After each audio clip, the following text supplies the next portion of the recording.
It was 2 o'clock in the morning in Seattle. Carl was standing outside in his shorts and slippers with his cat in his arms. There was only 1 minute left until the end of the world. The fluffy cat in the boy's arms fidgeted and purred restlessly. The intelligent animal sensed that something was about to happen. No matter how hard Carl tried to hold on to his furry pet, she bit his hand and broke free. And suddenly something incredible happened. Everything before the guy's eyes swam and became covered in a scarlet haze. The house in which he lived fell apart into pieces. When Carl could see clearly again, there was no trace of the city left. He stood among ruins, lost in the snowy desert. The cat was back in the boy's arms and clung to him in fear. Carl looked around in confusion and tried to understand what had happened. Suddenly, a voice came from nowhere. Someone was addressing the surviving people of planet Earth. The voice asked the surviving people to pay attention to the information. Carl swayed and the slipper flew off his foot. He cursed. The frightened cat climbed onto the owner's head, fluffed up and hissed at the voice. 1 minute passed after the end of the world. Carl, with a cat on his shoulders, jumped after his slipper, asking what the hell was going on. He had already bent down to pick up his slipper when something round, splashing blood rolled right at his feet. The voice reported that, according to syndicate rules, since the humans had not filed a formal appeal within 50 years of first contact, their planet had been successfully reclaimed. Carl looked at the round object under his feet, and with horror, he recognized it as Mrs. Parsons' bloody head. There were 6 minutes left until the end of the world. Carl, lounging in a chair, was playing a computer game. The cat was sitting on his lap. Something was bothering her, and she jumped off the chair. Moving her soft paws, she scurried around the guy's apartment. A happy couple was smiling at the apartment owner from the wall. Carl, his girlfriend Bee, and, of course, the ubiquitous cat. The fluffy sloth climbed into her cat town with numerous burrows and beds. Numerous photographs of Carl hung on the wall, including those from the army, and trophies reminded him of his sporting achievements. The cat rubbed itself against the boxes in which the guy had put Bee's things after his recent fight with his girlfriend. Pausing the game, Carl walked towards the open window where he usually smoked, a cigarette in his mouth. The cat rubbed itself affectionately against its owner and began to purr softly. The boy, blowing out a stream of smoke, looked at the unusually large snow. Having finished his cigarette, he was about to return to the game when the cat suddenly jumped from the windowsill onto a tree branch. Carl shouted to the cat to come home immediately, otherwise she would get lost. There were only 5 minutes left until the end of the world. The cat pretended not to hear her owner, and the guy got angry and called the wayward traveler a little brat. Trying to calm down, he told himself that in the end it wasn't his cat, but his ex-girlfriend's, so let her save it. Besides, the window was open, and the cat could easily return back to the apartment. But she didn't even think of returning, continuing to sit on the tree. Looking at the cat again, Carl said that it was not his problem. He was not obliged to go and get this little brat out of the tree. As if in response to the boy's words, the cat raised its head and screamed incredibly loudly. The whole house probably heard its screams. The guy was incredibly angry. Not only did he feed and clean up after his beloved Bee, but he also had to run after her down the street. He quickly pulled on his shirt and ran to the door, grumbling under his breath that he should have left that pest outside to freeze. The hallway was filled with boxes of Bee's things, Carl cursed. Where were the shoes? His gaze fell on the house slippers. There were 4 minutes left until the end of the world. The guy, cursing like crazy, ran out into the street after the fucking fluffy donut. The tree on which the cat was sitting grew behind the fence. Carl shouted menacingly at Donut to come down quickly and stop screaming. The window of the neighboring apartment opened, and sleepy neighbor Mrs. Parsons, looking out into the street, asked what all the noise was about in the middle of the night. 1 minute before the end of the world, the cat obediently jumped into the arms of its owner, and the neighbor asked Carl what he was making all this noise about. With half a minute left until the end of the world, the boy, petting the cat, apologized to Mrs. Parsons, explaining that it was Bee's cat that had run away. The neighbor nodded sympathetically, saying, "Thank God that Carl had finally broken up with that slut Beatrice." But before she could finish speaking, everything around began to roar and rumble. It was as if the residential building had been wiped off the face of the earth along with its residents. Somewhere on the horizon, an incredibly bright flash appeared. In the middle of the night, it became as bright as day. But what was this strange light? The guy with Donut in his arms stood among the collapsing houses and couldn't move. He didn't understand that maybe a war had begun. No one bombed the city, but the earth rumbled and buildings collapsed one after another, raising clouds of dust and scattering stones around. Carl, spellbound, watched as his hometown, where he was born and raised, made friends, worked, and loved, was destroyed. Bright light waves of unknown nature spread across the entire planet Earth, destroying everything in their path. The boy clenched his teeth and squinted, trying to protect himself from the bright light that appeared out of nowhere in the middle of his daughter. When the flash disappeared and the light became a little softer, the roar stopped. Carl looked around and was stunned. It was worse than in the war. There was not a single house left around. The densely populated city had disappeared, as if it had never been there. And all around was a continuous field. The guy looked around silently. Suddenly he thought that maybe this was a dream. He would wake up in his bed now and everything would be as always. But, bending down to pick up the slipper, he saw the bloody head of his neighbor, Mrs. Parsons, horror frozen in her dead eyes. He looked in confusion at the head of the woman he had been talking to just a few minutes ago. And now, she was dead. Everyone who was in their house just disappeared. Nothing was left of the city. A whole million people who lived in Seattle disappeared. An electronic voice announced that all internal layers of your world have been destroyed. Resources are being extracted to obtain the requested elements. Carl winced. These crazy words gave him a headache. How could all this nonsense be reality? He heard that under the law on the reclamation of extracted materials, the surviving people have a chance to get back some of the resources. These words interested the guy. The appointed regent, the Borant Corporation, chose the option of an 18-level world dungeon. Hastily taking the slipper, Carl asked in surprise what kind of world dungeon this was. Like in Dungeons and Dragons or something. It turned out that the Borant Corporation has all the rights to broadcast, use, and manage the world dungeon. Upon successful completion of the 18th level, the regency over this planet will pass to the winner. Carl found himself at the entrance to the dungeon. Something was stopping him from taking the next step. No one knew what awaited them there. He looked down thoughtfully. Everyone he knew was dead. And did he really want to go down there? To oversee the creation of the dungeon, the Syndicate created and sent to Earth an AI, which was broadcasting at the moment. But if Carl doesn't go underground, he will freeze to death. He and Donut have already felt how cold it is outside. Besides, judging by the announcement, the entrance to the first level will only be open for an hour. The guy with a cat on his shoulder headed down the stairs. The AI strongly recommended that the World Dungeon explorers find a beginner's guild and seek their help. Carl and Donut found themselves on the first floor, with only 5 days left before the destruction of this level. If anyone has a complaint, it must be sent in writing to the nearest syndicate office. Now they are all part of it. The guy found himself in front of a tall carved door, and an alien artificial intelligence greeted the first explorer. The AI recommended memorizing the image of the Kwa Tin, the dominant species of the Borant system and the owners of the Borant Corporation. Then, there will be a test. Carl winced as he looked at the images provided. The idea of a test must be a joke.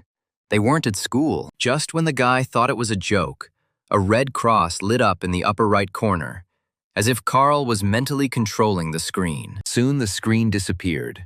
The guy was surprised. The message closed as soon as he thought about it. It means those who destroyed his city are sitting in his head. Carl frowned. But there was nothing to do. He had to explore this damn world dungeon.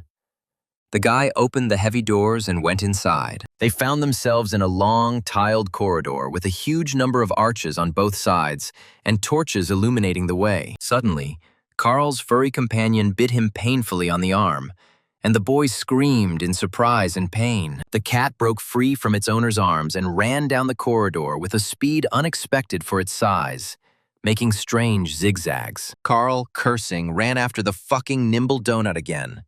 This incredibly harmful cat was running away from him again, and then he heard the doors slam behind him, which meant there was no turning back for him and Donut, only forward. Suddenly, the cat stopped near one of the arches. Something unusual was glowing in the opening, which was not in the other arches. Donut clearly wanted to draw the owner's attention to this arch. The guy stopped and looked closely at the bluish glow. At the top of one of the arches, strange signs glowed with blue neon light. The cat looked at them expressively. Carl stood near the arch and tried to understand what Donut wanted to say. Why, out of the many passages in the dungeon, she chose this one? A screen appeared in front of the guy. The system greeted the researcher, but this screen looked different from the previous ones. As he closed the system's welcome screen, Carl thought with a grin that this all reminded him of the host of a popular game show. And then he looked at his furry companion. She was acting strangely, Carl cursed to himself. She also sees the text. Indeed, Princess Donut also became an explorer of the world's dungeon, receiving a number, level, and cat race. Two Seattle explorers, a man and a cat, began their journey to conquer the world's underground. Entering the arch, the researchers again found themselves in a corridor lit by torches. But this time the glow was different. Carl looked around. The system informed Carl of his number and level. He could always look at more detailed information about himself in the menu. Messages started pouring in that the guy got his first Crazy Catman achievement for entering a dungeon with a cat. Carl was furious. He is not a cat person.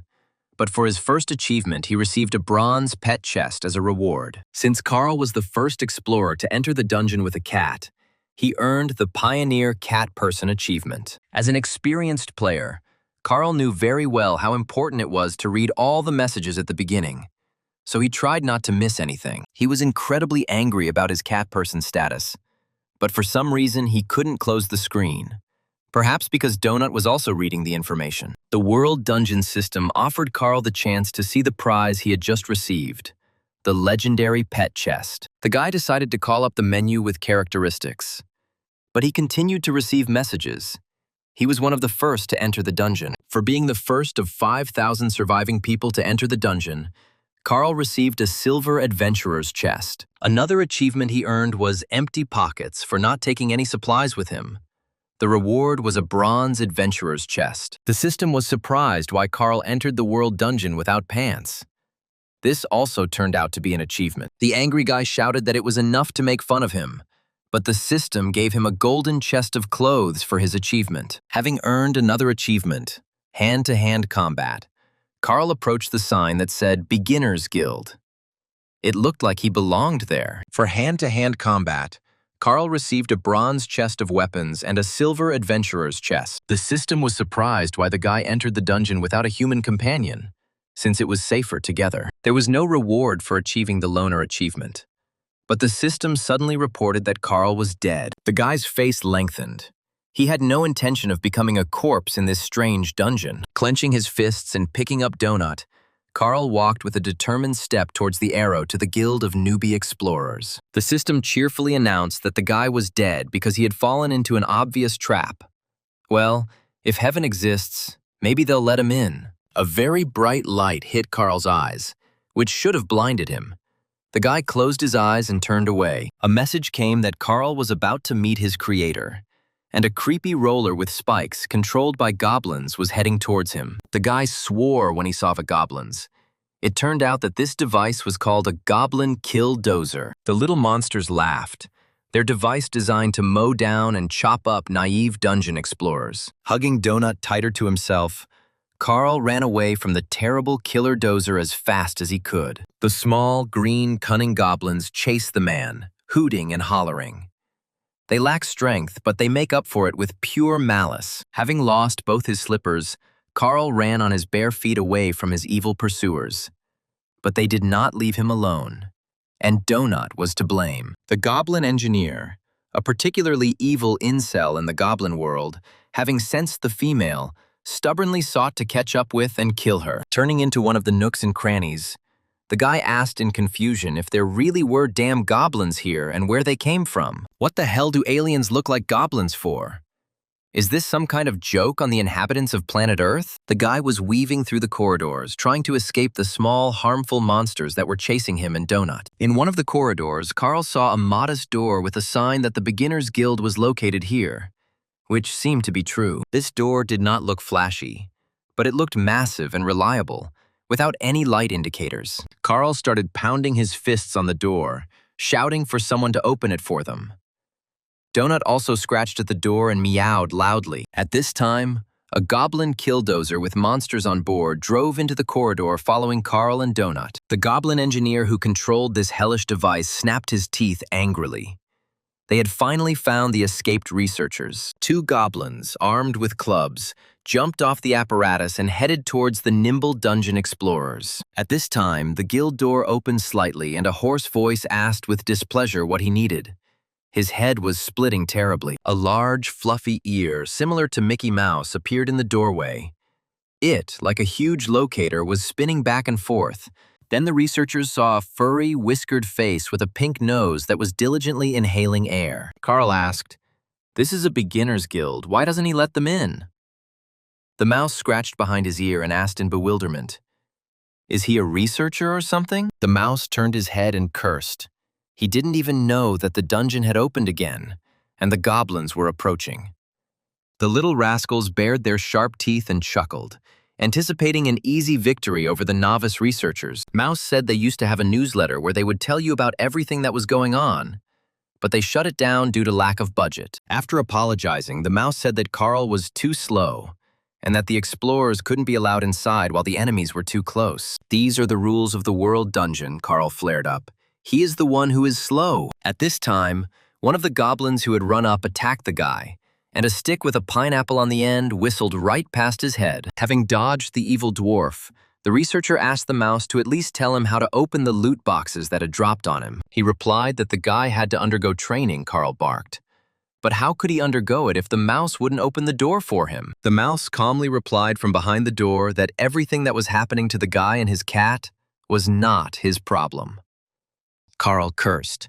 It seemed he had nowhere to turn for help and would have to get out of this mess on his own. The boy swung his fist and hit the puny goblin, causing the monster's blood to splatter. A health bar appeared above the wounded goblin's head. Carl swore in surprise. But this is really just like in the games. The goblin engineer ran up and squealed indignantly when he saw his wounded brother lying unconscious. Not wanting to mess with a strong man, the goblin decided to make a run for it and rushed towards the killdozer with surprising speed. Having jumped onto the apparatus, the goblin shook his fist at the man and shouted something angrily. The engineer pulled the levers, and the machine began to hum. Carl looked at the wounded enemy lying on the floor. The mouse's words popped into his head. The rules are simple. If there are living monsters near the entrance to the guild, the door will remain closed. So, in order to enter, there must be no living enemies left nearby. Carl raised his muscular leg to finish off the wounded monster. He kicked the monster with all his might, and the scarlet blood of the small, green, evil goblin spilled across the corridor. Turning to the mouse, Carl, covered in blood, calmly said, "There are no more living monsters nearby." System messages poured in. The mouse indignantly exclaimed for the boy to take his animal back. The cat deftly slipped inside. Mouse said he would be in big trouble if he was discovered to have let the researcher inside. But Donut didn't listen to anyone. Slipping into the guild room, she pressed something.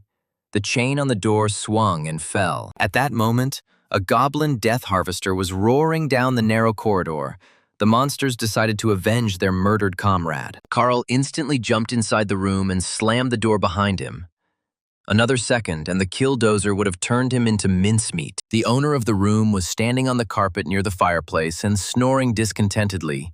These researchers burst in on him without permission. The guy asked if there were any other exits besides this door, and the mouse frowned and replied that there were no others. Opening the door slightly, Carl carefully looked out to see if these goblins would really be waiting for him near the door. The mouse replied that one would definitely keep watch, and the other would run for help. And in half an hour their entire huge family would be here. The guy cursed. It was absolutely impossible to allow a crowd of these vile creatures to gather here, which meant none of them should leave. Frowning, Carl told Donut to stay there for now. The cat climbed onto the top shelf and listened attentively to her owner. Suddenly, the cat approached a pot on a shelf and knocked it onto the floor with its paw. The mouse exclaimed in horror. The pot of white powder fell to the floor with a crash and shattered into many small pieces. The mouse grabbed his head, while Carl quietly opened the guild door and crept outside unnoticed. The guy understood that he couldn't remain idle As long as these little creatures were confident in their strength, he would try to deal with them. Now they are both here, which means we need to deal with them as quickly as possible. Carl sneaked up and quietly climbed onto the goblin's apparatus. The guy, having climbed onto the killdozer, quickly grabbed one of the monsters sitting on the roof of the device by the neck. Carl threw the green enemy against the wall of the corridor with all his might, and the goblin squealed helplessly. Hitting the wall hard, the light goblin bounced off it like a ball and flew straight into the sharp blades of the killdozer. The guy frowned. What the hell happened? Did he miscalculate the force of the blow? He only wanted to stun this bastard. The puny monster hung on the spikes of the hellish apparatus, which pierced him through and through, and streams of blood flooded everything around. Carl spat in disgust. How disgusting. Pieces of goblin got right into the guy's mouth. He carefully peered into the cabin of the goblin killdozer. There remained a goblin engineer, the strongest and most evil one in this team. Hanging on the cabin, the guy kicked the monster, intending to knock out the enemy. The goblin growled angrily. Judging by the health bar, the wound did not cause him much damage.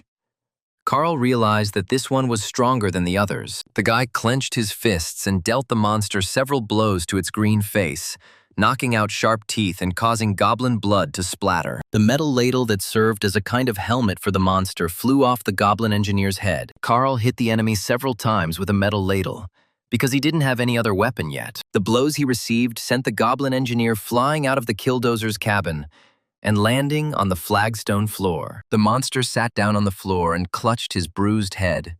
His health had decreased, but not too much. Carl angrily threw the metal ladle he used to wear on his bald head at the little bastard. Having received the blow, the goblin fell. The guy realized that his kicks and blows did very little damage. Something else was needed. Carl frowned. Damn you all. He didn't like killing these puny green creatures at all, but there was nothing to be done. The engineer had to be killed, and the guy, taking aim, jumped from the apparatus straight onto the lying goblin. Under the weight of the jumping researcher, the goblin's body turned into a bloody puddle, drenching everything around with streams of blood. Looking at the result, Carl felt a little nauseous. He wanted to avoid throwing up on the flattened goblin corpse. Suddenly, Carl heard the goblin's device hum and shake. Something was clearly happening to it. The guy frowned. What the hell? An information message appeared that the steam engine of the goblin killdozer was damaged, and spare parts were flying out of the device. The guy realized that this thing was about to explode. Cursing, he ran as fast as he could back to the beginner's guild room. Slamming the door behind him, Carl, covered in goblin blood, screamed at the top of his lungs for everyone to lie down on the floor. Shielding Donut with his body, he told the cat to be careful. At that moment, a deafening explosion was heard in the corridor. The heavy door to the newbie guild sagged slightly, but withstood the blast wave, letting through only a few bright beams. The mouse turned to the door and looked at it carefully. It was clear that everything in the corridor had been smashed to pieces. Carl, hugging the frightened cat, also raised his head and turned to the door. They would definitely have died in the corridor. Turning to the guy, the mouse menacingly asked what the hell this bastard had done here, and even climbed into his place with the beast. In front of Carl was Mordecai, a rat hooligan, the head of the newbie guild, a non-combat NPC of level 50. Approaching the guy, Mordecai leaned towards him, his eyes flashing angrily. Donut hissed threateningly at the head of the guild. Sighing, Carl asked what the hell was going on here. What kind of dungeon was this? The cat, supporting her owner, growled. Did all the people really die? How does it all work? And who is Mordecai anyway? Why is he here and what is going on? The head of the guild waved his hand, trying to calm the boy down. He understood perfectly well that he was confused and did not understand anything. Mordecai was also once a dungeon explorer like Carl. He went down to the 11th floor. The catch is that there is an exit on the 10th floor, offered by Quatin from the Borant Corporation. But the deeper you go, the better the rewards. Mordecai made a deal on the 11th floor and is stuck here as an instructor for newbies until he fulfills his contract. Carl asked.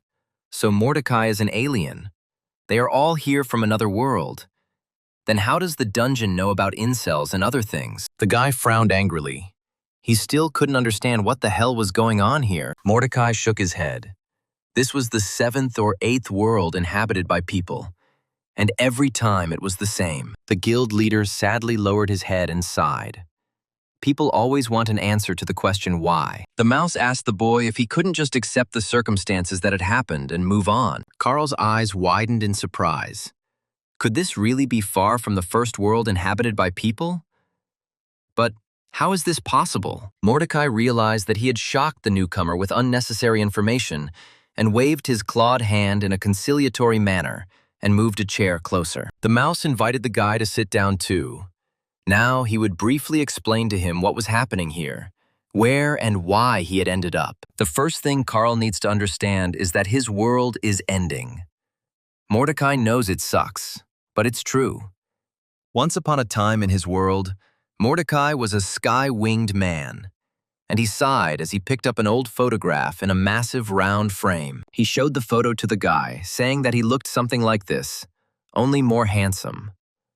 On the third floor, he changed his appearance. The syndicate populates the planet with different species, and then, after a while, returns when civilization begins to emerge. This meeting with a functioning government is considered the first contact, and the countdown begins from this moment. Earthlings have 50 years to claim the land.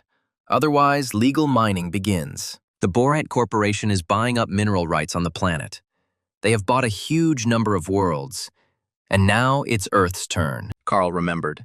The voice said something about resource extraction. The mouse grinned. The amount of resources they extracted here could fit into one transport. It's about 100,000th of everything on the planet. The guy was amazed. And for this, they killed all the people on Earth. The head of the newbie guild shook his head.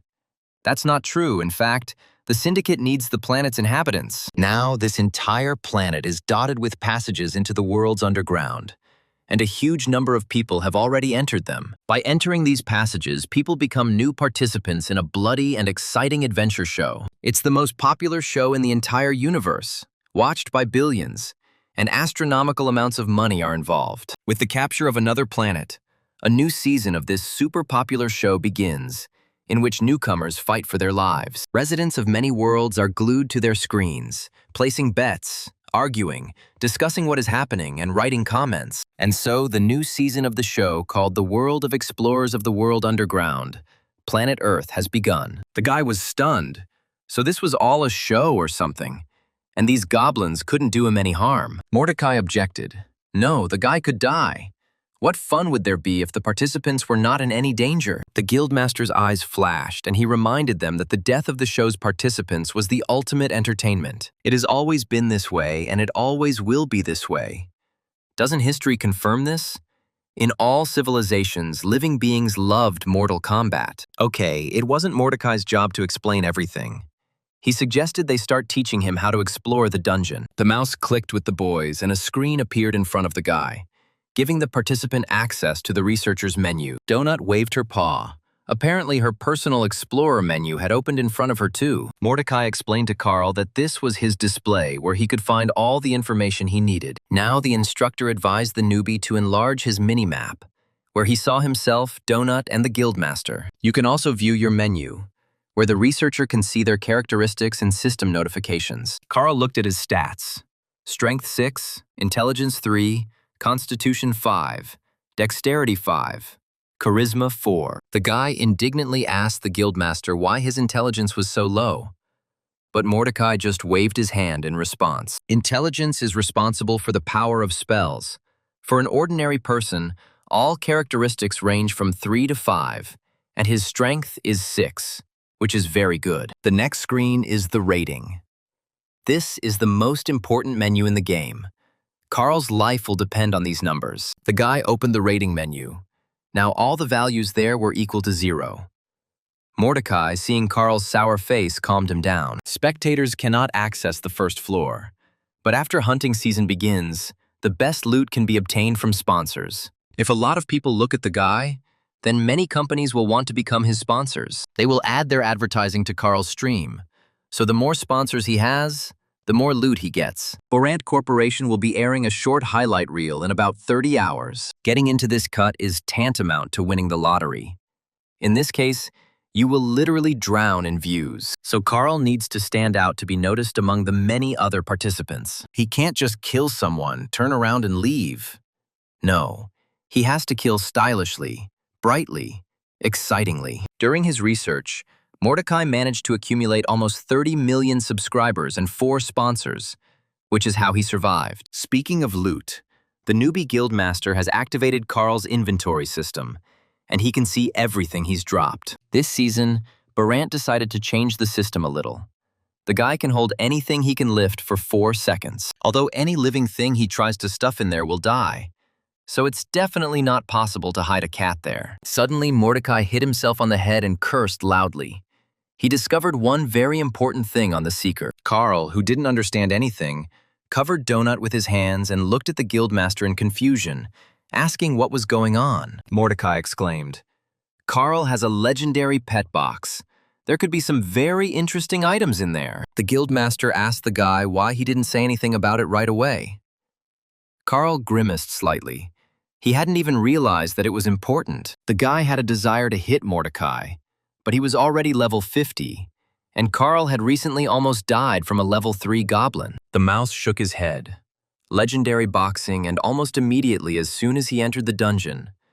Some people are so lucky. By the way, the guy can open boxes either in safe rooms or in guild halls, so they can be opened now. For killing an armed mob with his bare hands, Carl received experience and a bronze weapon box. For killing a mob that was higher than his level, he received a bronze adventurer's box and a silver goblin's box. For killing an enemy with his bare feet, Carl received a golden shoebox. The system immediately measured the size of his foot. Carl was overcome with fear from all this. He suddenly saw that his level had increased and 3 points had been added to his characteristics. All the boxes he had received were shining in front of the guy.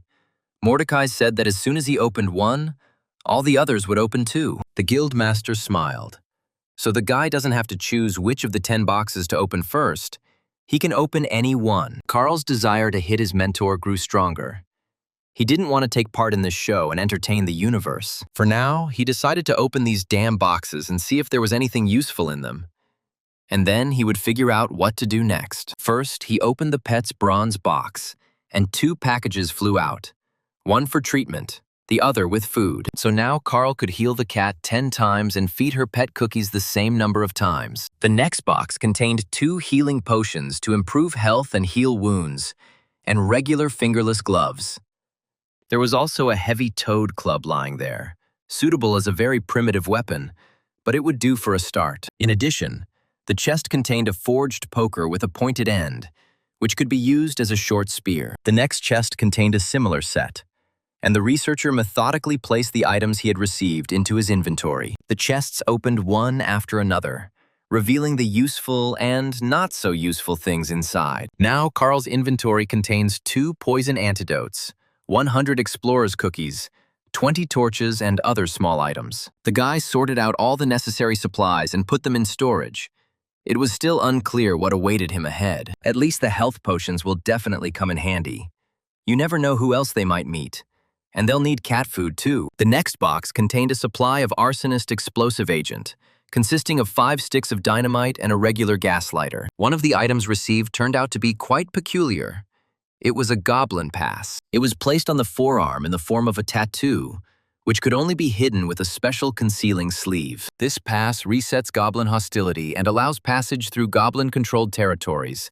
But the goblin's enemies will now also consider Carl their enemy. Of the 10 chests, only the 3 most valuable ones had not yet been opened. The boy looked at them doubtfully. Finally, he opened these boxes, and the system congratulated him on his successful purchases, which would definitely be useful. There was a cloak of fortitude of the night ghosts.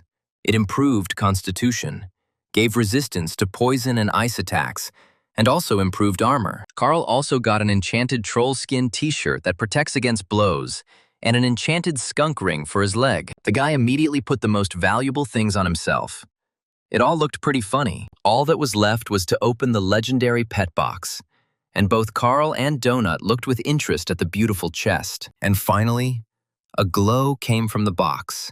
Numerous locks clicked, and the chest began to open. Imagine the boy's disappointment when he saw that there was only one cookie in this painted chest. True, it was an enchanted cookie, but still, it was so small that it was unclear why they packed it in a separate chest. Carl picked up the enchanted cookie.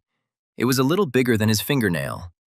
He asked in confusion, and that was all. The system responded that this was no ordinary cookie, and he could feed it to his pet at his own risk. Mordecai asked the boy if he wanted to give it to his pet here in the safe room. Donut jumped off her owner's shoulder in anticipation of a treat, but the guy was unsure whether to give her the thing or not. He asked the guildmaster what this cookie did. The cat did not take her glowing yellow eyes off the enchanted object. Mordecai shrugged. The effects vary. The only way to find out is to let the animal try it. Or you can keep it until you stumble upon a store. Such a thing can cost several hundred gold. The cat looked at the guy with glowing eyes. She clearly wanted to get the enchanted pet cookie, but Carl was tormented by doubts. What if this thing would harm the cat? What if it would turn into something incomprehensible? He looked again at the naughty Donut, Bee's wayward pet, whom she had left with Carl along with his things. The guy sighed. He was the only one she had left, which meant Carl was responsible for this wayward ball of fur. But if Carl gives her this cookie, how useful will Donut be in the dungeon? She's just a cat. Carl can't even protect her properly, no matter how terrible it is. But the most adequate thing he can do is… And then the guy howled in pain. It seemed the cat had caught his thoughts and decided to do everything her way. Donut sank her sharp teeth into Carl's hand, in which he held the enchanted cookie, and ate the item. The angry boy shook the cat off his hand, cursing loudly. But there was nothing to be done.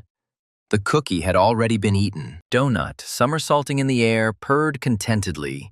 How delicious this very pet cookie was. Having fallen to the floor, the fluffy cat stopped moving.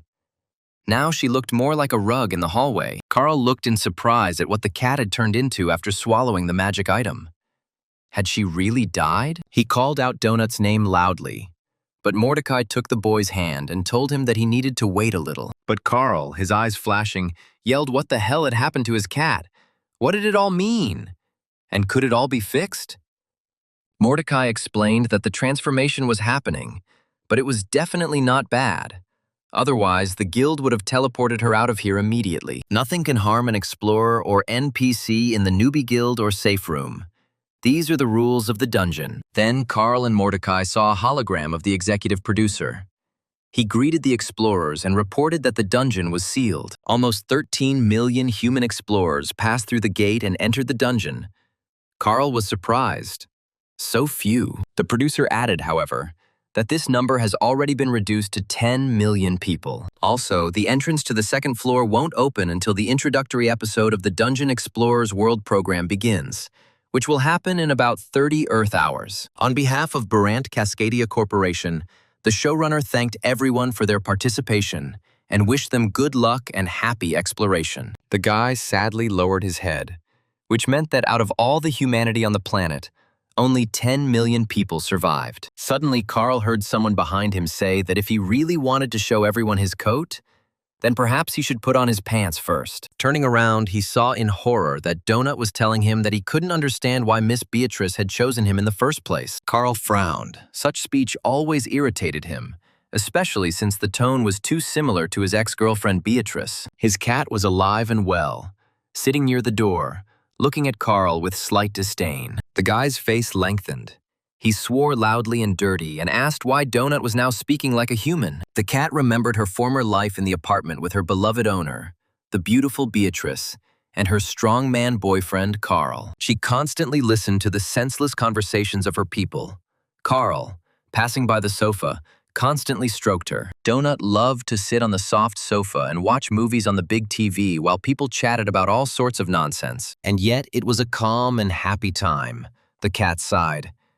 Is it possible to return this golden time? Beatrice also constantly took her beloved Donut to cat shows, where she won, received titles and awards. A contented Miss Beatrice gently hugged her furry pet, saying that her girl was the most beautiful. Then Donut stayed with Carl. Sitting in his arms, she carefully watched as he played computer games. True, he was not as gentle as Beatrice, and after finishing the match, he regularly tried to throw the cat off his lap. But Donut resisted, and the guy quickly gave in, allowing the furry brat to continue sitting on his lap. One day, Donut heard that Beatrice was leaving Carl, and he replied that he didn't care and that she could stay in the Bahamas. He promised to look after the apartment and Donut until her parents came and took the cat. And even though Carl said he didn't care, Donut saw that the guy was sad, and the cat felt very sorry for him. She climbed into his arms and purred loudly, rubbing herself against his strong chest. He stroked her, and tears rolled down his manly face. Donut indignantly told Carl that she was the grand champion of the breed, the national winner, Princess Donut Queen Anna Pushinovna. But she does allow us to call her simply Princess or Princess Donut.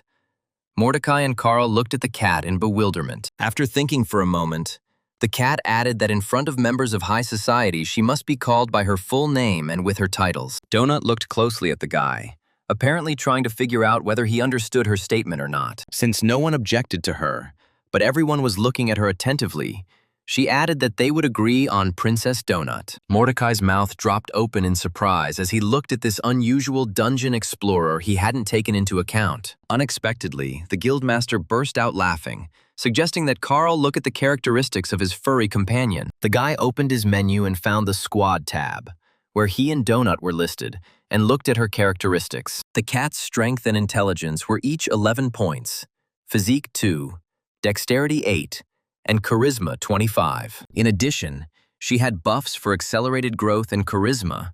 Carl was shocked. What a stat! The guy was especially offended by the fact that the cat's intelligence was so much higher than his, more than 3 times, and he found this offensive. Mordecai considered. Other stats no longer gaining points meant she was stuck with a base constitution of 2 and agility of 8. With such charisma, she should take a closer look at the Bard class. The constant +2 to charisma does the trick. The guildmaster explained that other explorers were immune to her charisma, and so were guides like Mordecai. But other creatures in the dungeon were still susceptible. Looking at the cat, Mordecai said thoughtfully, "For the first 2 floors, these are very high stats, downright sky-high." The guildmaster, collapsing into a chair, noticed that since a second researcher had appeared, he would have to conduct the training again. But Donut generously answered the head of the newbie guild that there was no need for that. She heard everything he said to her servant. Carl's face twisted with anger. Since when had he become a servant to a cat? But Donut calmly said that it was time to begin. The cat, turning to Mordecai, said that her servant was stupid. His intelligence was only 3, so the guildmaster should not be angry with him. Carl was seething inside. He clenched his teeth in anger. How dare this impudent ball of fur talk about him like that? The cat remembered a scene from her favorite movie, which she was watching at home when her owners forgot to turn off the TV when they left. There, they said about the main character that he had already become close to the family, that they wouldn't have the strength to let him go. That's what the cat thought about Carl. The head of the newbie guild told Donut that in that case, he would activate her menu and inventory. It turned out that during the short journey from the entrance to the dungeon to the guild, Donut managed to obtain as many as 5 boxes of items. The cat immediately opened them, and the items inside each chest flew out. The adventurer's silver box contained many restorative potions and torches. Princess Donut also received a magical tome called the Magic Shell and Animal Cookies. Only the legendary 4-legged box, the most valuable of the 5 received by the cat, remained closed. Inside the chest was a valuable magical item, the enchanted tiara of the 6 Slob. Carl was surprised at the stupid name, but Mordecai advised him to read the description of this thing first. To begin with, Donut decided to study the magic book of the magic skill Magic Projectile. Mordecai politely addressed Princess Donut, seeing that she had already learned Magic Missile. This was simply wonderful. And that other item, although very valuable and powerful, is also very dangerous. Before you put it on, it's worth remembering. But before the newcomer's guildmaster could finish his speech, an enchanted tiara began to shine on the cat's head. Mordecai sighed heavily and lowered his head. This tiara increased strength, but had a very serious side effect. The wearer of the tiara gains the permanent effect of the royal blood of the Sultan's heir, and even removing it will not remove the effect. This effect will force the seeker to kill all members of the Sultan's clan. Carl exclaimed that he shouldn't have worn this tiara. Donut purred. This magical tiara is purple, and purple is her favorite color. Does Carl know how many purple ribbons she won? And does he know what she did for the purple ribbons? The mouse said that the elusive object meant that it would crumble to dust as soon as she picked it up. In this case, a copy of him will appear somewhere in the dungeon, and if another explorer finds the tiara, he will become the next victim on the cat's list. At this time, Donut was putting away all the items she had received into her inventory like a boss. Carl glanced sideways at the cat. He didn't like the prospect of having a bloodthirsty psychopath next to him all the time. The guy cursed and asked what he should do now.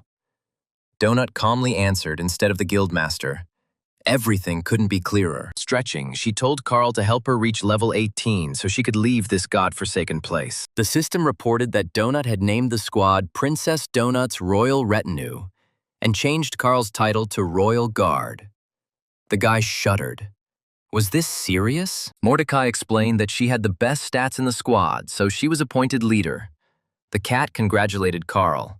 He was promoted from servant to guard. Seeing the boys upset, Mordecai told him not to worry. Titles weren't that important here. Right now, Donut is a little stronger than Carl, so for now, it's better for them to stick together. And then we'll see. The cat walked up to the front door and ordered it to open. The guildmaster added. At least until they reached the 9th floor. As he walked Carl to the door, Mordecai advised the boy not to forget the main thing. The crown was on her head, not his. By the way, since Mordecai prepared them, when they enter the beginner's guild, they will be instantly transported to this room.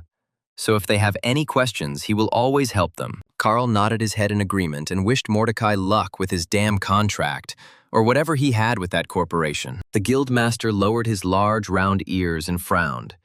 He muttered good luck to the explorers as well. Suddenly, Mordecai jumped up to Carl and quickly grabbed him by the cloak, pulling him towards himself so that he could hear the whisper. The guildmaster whispered to the surprised boy that they shouldn't tell him, that no matter what they promised, it wasn't worth it. Mordecai now knows this for sure. But Carl, tired of fighting and bloodshed, may agree to a calm and safe contract. The former dungeon explorer's eyes were shining, filled with fatigue, despair, and a desire to help the newcomer. He added that negotiations should not begin until you reach at least the 12th floor of the dungeon. But even then, Mordecai advised to negotiate until the last minute.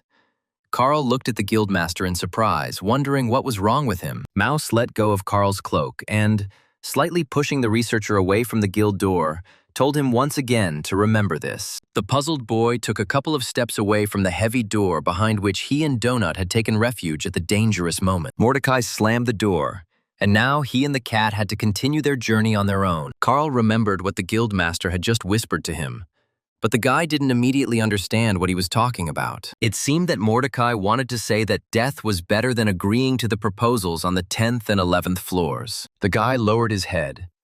Did the guildmaster really think that Carl would get there? 3 million people died in just 1 hour. He grabbed his head and cursed. Just think, 3 million people. And then Carl heard Donut's words that it was time for them to go. Carl turned around in surprise. His cat seemed to have actually decided to command him. Such a commander was amazing. But Donut continued calmly. They needed to go that way. If they were attacked, she told Carl to protect her. The guy asked if the cat just wanted to hang around. She replied that they had about 29 hours before the aliens started the show. This means they have 29 hours to do something great. But first, they need to find Carl some pants. Donut declared that she would not allow herself to be shown to the entire universe in such an unsightly and ridiculous form. Now she can read comments on the Martian social network. One wrote that the cat is very cute, but why is her guardian without pants? Carl noticed that Donut wasn't wearing pants either, and she countered that cats didn't need pants, and that there was no point in trying to be witty. The guy was tormented by questions about how he would survive on the next floor, and whether he would really have to fight with people and kill them. Donut haughtily declared that she understood that his brain, with an IQ of 3, was now speaking. But Carl cut her off. He said that he had had enough of Ponchik's caustic remarks, and that he would now go in that direction. The cat looked at her angry owner in confusion and silently blinked her huge yellow eyes. And Carl, pointing her in the opposite direction, explained that she would go a completely different way. Donut was taken aback that Carl really wanted to split up. But this was extremely unreasonable. She did not understand such a decision. The guy explained that Mordecai said that Donut was stronger than him, super, which meant that everything would probably be fine with her in the dungeon. The talking cat will be able to survive, unlike him, because since they entered the dungeon, 3 million people have already died. But still, Carl is not going to waste what might be the last hours of his life on the quirks of some cat. He understands that cats are all arrogant. But does Donut understand why people still like them the way they are? Yes, this is all because no matter how arrogant cats are, they do not speak, do not voice their stupid thoughts. Waving his hand, the guy sighed and told Donut to forget all of this and go her own way from now on. And he would go his own. Suddenly, Donut called out to Carl and asked him to forgive her. She didn't want to offend him like that. Carl stopped and looked in surprise at the cat in a purple tiara sitting in the middle of the corridor. Lowering her ears, Donut asked him once again to forgive her. Of course, he was right. She shouldn't have acted so arrogantly. It's just that when she woke up after the transformation, she was overcome with memories of how they lived before, how she sat by the window, about all those terrible but at the same time wonderful cat shows. She was constantly winning at exhibitions. She was praised, given gifts, and told that she was a beautiful princess. Raising her face to the guy, Donut said that she was a champion. She had an image, and she had to stick to it. She also remembers well how she once sat on Carl's lap and watched as he was bent over in his favorite game. And, oddly enough, she enjoyed watching how strong and mischievous Carl got into trouble during the computer game. Donut saw how the guy was overcome with emotions. He was angry, swearing, clenching his teeth, but still did not give up the game. Carl's face became sad. He really did lose often, and sometimes he got hit hard during matches. The cat reminded him that he had snatched a lot of it back then, and was incredibly angry at the whole world. But despite everything, he continued to play. Donut didn't understand why then, but she liked that about him too. The guy asked, "So what now? Will she suddenly stop being a typical bitch princess?" The cat sighed. She's still the same princess, but she'll try to be softer. Donut asked the young man to understand that they needed each other. The cat admitted that she was scared and did not want to be alone. The cat knew that Carl didn't want to be alone either.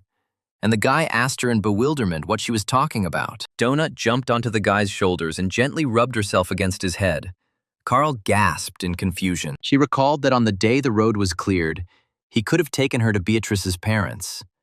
But he didn't want to. Instead, the guy searched online for an apartment where he could live with cats. Carl was silent. Donut noticed everything correctly.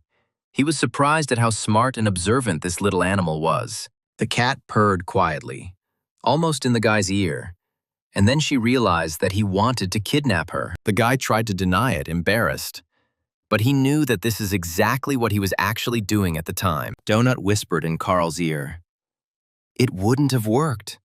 Beatrice's father would have found and returned the cat to his daughter almost immediately. After all, Carl's ex-girlfriend's father was a rather famous and influential lawyer." The boy lowered his head. He knew all this very well. But despite this, he wanted to try to take the fluffy donut with him. Sighing, Carl said, "Okay, so be it. They will go on together." The cat purred contentedly. He casually stroked her soft, fluffy fur. Donut's purring somehow calmed him down. Turning into one of the corridors, the guy said that they would go in this direction. Judging by the map, there was nothing dangerous here. As he walked, Carl told Donut that he was actually without pants because she decided to jump out of the window in the middle of the night. The cat replied that if she hadn't jumped into the tree then, they would already be dead. Carl asked why she did that. Suddenly, Donut became alert. In an instant, the soft animal turned into a string. Her eyes flashing, she said, "There is something there." In front of them was a dark, but at first glance, completely empty corridor. Donut growled. Carl asked what was there, if she saw anything. Magical rays erupted from the cat's eyes as she literally scanned the corridor. Donut used the magic projectile skill she had recently learned from Mordecai in the Beginner's Guild. The rays from the furry princess's eyes darted along the narrow corridor, trying to detect the alien. Sometimes, however, they destroyed the walls. Carl, who was watching what Donut was doing, asked what the hell she was doing. And suddenly he noticed a strange creature in the depths of the corridor, definitely not of earthly origin. His blood-red, glowing eyes were already clearly visible in the corridor. It seemed that a new enemy had appeared before them. The monster opened its toothy mouth and growled loudly in pain. Donut's magic projectile had wounded her. The contented cat, having settled comfortably on Cal's shoulder, said triumphantly, "This is how you can wound an enemy from afar." She told Carl to finish off the enemy, but he replied that it would be a good idea to first find out who we were hitting before firing randomly. And if there was a person there, Donut could easily kill him, the cat responded irritably. It's obvious that it's not a person. And indeed, Carl saw that in front of them was a strange-looking animal that was clearly going to attack them. He screamed in fear at Donut to launch the projectile faster before the monster trampled them. The cat fluffed up and fired a beam, very similar to a laser. Their enemy was close, so it was easy to aim. Donut's magical blast hit the monster right in the eye and completely burned it out, making the enemy even more angry. The system informed them that they were facing a bad third-level llama. She might bargain, or she might spit. Then things would be very bad for them. And indeed, the angry llama's chest swelled, filling with something golden-orange. The next second, a fireball flew out of the llama's toothy, hissing mouth, and she spat fire at the dungeon explorers. Donut immediately hid behind Carl's broad back, because the llama was aiming at her. The guy dodged, and the fireball flew past. Carl looked with interest at what the llama spat at them, and was surprised to discover that it was real lava. The guy was shocked that a llama could spit lava, while several pools of burning lava were already blazing around him. He shouted at the cat to fire another projectile at the dangerous animal, but Donut replied that she had no mana. Rushing to the llama, Carl asked the cat if she hadn't been given a mana potion. But there was no time to think. The llama was about to spit again. Flying up to the monster, the guy hit the llama on the chin, changing the direction of the lava flow. Now it flew in the other direction. Without giving the monster time to recover, Carl dealt the llama blow after blow to prevent it from generating another batch of lava. Suddenly, he felt the bones in his right hand breaking from the powerful blows against the monster's body. But despite the sharp, burning pain, Carl continued to fight. Gritting his teeth, he beat the bad llama until it swayed. Finally, the llama's long legs began to move apart. It began to sway, and blood flew out of its toothy mouth along with lava. The dying monster tried once again to spit at its enemy, squeezing out a few drops of burning liquid. Carl's broken arm was shaking. He felt incredible pain, but he clenched his teeth and endured it, not allowing himself to even cry out. The guy concentrated. He couldn't relax now. The fight wasn't over yet.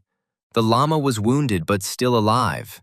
The danger remained. Carl remembered the army, everything he had been taught then. And suddenly his face became calm. He clenched his fist and rushed back into the fight. The guy put all his remaining strength into a blow to the llama's chest. He hit the very bag in which the fiery saliva collected. The force of the blow caused the bag on the llama's chest to burst and lava to spill out. This blow proved fatal for the monster. The llama coughed, kicked its hooves helplessly, and fell to the floor. The animal shook its head painfully. Now the bad llama was no different from an ordinary earthly animal. Finally, she began to quiet down. The eye became cloudy, and the bag of lava became paler and paler, as if the lava had begun to harden. Carl grabbed his hand. He cursed under his breath. It hurt so much. Only now did he allow himself to fully feel the pain. The guy remembered that he had healing potions in his inventory. It was time to try their effect on himself. By clicking on the healing icon in the menu, Carl selected the appropriate action he needed. The system showed the researcher the healing process. It turned out that in the fight, Carl managed to break as many as 6 bones in his arm. To the guy's surprise, the pain in his arm went away almost instantly. He was amazed. It worked so quickly.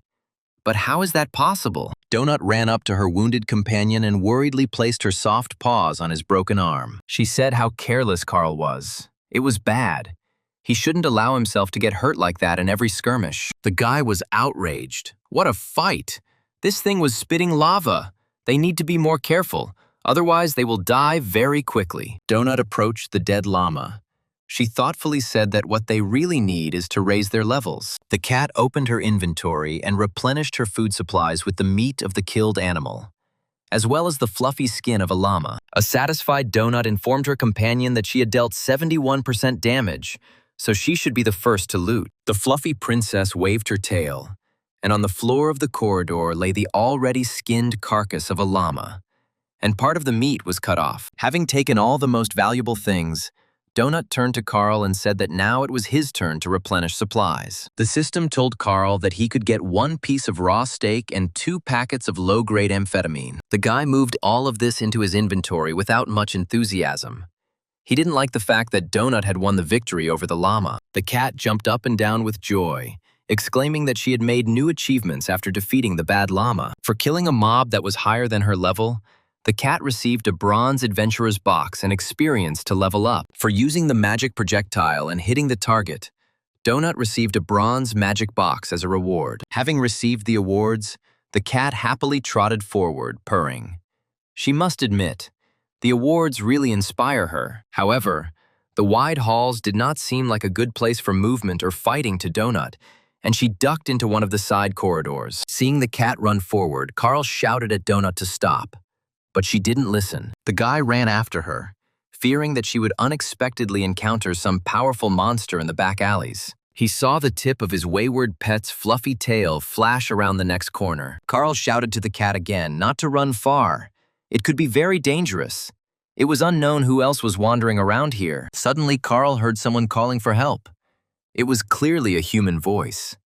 The guy stopped and looked around. Following the cries for help, shots rang out. The guy frowned, which meant that firearms were being used here. Carl ran even faster after Donut. He grumbled to himself.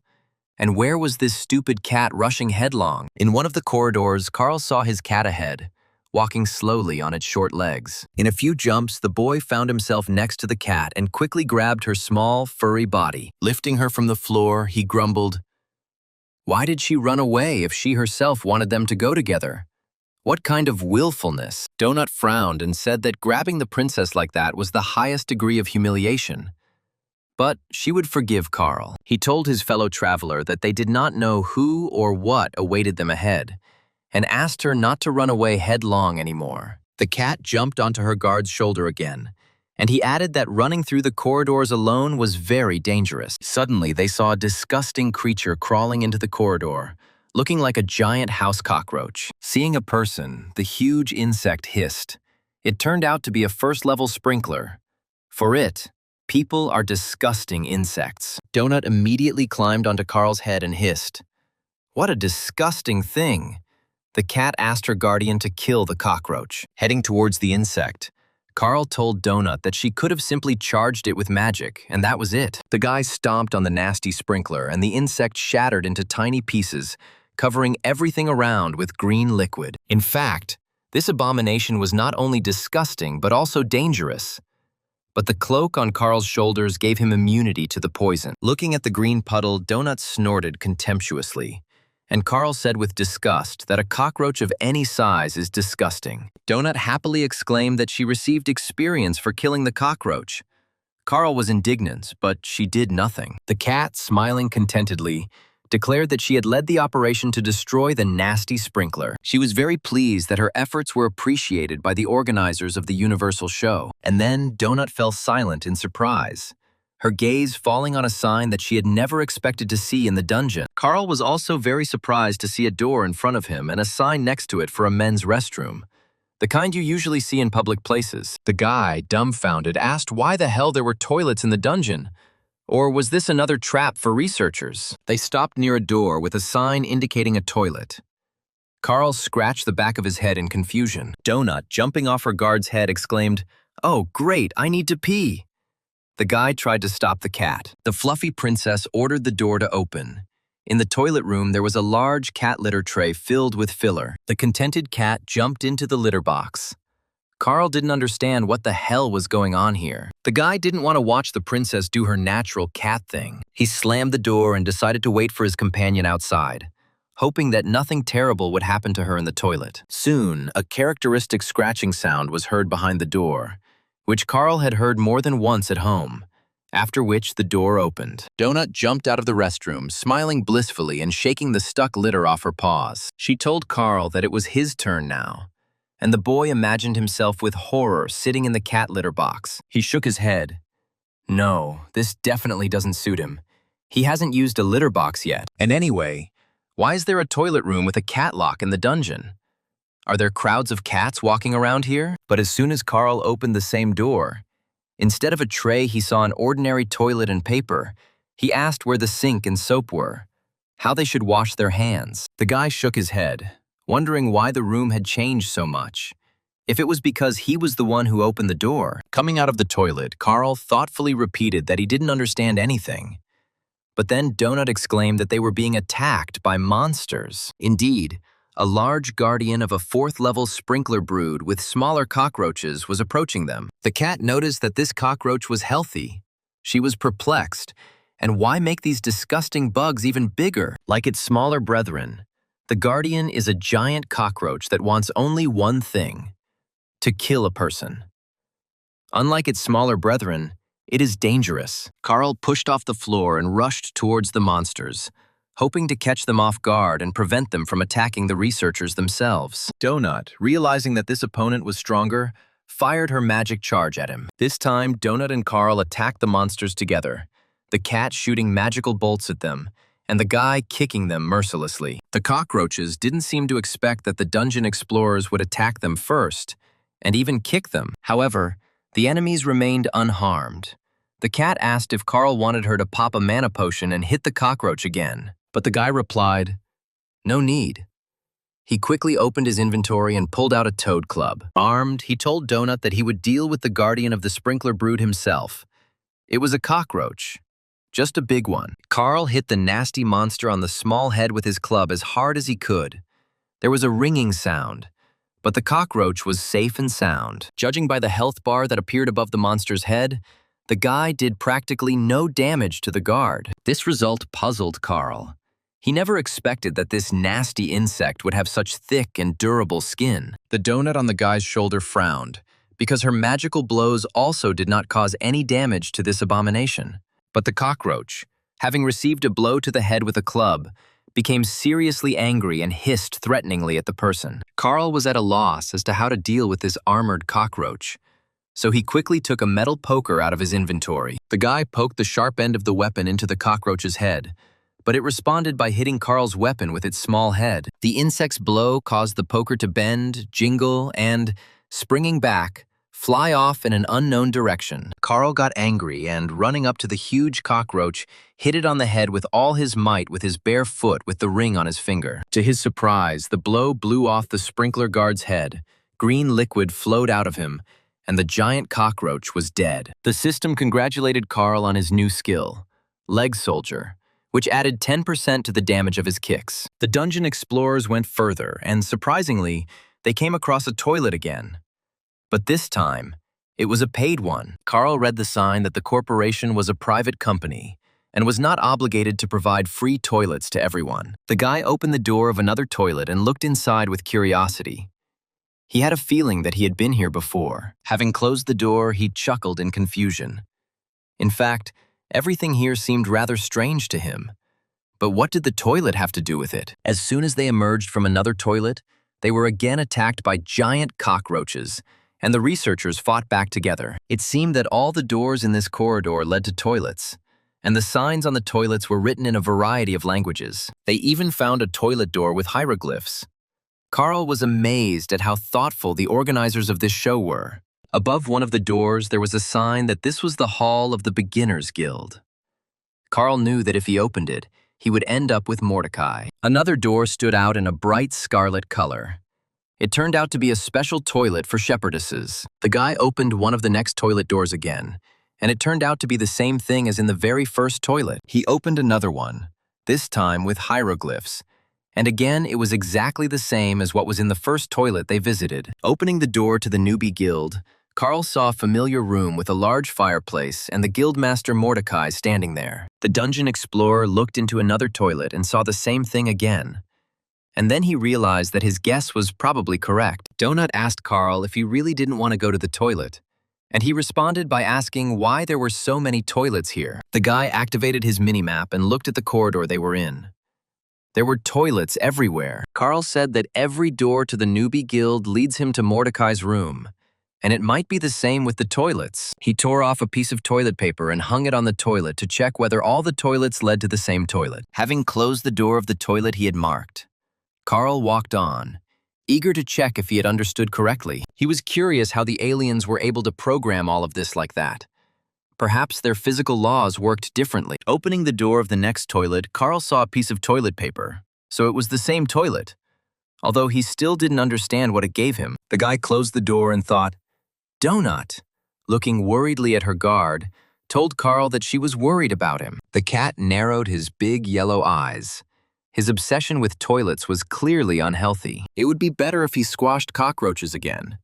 It doesn't upset the cat as much, even though it looks disgusting. The guy didn't answer, and they silently continued their way down the corridor with various toilets. Soon the travelers were attacked by giant cockroaches again, and this time, Carl crushed them with his feet without thinking, for which he received an achievement. The system was delighted.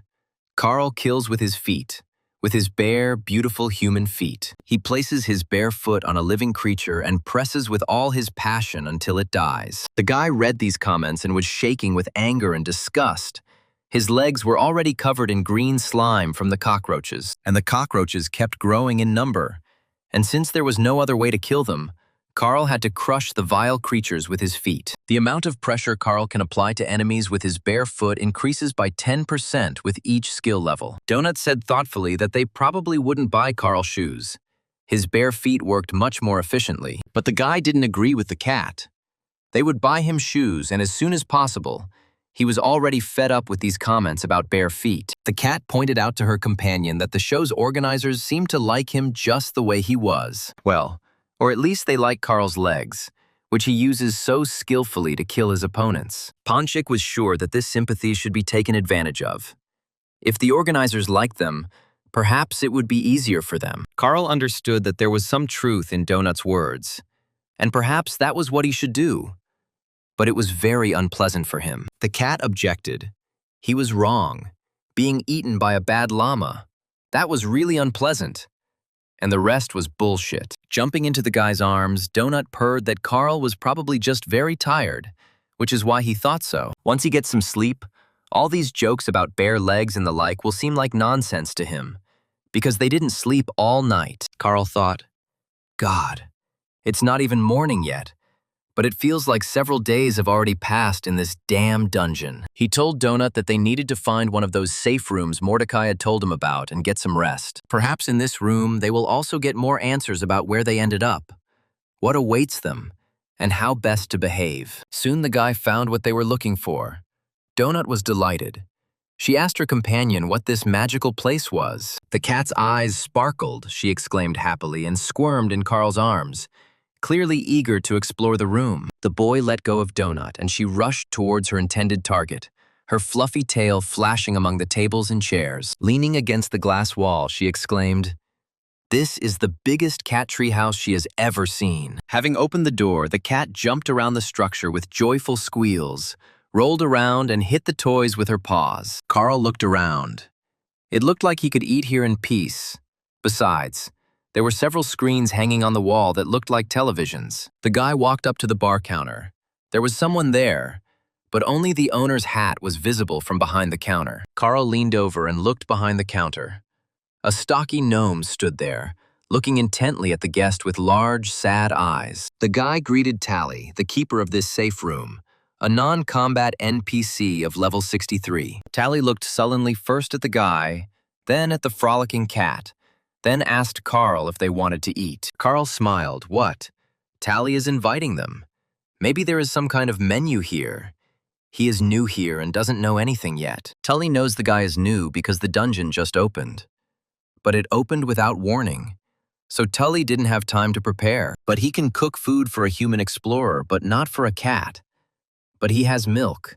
It is better than pet cookies. Donut was absolutely delighted, she shouted to Carl. This place is simply amazing. He can see for himself how much fun she is having. Carl smiled. Actually, the cat loves yogurt, but you can't give her too much. Carl stopped short. For some reason, he suddenly remembered his ex-girlfriend Beatrice. Whether she was alive, whether she had also gone into the dungeon. Coming to his senses, Carl said that cats need meat to survive. Tally promised to bring meat. He again asked if the man wanted to eat. Tally would cook. Watching Donut play, the boy asked what Tally would advise him to eat since he didn't know the menu. Carl watched with a sad smile as the cat frolicked among the toys. It reminded him of his former carefree life. Turning to the safe room keeper, the boy said that he didn't know what would be best to prepare for him. Gnome Babka asked Carl if he wanted Tally to choose what to cook for him to eat. The guy confirmed that it would probably be better that way. Since Tally knows everything here better, the only request is that it not be a fish. Tully asked what level of spiciness he wanted between 1 and 5. Carl said he liked it hotter, so 4. But only if that was on the human scale. The keeper asked the guy if he would rent a room. The preview announcement would only be in 10 hours. Carl didn't understand what the announcement was, Tully explained.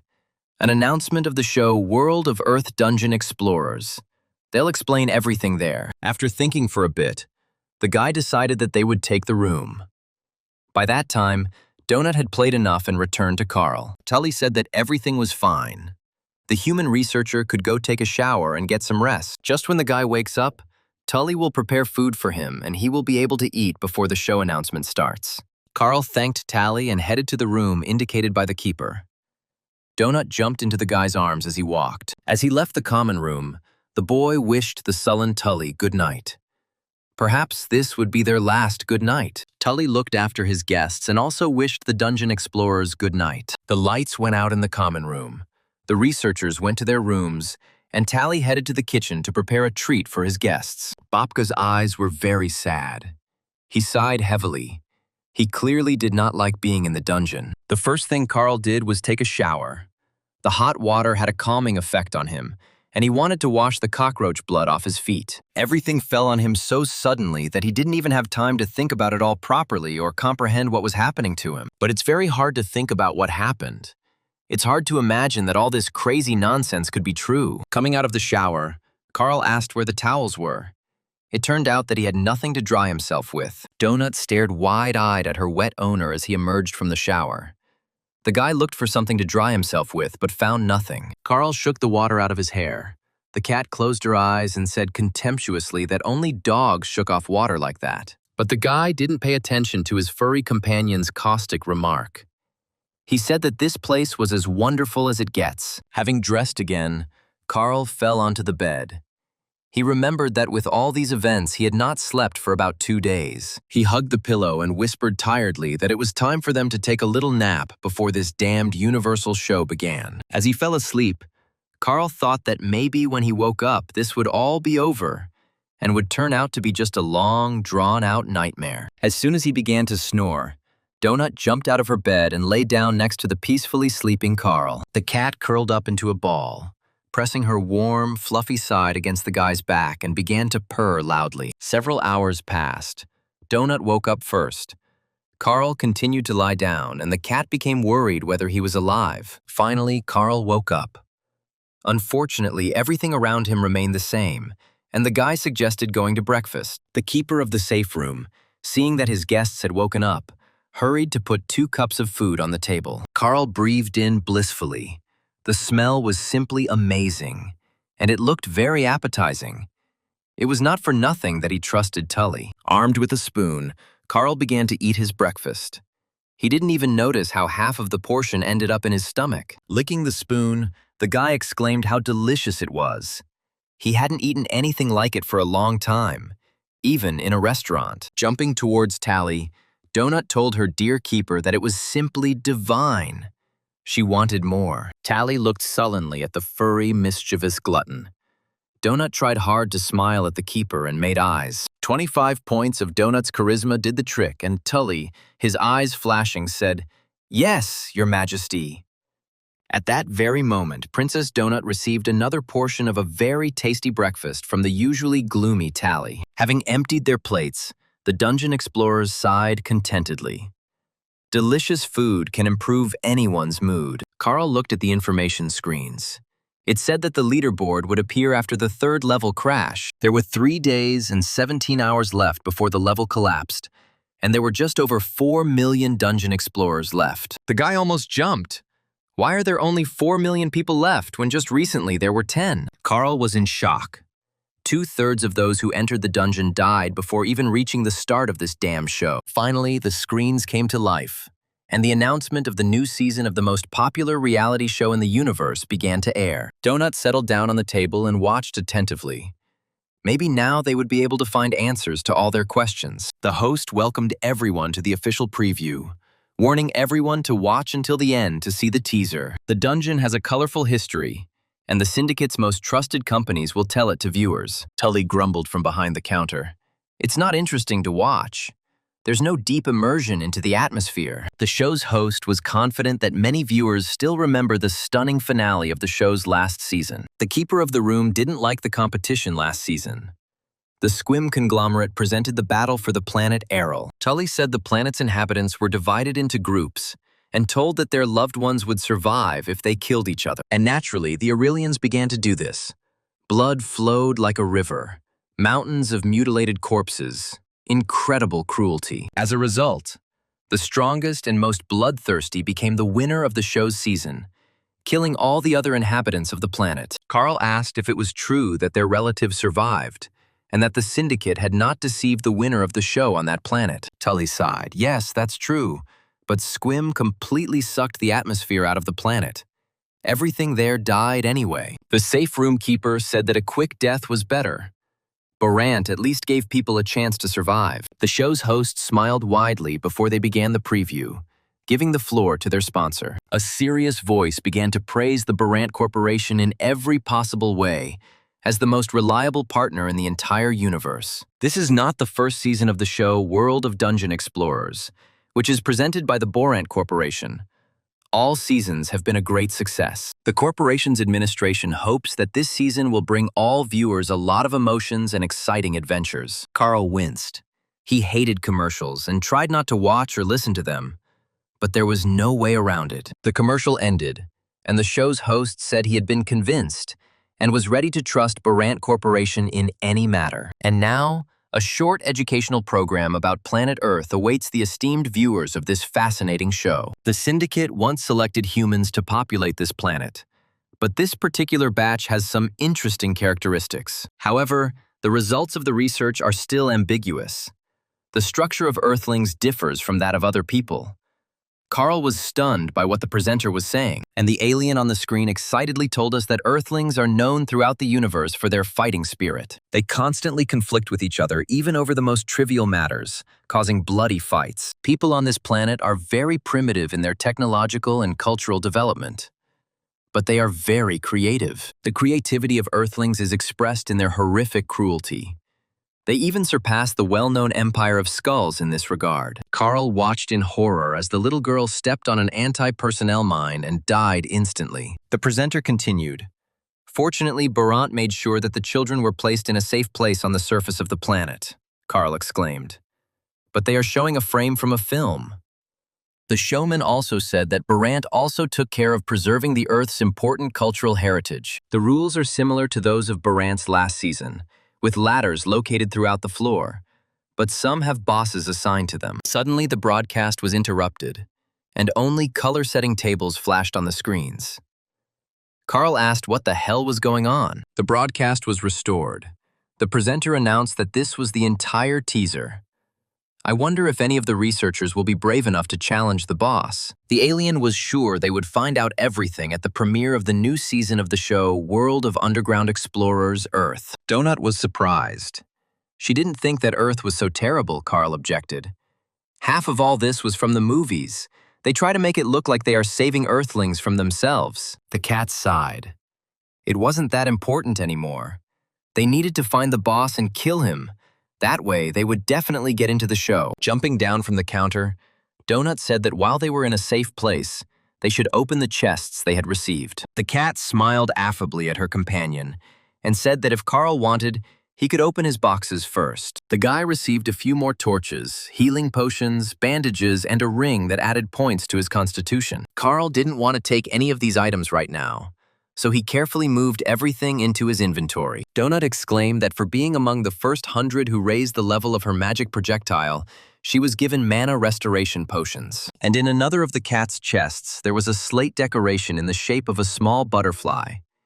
It gives +4 points to lightness of legs and +1 point to intelligence. Donut was delighted. Now the winged fairies would not be hostile towards her. Moreover, the cat received a blessing from them. She was literally flying around the room. Carl asked her to be more careful. This skill does not mean that she cannot get hurt when she lands. But Donut didn't listen to Carl. She ran around the cat town faster than the wind, squealing with delight. Carl asked Tally where he learned to cook so well. He must have been a dungeon explorer before. The safe room keeper shook his head, his eyes growing even sadder. He told Carl that this was not so, judging by the size. This topic was very difficult for Tully. But he told his story. It turns out that the Syndicate doesn't select all worlds in the universe for its show. Sometimes the planet's inhabitants are offered a deal. And that's what happened with their world. One day, representatives of the Syndicate appeared on the planet and announced their conditions to Babka. These conditions were simple. They would take the inhabitants, and in exchange, they would promise not to conduct excavations on their world. Tally had a family, but everyone understood that those who signed the contract would be making a small contribution to the survival of their home planet. The Syndicate came, and the world of the planet of the Babka people began to perish. Then, Tally decided to take a contract in the dungeon. He didn't want to calmly watch his people die, and he couldn't. Now he had to be here so that his family could live. Donut said it was sad, and they needed to be interesting so they could get fans and get on the show, the cat added. And they also need to become stronger as quickly as possible. Otherwise, they simply won't be able to survive here. Jumping onto the counter, Donut affectionately rubbed herself against the gnome Babka and purred her gratitude to Tally for the shelter and the delicious breakfast. Tully stroked Donut's silky back and thanked his guest for their warmth. Carl was very surprised. And what Tully was thanking him for, it seemed like he hadn't done anything special here. He was just being polite. Purring loudly for the delighted keeper of the room, Donut told Tally that they would return when they were finished. The cat jumped to the floor and resolutely headed towards the front door. She called Carl. It was time for them to find the boss and kill him. The guy's face lengthened. Judging by what they had already seen here, this would not be easy at all. Donut smiled and her eyes sparkled. They had to not only kill this damn boss, but do it with style. After leaving the safe room, the cat asked her guard how they could find the boss of this floor. Carl, pointing to a flock of cockroaches approaching them, replied that they needed to keep an eye on the enemies. A large group of very large sprinklers hissed as they crawled towards the dungeon explorers. The largest and most vicious specimen crawled ahead, its small eyes flashing, its whiskers twitching and its hissing menacingly. The guy boldly rushed towards the crawling enemies. They had already met many times, and Carl knew what to do with them. He ran up and kicked the leader of the cockroach pack. The others lifted their butts, preparing to douse the man with their poison. At that moment, Donut entered the battle, firing several magic projectiles at the cockroach swarm. The sprinkler leader, having received a magical blow, helplessly twitched his paws and rolled over onto his back. The cat continued to hit the cockroaches with charges, not allowing them to get up and spray their poison around. Paralyzed by magic, the sprinklers fell to the floor and were unable to move for some time. Donut continued shooting at the swarm of giant cockroaches. She had already learned to aim and almost never missed. And Carl quickly finished off the paralyzed creatures, crushing them with his bare feet, which the show's organizers liked so much. Attacking the enemies together, Carl and Donut quickly dealt with a large swarm of giant cockroaches. Finally, the fight was over. The guy wiped the sweat from his forehead and noticed that the swarms of insects were getting larger. Judging by the number of enemies and their size, the researchers are approaching their nest, and perhaps the boss is also located there. Remembering their last fight, Carl thought that it was quite possible for the two of them to kill the boss. True, In order to win, they need to do everything smartly, work together, not rush into things at random, and first scout everything out. Donut jumped off Carl's shoulder and ran forward, avoiding the green puddles of disgusting, poisonous cockroach blood. The guy suddenly asked his furry companion if she knew how to make an incision. She answered, of course she could. The cat flashed her sharp claws. She could make a 4th-level cut and scratch, too. Her strength was already 15. Carl noticed that Donut had more strength than him. The guy's strength was now equal to 9. This means that even if the mana for magic runs out, Donut will still be able to deal serious damage due to his strength. He smiled and invited her into his arms, saying that it was time for them to move on. It seemed he had figured out how they would defeat the boss. Donut jumped up and pressed herself against Carl. He decided that they would simply act more carefully due to the cat's low constitution stat. He stroked her small body. She seemed so vulnerable and fragile to him. The cat said she had dropped some sprinkler hemolymph, and the explanation said it was an alchemical ingredient. She purred and asked Carl to get more of these things. They seemed to be very useful. The guy agreed, and they moved further down the corridor where they had encountered so many giant cockroaches. After scratching Donut behind the ear, Carl said that they made a great team. They could deal a lot of damage even from a distance. Maybe they would survive. At the end of the corridor, the dungeon explorers found a large gate with a warning sign hanging on it. Carl read in Spanish that it was forbidden to enter here by order of the health department. The guy said to the cat, I think it was Spanish. It said something like, do not enter on orders. He asked if Donut understood anything. The cat frowned. She didn't understand Spanish and couldn't guess what it could mean. Seeing how upset Donut was, Carl told her to forget about it. They would come in now and they would understand everything right away without any signs. He quietly opened the door and whispered to the cat if she could smell anything, as she had a keen sense of smell and unparalleled vision. Donut jumped out of Carl's arms and carefully entered the open doors of a dark and very large room. The cat's fur immediately stood on end. She felt a huge number of enemies on her skin. Donut whispered, there are a lot of 1st and 2nd level sprinklers here. Just an incredible number. The cat looked closely, and there was something else, but she just couldn't figure out what it was. Turning to Carl, Donut whispered, something stinks terribly. The cat is about to burst into tears from the incredible stench. The guy activated his mini-map to get his bearings on where the largest concentration of enemies was in this room. Pulling a stick of dynamite from his inventory, he warned Donut to get ready to run on all 4s. The system said the guy was holding goblin dynamite, and he needed to be careful with it and not squeeze it too hard. Otherwise, Carl looked at the stick of dynamite in surprise. He couldn't understand why the system stopped in the middle of a word. And then the guy clenched his teeth. The system simulated the sound of an explosion. Carl already decided that the saber had exploded right in his hands. The frightened cat bristled and bulged its already huge yellow eyes. The system burst out laughing. Carl frowned and grabbed his heart. He cursed the system for the inappropriate joke. The guy commanded the cat to run away. He will run after her when he throws dynamite at the cockroaches. Carl took a lighter out of his inventory, Donut. Realizing what he was going to do, ran away from the stinking room. Meanwhile, Carl lit the fuse. It hissed, quickly approaching the explosive dynamite. The guy swung and tried to throw the dynamite stick as close as possible to the cluster of cockroaches. When the bomb fell, he saw an army of sprinklers running over a huge pile of various garbage. Gritting his teeth in tension, Carl ran at top speed away from the cockroach-filled garbage room. The sprinklers gathered around the strange, hissing object and raised their tails menacingly. There was a deafening explosion. The entire room was filled with fire. There definitely shouldn't be any living cockroaches left there. Carl didn't have time to run far enough. The blast wave caught up with him and knocked him off his feet. The system sounded an alarm, informing the researcher that his health was very low. The guy grabbed his head. Everything was swimming before his eyes, and blood was gushing from his mouth and ears. Donut was saying something to him, looking worriedly at her companion, but he couldn't understand the talking cat. Having patted her behind the ear, Carl quietly said, everything is fine. The main thing is that Donut is fine.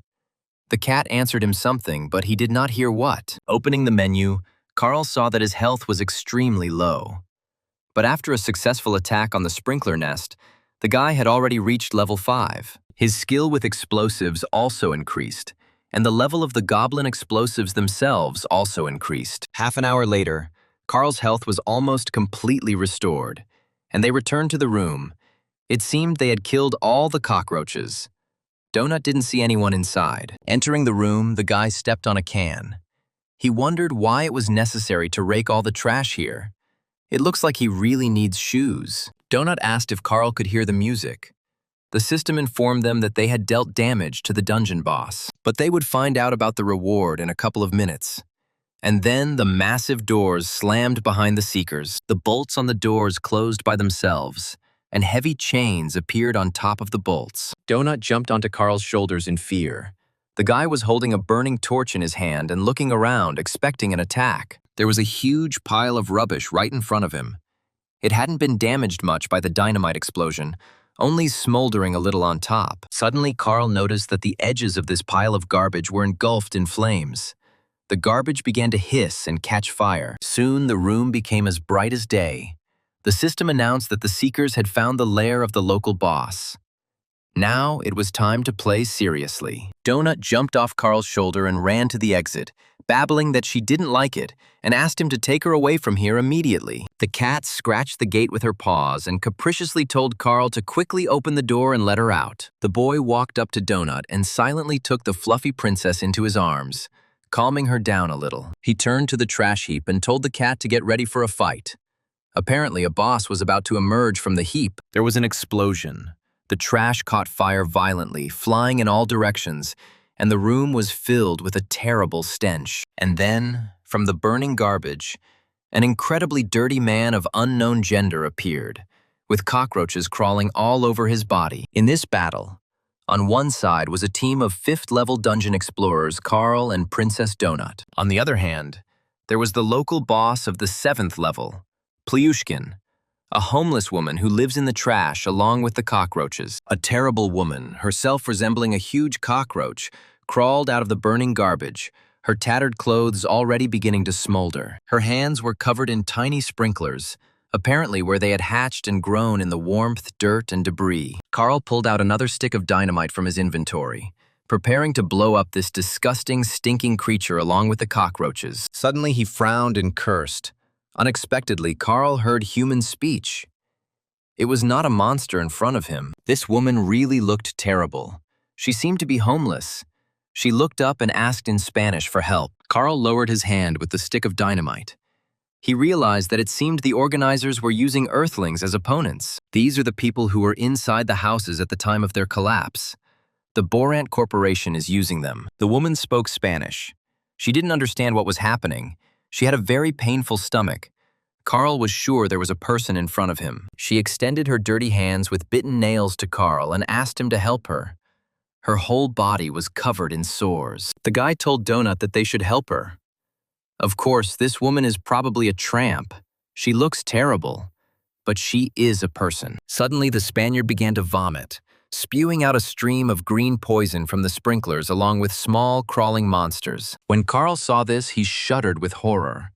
And Donut said that her answer would probably be negative. Sitting on the shoulder of her bipedal guardian, Kat fired magical bolts at Plyushkin, causing the boss to stagger. The huge woman, covered in cockroaches, said that she didn't know where she was, that she was very scared, and again begged for help. Seeing the size of the sprinklers running towards them, Carl swore that they had never seen such huge creatures in the corridor. Donut said, "This is just disgusting," and fired magic projectiles at them. There was no time to waste. The cockroaches kept increasing in number, and they also grew significantly in size and became very aggressive. Carl told the cat to drink another mana potion. They had a very tough fight ahead of them here, and there was no way to retreat. Donut jumped off her companion's shoulder and was about to deal with the mustachioed army of giant cockroaches. The cat struck the poisonous insects with magic, stunning and killing the crawling creatures, of which there were countless numbers here. And Carl, with a torch in his hand, ran to the boss. He still hoped to find a way to get her back, although he did not know if it was possible. Running through the trash scattered around the room, the boy stepped on a piece of glass and blood gushed from his bare foot. He screamed and lifted his wounded legs, spraying blood. The smell of fresh human blood immediately attracted cockroaches. Carl ran up to the Spaniard and asked if she understood him, but she responded by raising her huge fist and shouting that she had a stomachache. She hit the place where Carl had just been standing, and he managed to jump to the side, trying to reach the dugout. The Spaniard again spewed out a stream of green poison and incredibly large sprinklers. Carl asked the lady to stop. Hiding behind bags of garbage, the boy watched in horror as his former human Borant did this to her. But no matter how sad it was to admit it, Carl understood perfectly well that the woman had now become a monster, and she was dangerous. He found a long, strong chain among the garbage bags, wrapped it around his hand, and decided that they had to stop the boss. Carl knew how to handle chains very well. Having untwisted the ring, he wrapped the chain around the poisonous Spanish woman like metal fetters. Having wrapped the chain around the boss, the guy pulled it by both ends, shouting to Donut to distract the enemies for now. The cat replied that Carl should act as quickly as possible, as there were more and more of these giant cockroaches. Donut clicked on her inventory to replenish her mana reserves with a special potion, but she was unable to do so. The cat said in surprise that she couldn't drink another potion to restore mana. The system wouldn't allow it. She won't be able to shoot for another whole minute, which means Carl will be left without magical fire support for that time. At this time, the guy was circling around the Spanish woman, wrapping her in several rings of a metal chain. Having jumped onto the boss's shoulder, he deftly wielded the chain. Now, all he had to do was somehow throw the chain around the giantess's throat. Taking aim, Carl began to spin the chain, trying not to let it get tangled in the woman's long hair. And now a huge metal lasso was wrapped around Plyushkin's neck. And now Carl had to tighten the noose. The Spaniard felt something pressing on her neck with concern. She sighed and fidgeted. Carl, firmly grasping both ends of the chain in his hands, jumped off the giantess's shoulder, pulling her huge, ugly body along with him. She grabbed her neck, trying to throw off the chain that had dug into her skin. Blood spurted out, and the woman begged him to let her go in Spanish. The guy pulled the chain with all his might. The giantess wheezed and began to fall. Carl said that he could use some support now. The cat, jumping high above the pile of garbage, purred. Carl is doing a great job. He came up with a great idea with the chain. Carl chuckled. He didn't mean that kind of support, but something more effective. He was already surrounded by cockroaches. Straining with all his strength, the guy continued to pull the chain. He really didn't like it, but there was no other way out, so he cursed. At this time, one of the giant cockroaches quietly crept up to Carl, because the cat had stopped shooting. The huge sprinkler sank its teeth into Carl's already wounded leg. Blood spurted out, and the boy cried out in pain. He loudly cursed Donut to help him. Otherwise, the cockroaches would bite him while he was strangling the boss with a chain. Carl shouted that if the cat couldn't shoot, she could certainly use her damn sharp claws. Donut replied, "The boss is almost dead. Carl will succeed. We can't stop. There's very little left." The giantess begged in Spanish to save her. She was already wheezing, helplessly opening her mouth, and a stream of cockroaches was flying out of her mouth. Suddenly, the chain on the boss's neck snapped, leaving a bloody furrow on his throat, and the woman began to breathe again. The guy cursed like crazy. It almost worked. But what to do now? There is no other chain here. He fell into a pile of stinking garbage, and both halves of the broken chain flew at him. Carl literally growled with anger. Lying among the bags of waste, he feverishly thought about what to do. His thoughts were interrupted by an attack by a giant cockroach. The insect was slightly smaller in size than Carl himself, and then Donut's powerful magic projectile flew into the huge sprinkler. The monster twitched its paws and died. The cat happily informed Carl that she could shoot again. And without wasting any time, Donut shot the boss. The guy looked at the dying woman with regret. Not long ago, she was a human being, and he didn't want it to end like this. The cat continued to shoot, piercing the Spanish woman's body through and through. Scarlet blood gushed out, and the woman staggered. The health bar showed that the boss was about to die. Carl hurried to run out so that the owner of the trash wouldn't crush him when she fell. There was a terrible noise. Bags of garbage and cockroaches flew in all directions. A huge woman fell to the floor. She was dying. Carl jumped on her giant body. She whispered in Spanish to be forgiven if she was a bad person. The Spanish woman said that she did not want her daughter to get sick, and she was also very afraid of going to hell. The guy clenched his fist, weighted with a chain. He knew he had to finish her off before the cockroach boss's health was restored. The Spanish woman's eyes filled with tears, and she begged the boy to allow Jesus to accept her and end her torment. Carl frowned and quietly asked the woman for forgiveness. But unfortunately, it was no longer possible to bring her back. He dealt her the final blow. Blood spurted. After all, it was better to die than to be what the aliens had turned her into. As soon as the boss breathed his last, all the cockroaches in the room instantly fell dead. Carl jumped off the body of the Spanish woman, who had grown several times larger. He was in a foul mood. This victory did not make him happy. The system announced the winners of the battle with the floor boss. Victory went to the Donut Princess's retinue team, which includes Carl. The team is led by Explorer Princess Donut, a member of the Earth Cat class. Carl couldn't forget what Barant had done to the Spanish woman. Perhaps the same fate befell everyone who was inside at the time of the collapse. He frowned, his eyes flashing with anger.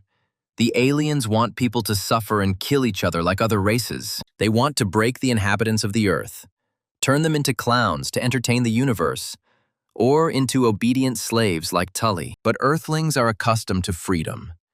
The aliens were right to point out that people are creative and will definitely figure out how to free themselves. Suddenly, Carl saw a piece of paper flying straight towards him. It was strange. The system suggested that it was a map of the area. He reached out and caught the piece of paper. They had already defeated the floor boss, so it seemed like there shouldn't be any more trials here. The guy squeezed the caught leaf in his hand, and his mini-map opened in front of him.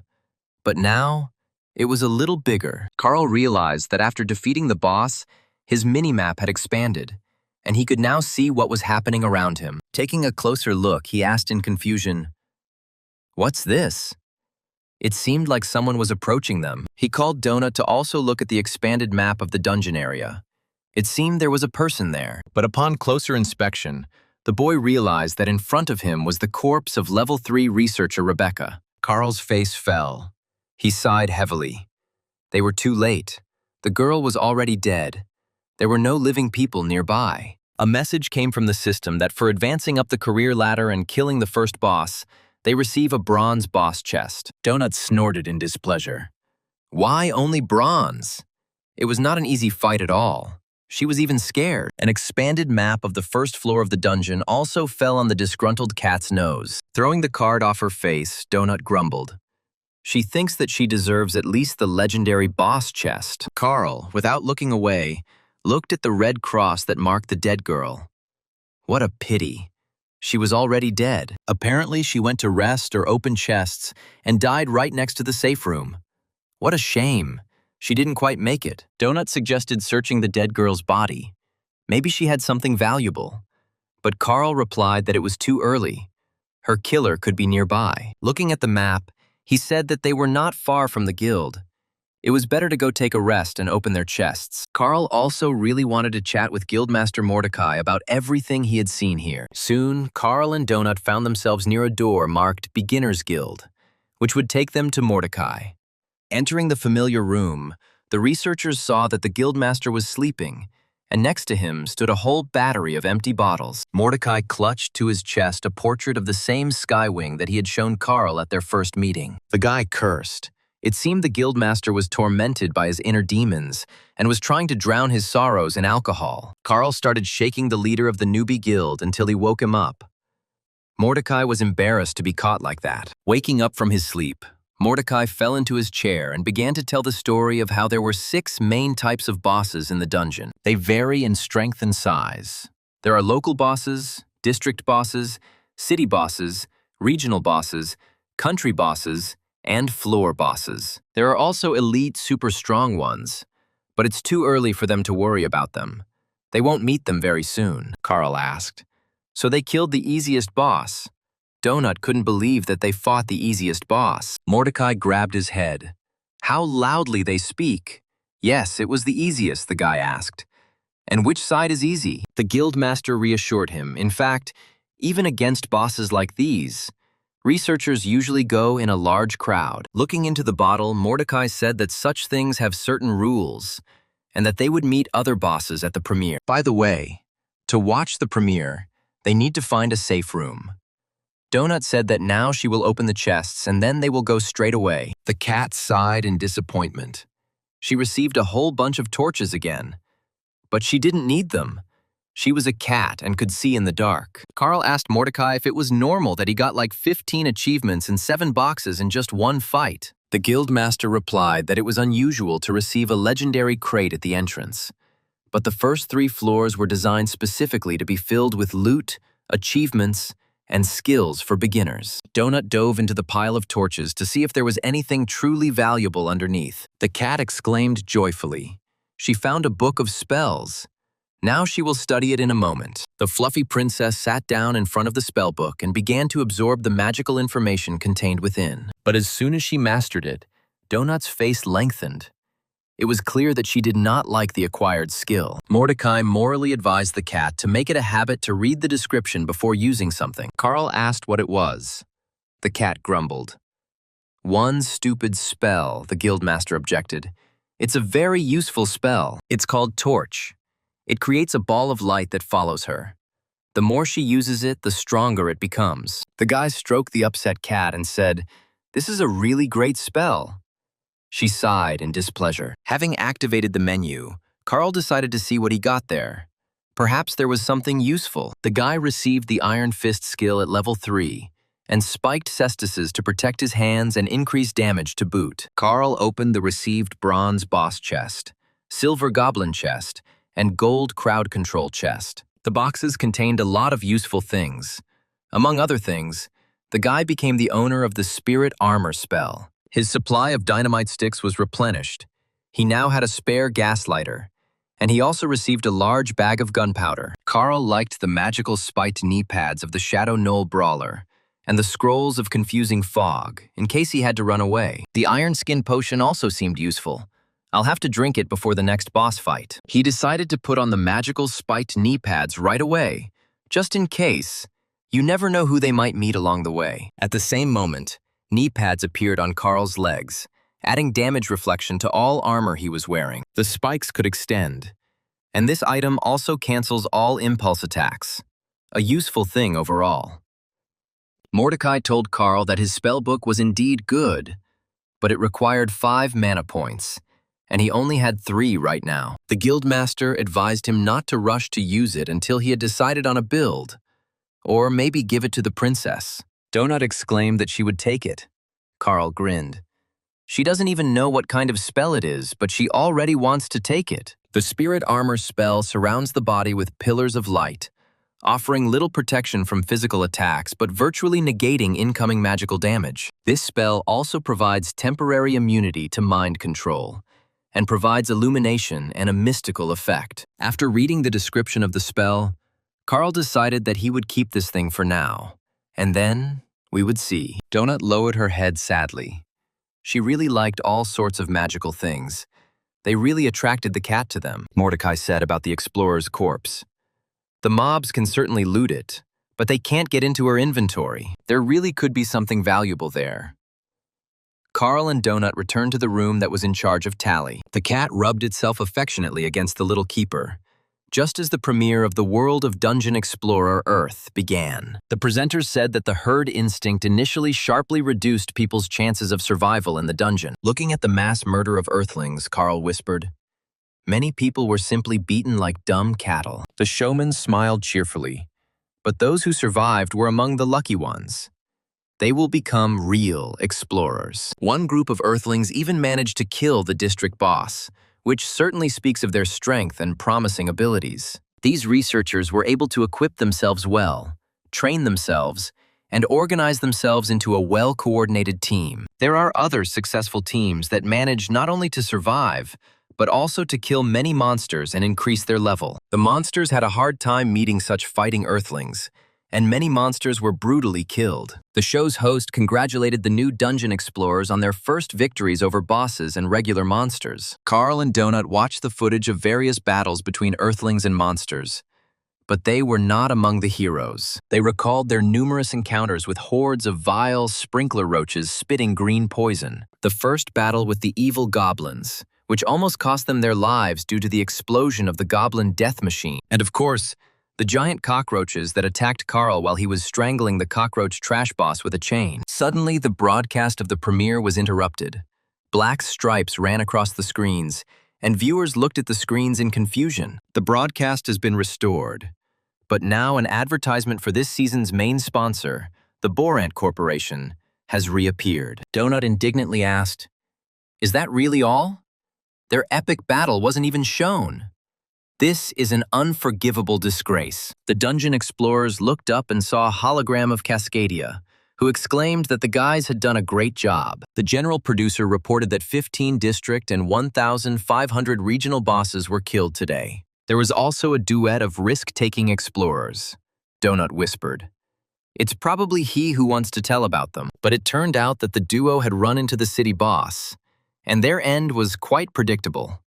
They died heroically. The cat's face became sad. Contrary to her expectations, no one noticed their team.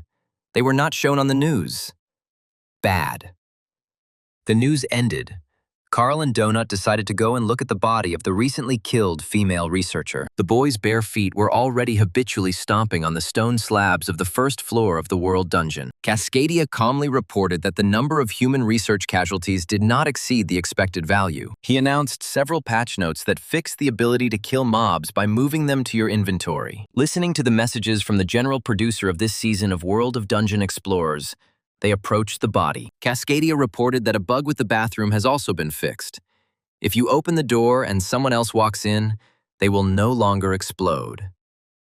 The producer added that while they are flattered by the Earthlings' creativity, all vulnerabilities will be patched, so don't get carried away. Carl smiled. The aliens studied them and did not think that the first thing people would do would be to try to break their entire system.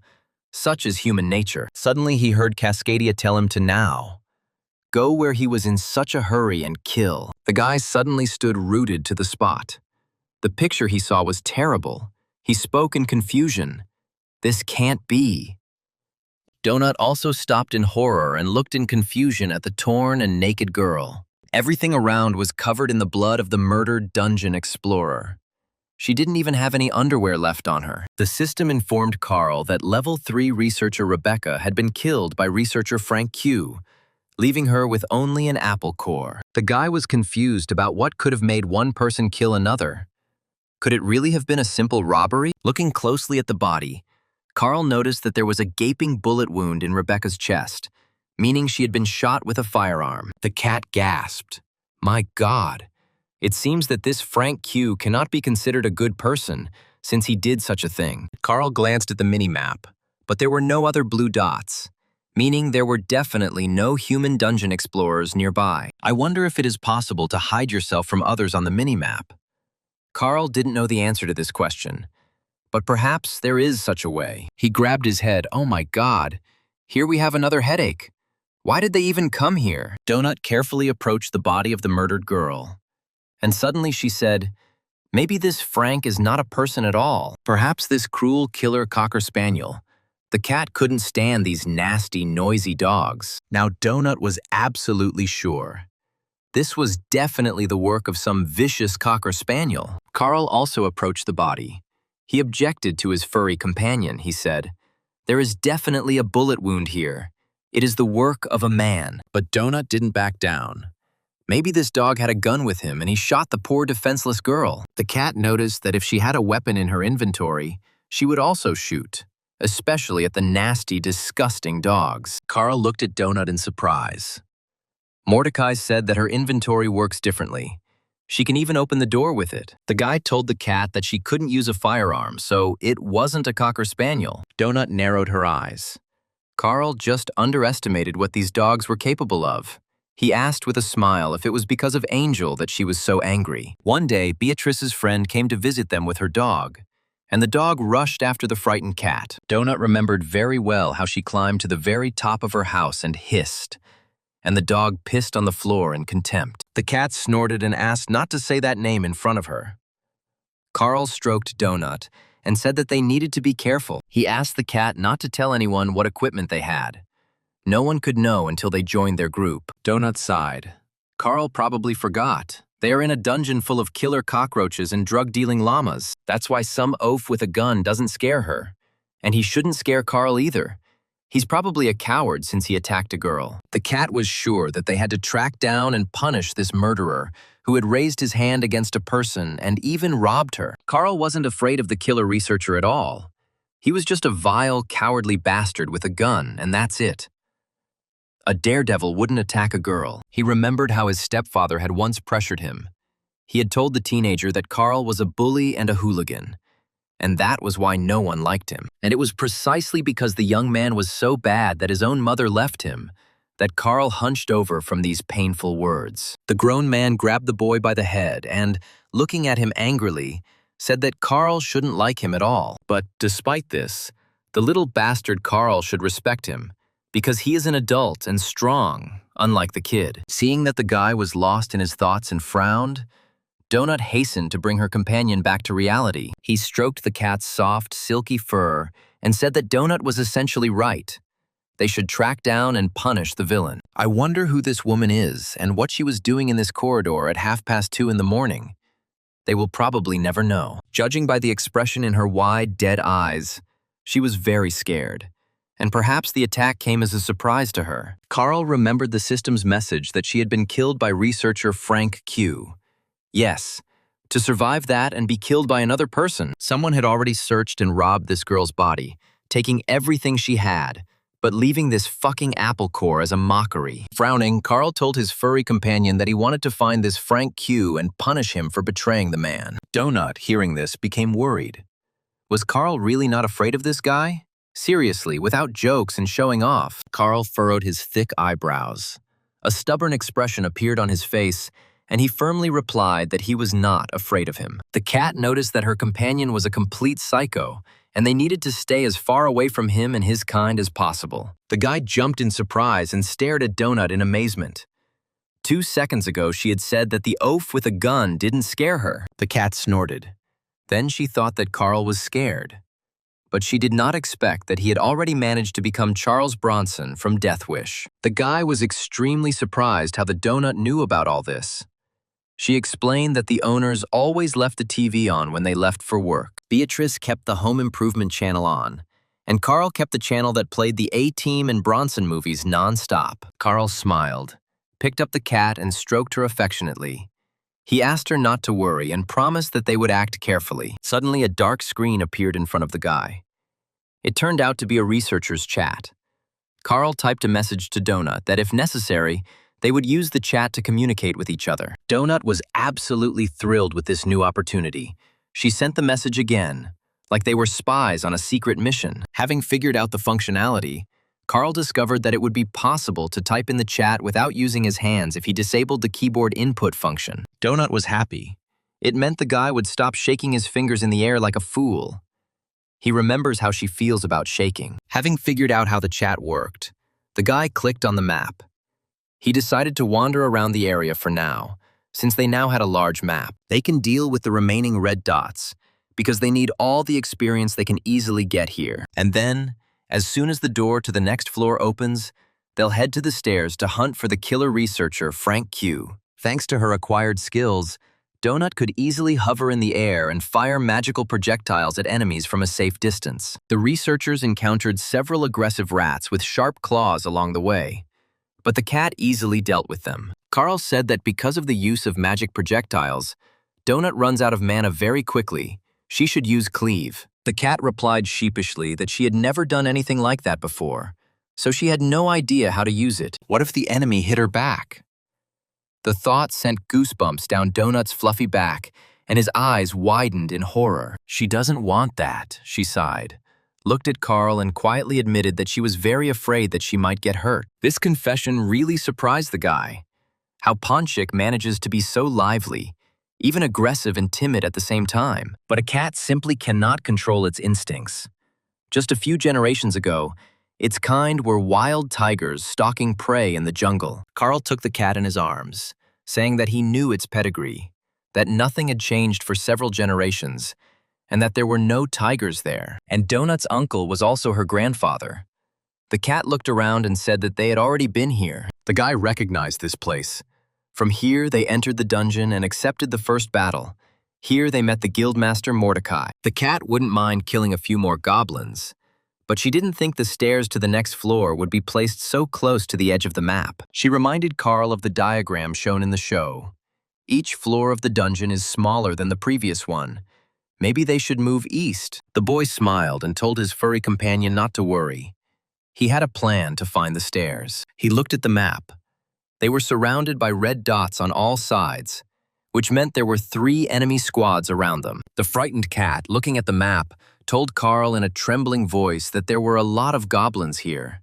They wouldn't be able to cope with them. And indeed, soon a whole crowd of green goblins jumped out of the 3 arches.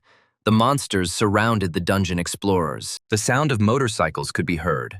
The goblin engineers, their sharp teeth snapping angrily, were riding towards the enemy on iron horses. Donut pressed herself against Carl's shoulder and asked fearfully what they were going to do. But the guy was surprisingly calm. A motorcycle with 3 goblins was already approaching the researchers. One of the green fighters was preparing a club with a pineapple for an attack. The fur on the back of Donut's neck stood on end. In a few more seconds, the wave of goblins would overwhelm them, and Carl hadn't even drawn his weapon. Suddenly, the young man raised his left hand with a green goblin tattoo and shouted loudly at the advancing enemies to stop. Carl had a goblin pass on his forearm, which he had received in the first battle, and now he could move freely around this area. The green goblins hissed indignantly at the man with the goblin mark.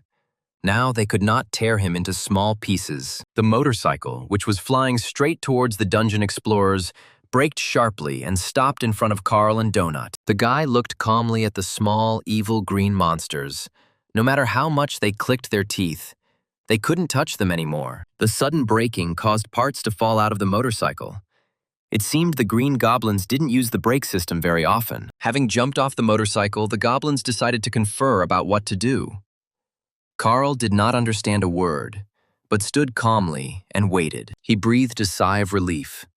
The tattoo had worked. Now the goblins weren't shown as enemies on his mini-map.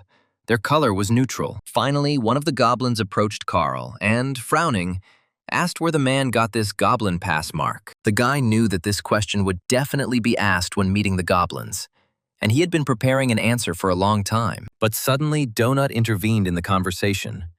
She said that they blew up their nasty tractor, and the brains of 3 of their friends were smeared on the cobblestones. She waved her paw to the side, saying, "They are a little further away. In this area, suddenly they want to scrape their remains off the floor." Carl whispered a curse at the cat and said that he would be the one doing the talking. What was she talking about? They would turn her into cat meat now. Hearing the cat's answer, the goblin hissed angrily, baring his sharp wedge-shaped teeth. How dare she mock him? But literally the next second, the green monster's eyes lit up, his muzzle turned pink, and he looked at Donut with admiration. Carl reminded the cat that he actually had the tattoo with protection, and she good-naturedly patted him on the head with her tail. Donut winked and replied, "But she has 37 charisma points." And now let Carl watch closely. Jumping off the guy's shoulder, the cat approached the goblin and, calling him Sunshine, asked him to answer a few of her questions. The goblin, enchanted, looked at the strange furry creature with a shining tiara on his head. She asked what his name was. The green monster was confused. It turns out he didn't have a name. These goblins were considered lower creatures and they only had roles. Donut purred. What a pity. But this is so inconvenient. She will have to fix the situation and come up with names for these creatures. Standing on her hind legs, she told her first interlocutor that from now on she would call him Bachelor. The cat, purring loudly, named the second goblin, who was sitting behind the wheel of the crumbling motorcycle, Morda. The third green goblin enchanted by Donut also received a name. From now on, everyone will have to call him Murdoch. The 3 young goblin fighters looked at each other in confusion. They felt very strange and did not understand anything. Donut whispered to her companion why they had come here at all. Carl whispered that he needed the goblins to do something for him. The cat tenderly asked the bachelor's darling to take her and Carl to their goblin engineers and inventors of various gadgets. Most likely, these are the gentlemen who wear kitchen utensils on their heads. Donut remembered the evil creature that was chasing her. The goblin bachelor stuttered as he told the cat that he would do whatever the ma'am wished and turned to show the explorers the way. But Donut stopped him. She didn't like at all the way her new admirer was addressing her. These goblins were completely ill-mannered. She fluffed up her fur, raised her tail like a pipe, trying with her whole appearance to show importance and charm at the same time. Turning to the goblins, the cat, frowning, declared that she was not ma'am. She was Princess Donut, and demanded that they call her that. Turning to the bachelor, she asked if he understood. The goblin stuttered and mumbled that he understood everything. Not hearing her title, the cat bristled and hissed menacingly. The frightened goblin hastened to answer, "Okay, Princess Donut." The squad of goblins obediently moved towards their lair. Carl asked the cat what the hell that was. Did she really know that everything would turn out like this? Donut reminded me about her stats. It's simple. Mordecai said that her charisma would influence the creatures in the dungeon. There are also certain limitations. The cat's charisma affects the inhabitants of the dungeon if their icons are not red, if they are not bosses and not higher level. When they fit the conditions, Donut can control them. She smiled contentedly. She really liked it. The goblin engineers, with cooking ladles on their heads, turned to face the strangers. The presence of the female greatly disturbed them, but Donut's charisma did its job. The green monsters looked at her with oily eyes, ready to do anything. Mordecai had once told her that on the first 4 or 5 floors she would be able to convince every creature to obey her. Before the Seekers stood a level 5 goblin bombard, an expert in explosives that could strike with destructive force even at long range. Even his fellow goblins looked at the bombard with apprehension, because he always had bombs in his hands that he could throw. The explosives expert looked at Carl suspiciously. Like everyone else, he was puzzled why the man had a goblin pass. Having learned that strangers had appeared in the lair, a 7th-level goblin shaman headed towards the researchers of the world dungeon. The goblin shaman is the most revered class in this species, coming immediately after the chieftain and warlord, and specializing in torment magic. To graduate from the Shaman University, goblin mages must fulfill 2 of 3 mandatory conditions. First of all, they must have sex. This condition is usually fulfilled by everyone first and with great pleasure. The second condition is that graduates must know how to cook, at least to properly brew potions and maybe even food. The third condition is that they must eat their own parents, in which way the shamans are free to choose for themselves. After completing all the training requirements, young female students receive shaman diplomas and are sent to serve in their clans. Most female students and future shamans do not choose to learn to cook, preferring to eat their parents. Approaching the guests, the shaman looked at them carefully and said that the cat could read, but humans were not welcome here. The guy said he wanted to buy a motorcycle from them. They would have to travel a lot, and he hoped the goblins would help with this. The shaman growled, "Man is a stupid, dirty semblance of a monkey. Does he really think that the truth can just appear here?" Here, Donut intervened in the conversation, calling the shamanka darling, and everything began to swim and sparkle before her eyes. Pleased with the effect obtained, the cat, purring, suggested to the shaman that they discuss everything again. But she was unable to resist. Ponchik said that she understood what the shaman was trying to achieve with her look. It looked like she wanted to emphasize her cheekbones, but she overdid it, and her face ended up looking like a sponge scraper. But that shaman who was walking towards them didn't start shoving so many pieces of iron into her face. The cat looked closely at another representative of the goblin shaman class, who was heading towards the guests. Donut wrinkled her nose. My God, she's wearing such a plain bone necklace. A respected shaman could wear something brighter. But the cat decided to talk about the second one later. For now, she needed to win over the first, more aggressive shaman. Donut asked the green girl if it was all because she was forced to eat her parents at university. The goblin didn't expect this question. Her eyes widened, her ugly face twitched. She remembered her parents. Suddenly her nose wrinkled and her eyes filled with tears. Carl was stunned. Could goblins really cry? The shamanka fell to her knees next to Donut and burst into tears. Yes, that's why there was so much metal in her face. The second shaman heard the cat's remark about her necklace and was about to hit her with a staff with a pineapple. But it was enough for Donut to look into the goblin's eyes, and her expression changed dramatically. The cat named the shamans Rory and Lorelei, and now they both cried, remembering their parents eaten alive. Donut asked Rory if she could help them buy the big thing her friend was talking about. The shamanka replied that they couldn't just give away the killdozers. They were very valuable. The leader would kill them for such arbitrariness, but she can make them a human-sized bike with a sidecar, which is better than walking through the dungeon on foot. Rory pointed to the motorcycle in the corner that the goblins were racing around the floor on as an example of a means of transportation. Stroking the purring cat, the shaman said that this would not be for free. The person must give her something in return. Carl opened his inventory, wondering what he could offer as payment to the green goblin shamans. He had a lot of gadgets there, of course, but he needed almost all of them for himself. And then he remembered the amphetamine that he had taken from the llama they had killed, and gave a couple of packets of the drug to the goblins. Having taken the drugs, the shamans asked if this was really all he had. A couple of packets of this stuff would clearly not be enough. That's all the llama they were supposed to trade with had, Carl cursed.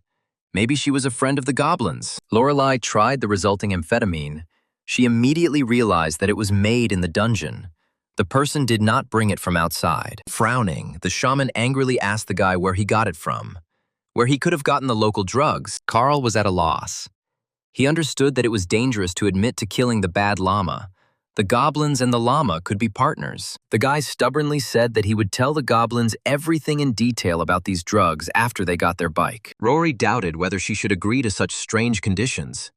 The man was behaving very dubiously and suspiciously. Standing on her hind legs, Donut smiled and told Rory to agree. They would tell her everything about this amphetamine. Pink flashes danced in the shaman's eyes again. The cat's charisma had an infallible effect on the goblins. While tossing the drug packets, she said with a smile that they had agreed that the researchers would soon receive their bike. The shamanka barked at the engineers to get to work, those lazy bastards, and quickly put together a new motorcycle. Having given the order to the goblins, Rory again approached the furry guest and carefully sat down on the floor next to her. Donut immediately jumped onto the shaman's lap and began to purr loudly. She looked at the cat as if enchanted. Rory carefully stroked Donut's soft and tender body, and the cat, curled up into a ball, continued to purr musically. Suddenly, the cat raised her large golden eyes to the shaman. She caught the thoughts of the still young Rory. Donut turned to her, placed her soft paws on the shaman's chest, and looked at her questioningly. Finally, the cat asked her if she really wanted to go with them to explore the world underground, if that was possible. Hearing this, Carl was stunned and stared at the shaman. He had always believed that goblins were sworn enemies of people and could not work together. The goblin shaman was very surprised that the cat was able to recognize her secret thoughts. For a second, she was confused. Rory sighed heavily and hung her head. She really wanted to go with Donut. She really liked the cat. She looked tenderly at the cat and stroked her soft fur, sighing. Rory replied that she could not go with them. The shaman cannot abandon the chief, even though he is terrible and soft-hearted. But he is still the leader of her large clan. The Goblin clan is a large, noisy, multivocal family of Rory, and the chief is the head of this huge family. But even if Shaman Rory could go with Donut and Carl, she wouldn't be able to leave this floor. As soon as the green goblins on the first floor start to descend down the stairs, they will immediately die, killed by the dungeon. Carl leaned forward, which meant Rory knew how everything worked here. The shaman sighed. She knew enough and knew that they were on the first floor. The guy asked Rory if she knew what would happen in a couple of days, and the shaman replied that this floor would collapse. Rory added that she knew everything perfectly well. She also knew that if the floor collapsed, only the researchers would die here, and the goblins, as well as the other inhabitants of the world dungeon on this floor, will simply fall asleep during the destruction. The shamanka obediently lowered her eyes. Carl realized that she and her people had experienced something similar many times and had come to terms with it. She said that when the next dungeon opens in the new world conquered by the Syndicate, they will wake up again, and there will be another day here. And life in the Green Goblin clan will continue for another week until the next destruction of the dungeon. But Rory also knew that if they did a good job of killing new dungeon explorers, they would be promoted. The shaman thoughtfully stroked the purring cat and continued her story about the order in the world underground. All goblins know that one day they will wake up on the floor below, which will mean that they are one step closer to freedom. The organizers of the bloody show will order them to kill researchers on the second floor and become better and stronger at it. Only by killing the explorers of the world's dungeon can the members of the shaman Rory's family earn their own freedom. They must be ruthless, bloodthirsty, and sophisticated. Only then will they and their children survive in this world. According to the concept of the world dungeon, green goblins are nimble, resourceful, and strong villains, enemies of explorers. Rory dreamed that one day they would be so deep that explorers would never reach it.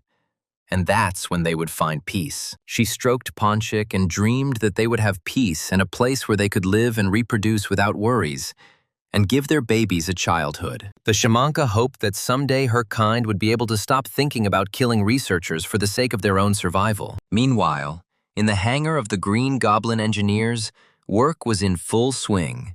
The craftsmen were assembling a bike for Carl and Donut. The mechanics, on Rory's orders, quickly assembled the body, screwed on parts, tightened, adjusted, and tinkered. The welder walked along the hull with his machine, welding joints where necessary and checking for leaks. Soon, the three-wheeled contraption was ready. A third wheel for a cat stroller was added to the regular motorcycle. The bike was the favorite combat vehicle of the Goblin Bombards, although it was not the most reliable or safe method of transportation. One of the Goblin engineers approached the finished motorcycle and decided to test its functionality by pressing one of the levers. At that very moment, the steering wheel and control system fell to the floor with a crash. The mechanics' faces stretched out. What a disaster. Carl looked at the assembled contraption with displeasure. It wouldn't take long to kill yourself on a bike like that, even on the narrow roads of the dungeon. Gathering the Goblin engineers who were busy making the bike, Donut ordered them to make it bigger and paint it purple. The work began to boil with renewed vigor. Inspired by the cat's charisma, the goblins disassembled and reassembled the motorcycle with astonishing speed. Soon, a shining purple three-wheeled dungeon transport appeared before the astonished eyes of those present. The bike was ready, and Rory demanded that Carl, as agreed, tell her where he got the amphetamine. Ponchik, jumping into a fluffy cat cradle in a bike, asked the shamanka if she was interested in those same drugs. They got them here, in the dungeon, in the neighboring district, across the road. The drugs were from a bad llama. The researchers shuddered as they recalled their encounter with a llama that spat molten lava at all its opponents. Rory growled. She knew that these cunning llama traders were hiding something from them. The shaman shouted for the fighters to gather. There was an incredible bustle in the lair. The shamans urged the goblin warriors on, giving them only 5 minutes to get ready. The gates swung open, and a goblin killdozer with fighters on board rolled out into the wide corridor.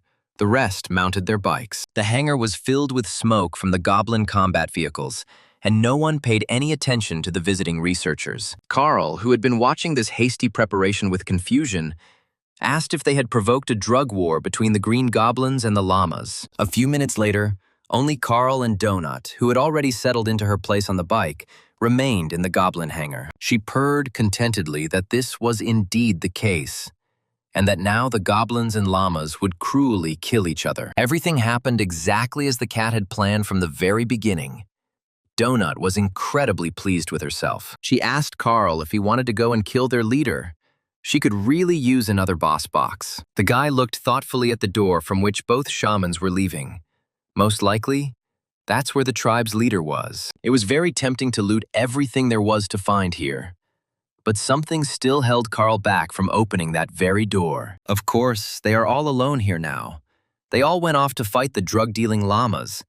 But the leader may have his own security. Donut looked at her companion with a smile and asked if they would go and kill the leader of this tribe of green goblins. But Carl knew that they had no idea what was hidden behind that mysterious door, or what kind of enemy they would meet there. The goblins are much stronger than the sprinklers that guarded the trash boss Plyushkin they fought. But even in that battle, they had to strain themselves to emerge victorious. And there were countless cockroaches there. Moreover, Plyushkin turned out to be an Earth resident who had been disfigured by the show's organizers, which in itself was unpleasant. Carl then almost died trying to defeat the enemy without killing him. But unfortunately, this was no longer possible. And since the goblins themselves are stronger than cockroaches, that means their leader will also be many times stronger than Plyushkin. So, going there without knowing any information is very stupid. Carl clenched his fist.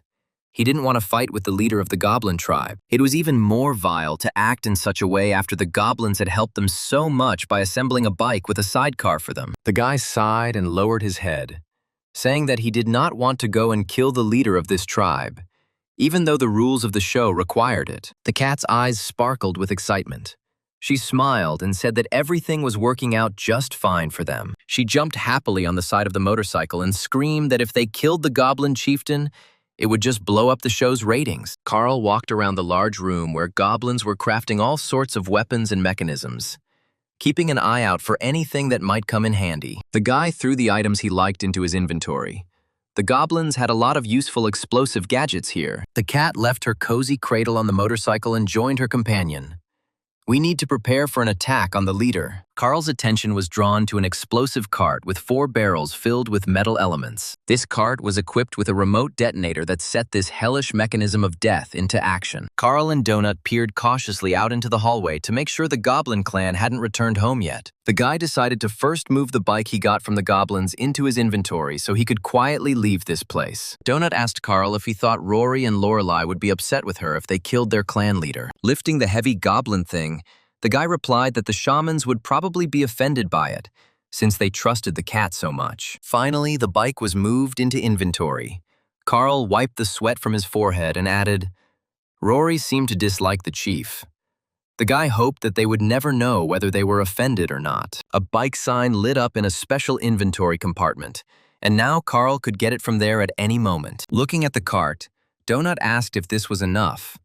The cat thought that this would not be enough for the goblin leader. Carl explained that black powder is not designed to cause damage with an explosion, but it does scatter metal well with the blast wave. So if the boss is there, they'll stuff him full of these pieces of iron. The guy doubted that the boss on the first floor was that strong. In any case, if this didn't kill him, Carl didn't know how else he could be defeated. The guy rolled the explosive cart up to the large doors behind which the goblin tribe leader was supposed to be. Carl asked the cat if she was ready. She tensed up, glowed with mana, and replied that she was ready. Donut ordered the doors to open, and they began to slowly swing open, letting Carl in with the deadly cart. The cat carefully peered inside the room. She needed to make sure that the huge leader of the goblin clan was here. Having seen everything she wanted, she whispered to Carl to roll the explosive cart with gunpowder inside. The boy pushed the cart with all his might, trying to speed it up as much as possible so that the leader couldn't stop it. The explosive cart jerked forward, the small wheels barely supporting the weight, pieces of rubber flying off them. Donut quickly jumped back to avoid getting hit by the wheels, and Carl accelerated the cart faster and faster. Jumping into the doorway, the guy pushed the cart with gunpowder forward as hard as he could into the dark room. He shouted to Donut to run away quickly. Otherwise, those who were guarding the leader of the goblin clan could chase after them. There was a noise, confused shouts and swearing coming from the room into which Carl had just pushed the explosive cart. Turning the corner, the boy asked the cat if she had seen the goblin clan leader in that room. Maybe they had pushed the cart there in vain. Donut confirmed on the run that yes, there was a very large, nasty, dirty goblin sitting there. Carl was pleased. It meant they had calculated everything and done it perfectly. He pulled out a remote detonator from his inventory. The cat stretched out on the cold floor tiles and groaned that she hated running. Her short, delicate paws were tired. She suddenly remembered that very tribal leader whom they were now going to blow up in his own lair. Donut told Carl that when she looked into that big room, the chief was sitting in a huge chair and reading a book. The guy picked up the remote detonator, his thumb already resting on the red trigger button. The cat, rolling from side to side, told her companion to blow it up faster. "We need to bomb this leader to glory." Carl pressed the red button, sending an explosion signal to the 4 barrels on that very deadly cart. And then the cat added that there were, of course, a bunch of children of different ages in the room with the leader. But they were goblins. The guy's face lengthened. He frowned and turned to Donut. He asked why she hadn't said this before. And then an explosion of incredible power thundered in the lair of the green goblins.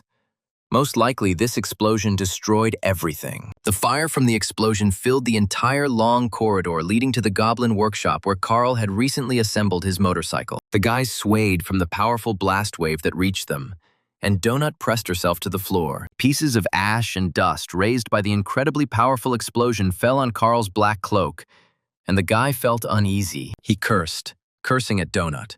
For the umpteenth time, he was convinced of the amazing cruelty of this cute animal. And she, looking at him in surprise, asked in bewilderment what had happened. What Carl was so unhappy about? What was wrong? He asked the cat if there really were children in that room, along with the leader of the Green Goblin clan. The cat calmly replied, "Well, yes. There was a whole crowd of them, from the smallest to almost teenagers, so what's the big deal?" Even though she only caught a glimpse of them, they were cute. Some of them in oversized jackets, just like Baby Yoda. So cute. But there, along with that huge goblin, there were not only children, there were also old goblins sitting there. And a little further off to the side, there were also pregnant women, literally about to give birth. They all looked like a big goblin family. It was very interesting to look at them, especially the little ones, who were still so cute and not evil, unlike the adults. Some even had nipples, these green-eyed goblin babies. But they could grow up big and evil. Donut was sure that Carl had crushed one of those Yodas with a cart when he accelerated and pushed her inside. The cart was heavy, so that little one died quickly, without even needing an explosion. Carl listened to the cat and felt worse and worse. How could she be so amazingly heartless? There was not a drop of pity in her. Donut really didn't care at all about the murdered children, pregnant women, and old people of the goblin tribe. She asked her companion what his level was now. After blowing up the goblin lair, it should probably have increased. Carl still couldn't come to his senses, and the cat joyfully exclaimed that they were now both at level 8. Donut sighed. They probably won't be shown on the show. They probably won't show the battle stats either, since they didn't fight the boss in his lair. The cat felt sorry for her. She thought it would be cool. The height of her dreams was to get into the news broadcast about the show. The guy grabbed his head and cursed again. If he had known about all this, he would never have pressed that damn button. He understood perfectly well that these were goblins. But children are always children, and pregnant women are defenseless. It's a complete disaster. Carl felt like an asshole who took the lives of defenseless creatures who had done nothing bad to him. Seeing the boy's torment, Donut reminded him that he was not here of his own free will. And besides, they were goblins after all. And what kind of terrible monster would stuff children into the boss's lair? Are they security? That's why they died along with the leader. She jumped onto Carl's shoulders and began to purr soothingly, trying to calm her overly conscientious companion. The researchers approached the entrance, which was littered with rubble, and the cat noted that they would definitely not be able to loot this lair. The guy said that they needed to get out of here quickly before the others returned. Otherwise, even the goblin's pass might not save them. Without waiting for trouble, Carl ran down the corridor to the nearest safe room, using the minimap as a guide. Donut, who was sitting on his shoulder, admitted that she really likes it when Carl blows up different things. The cat's eyes shone strangely, even bloodthirstily. After a short silence, she added that she really liked it. The guy silently glanced sideways at Donut, and once again thought that it would have been better if she hadn't eaten that enchanted cookie and had kept quiet. Finally, they found themselves on the threshold of a safe room, where there was no need to fear the revenge of enraged goblins. They entered an empty hall. For some reason, the room's keeper was not visible. The guy cautiously entered the room. There was a plate of cookies on the counter. Donut, her eyes sparkling, asked if this was probably a treat for them. They should try it. A little further on in the display case, a large arrow indicated where the men's and women's restrooms were located. One of the stalls in the women's restroom was strangely lit. There was someone there, but he was trying to make sure no one noticed him. There was a man sleeping in the cabin. This was clear from his even, deep breathing. It was strange that he chose such an unusual place. It was definitely a dungeon explorer. But there were 3 skulls burning above his head, meaning he had killed 3 people. Carl and Donut walked over to the plate of cookies. They really could use some refreshment. The cat took the cookie and began to gnaw on it with gusto. The cookie turned out to taste quite acceptable. As soon as the cookie was eaten, Donut saw that she had gained experience points, and the cat jumped with delight. Carl also ate the cookie, and a notification about receiving additional experience appeared in front of him. The cat's muzzle lengthened. She snorted with displeasure that the guy stole her experience. It was so unfair, after all. She was the main one in their squad. Carl chuckled and reminded Donut that they were in the same group, so their experience was split equally. But the cat was unhappy. Jumping off her companion's shoulder, the cat ran to the plate of cookies, wanting to eat them all to gain more experience. She lowered her muzzle into the plate and began greedily gnawing on the magic cookies that give researchers experience. The boy calmly gnawed on a cookie, watching with a grin the greed of the ambitious and insatiable cat. Having eaten her fill, she opened her menu again and looked. Carl had swallowed the last piece and said that now they had an equal share. Jumping off the counter, Donut headed to the toilet. Since they were in a safe room and there was no need to be afraid of anyone, Carl decided to take a look around here for now. He turned his head, hoping to see the keeper of the safe room. He also looked at the screens. There were 2 days and 12 hours left before the first floor collapsed, and the news show was supposed to air in 15 minutes. The screens also showed that there were just over 3.5 researchers left alive, and that someone was dying every second. Each explorer was also offered an experience cookie to eat, as they deserved it for being there. The guy was curious how many people had managed to find a safe place where they could hide until the stairs opened. How many will be able to sit quietly like this for the remaining 2 days without being torn apart by the monsters of this floor? Suddenly, Carl heard Donut's desperate cry. The cat was screaming that he was here, in the toilet. The guy couldn't understand what she was talking about. The cat ran into the room with its eyes wide with horror and screamed in fear that he was sitting in the women's restroom. The guy asked the frightened cat who was sitting there, and she blurted out that the same researcher, the killer of Rebecca V., was there. The horrific image of a bloody murder appeared before Carl's eyes again. And now they met Frank Q. The guy immediately ran towards the toilets, from where his frightened furry companion had just flown out. Looking at the map, Carl was surprised when they came here. His point was definitely not on the map. He specifically looked to see if they were alone. It couldn't be a misunderstanding since they found themselves in the dungeon. Carl has been watching the map almost constantly. It seems like this guy has some kind of ability to hide his presence. He can even fool the system. Seeing the toilet door opening, Carl braked sharply, a bristling cat standing next to his leg. An elderly man with tired but hard eyes, covered in stubble, came out into the corridor and waved his hand, apologizing. The system showed that the person in front of them was level 8 researcher Frank Q. He was covered in weapons and wearing a bulletproof vest. Q had a large battle axe on his shoulder and said he hadn't meant to scare the boy's little cat. 3 skulls were burning above Q's head. The system reported that 3 researchers had been killed by him. He asked with a smile, "Is it a cat?" Donut puffed up her face and growled menacingly at this man. He frightened her terribly with his calmness and armament. He explained to Carl that he thought that if he slept in the toilet, no one would be able to get to him. Neither monsters nor people. The closer Frank Q got, the louder Donut hissed and growled, showing her small but very sharp teeth. Q said he didn't know the toilets in the safe areas were different from the ones in the dungeon passages. Looking at the guy standing in front of him, Frank asked Carl in surprise, "Where are his pants? Why is he looking like that? And where are his shoes?" he asked Carl in bewilderment. Had he really been walking around the dungeon barefoot all this time? And the researcher's name is strange.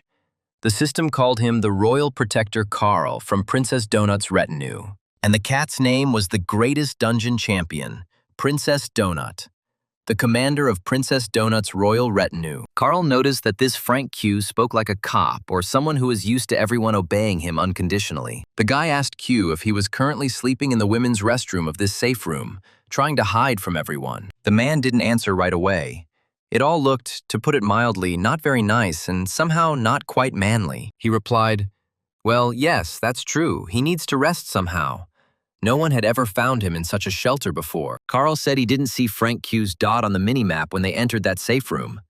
"That's weird," he answered. "Probably because he slept in a safe zone.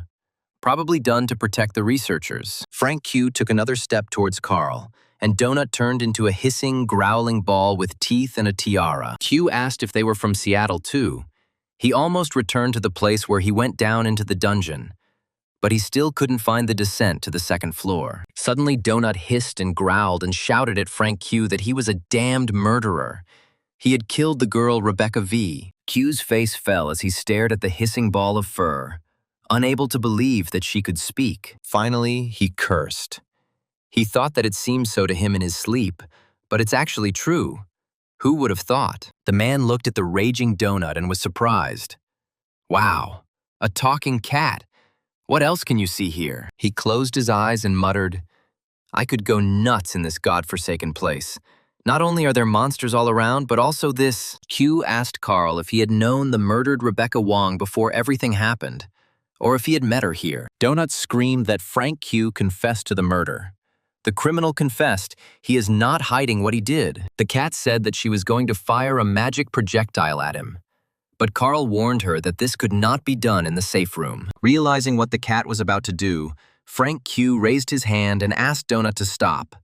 Perhaps she had misunderstood. He said everything is not as it seems. He had no other choice. If they knew Rebecca, then he apologizes. Carl said that they didn't know her before the tragedy or in the dungeon. They just found her body in the corridor. Q looked at them strangely, just in case he took the axe off his shoulder and could strike at any moment. He said that there were 5 attackers. His partner killed 1, Frank killed 3, and some unknown thing killed the 5th. This was the first living person Carl had come across. Even if he was lying, the guy wanted to hear what he had to say. Carl asked if Q's partner was also hiding in the toilet, but the man replied that he was alone now. The guy suggested continuing the conversation in front of the TV. He didn't want to miss the news from this damn show.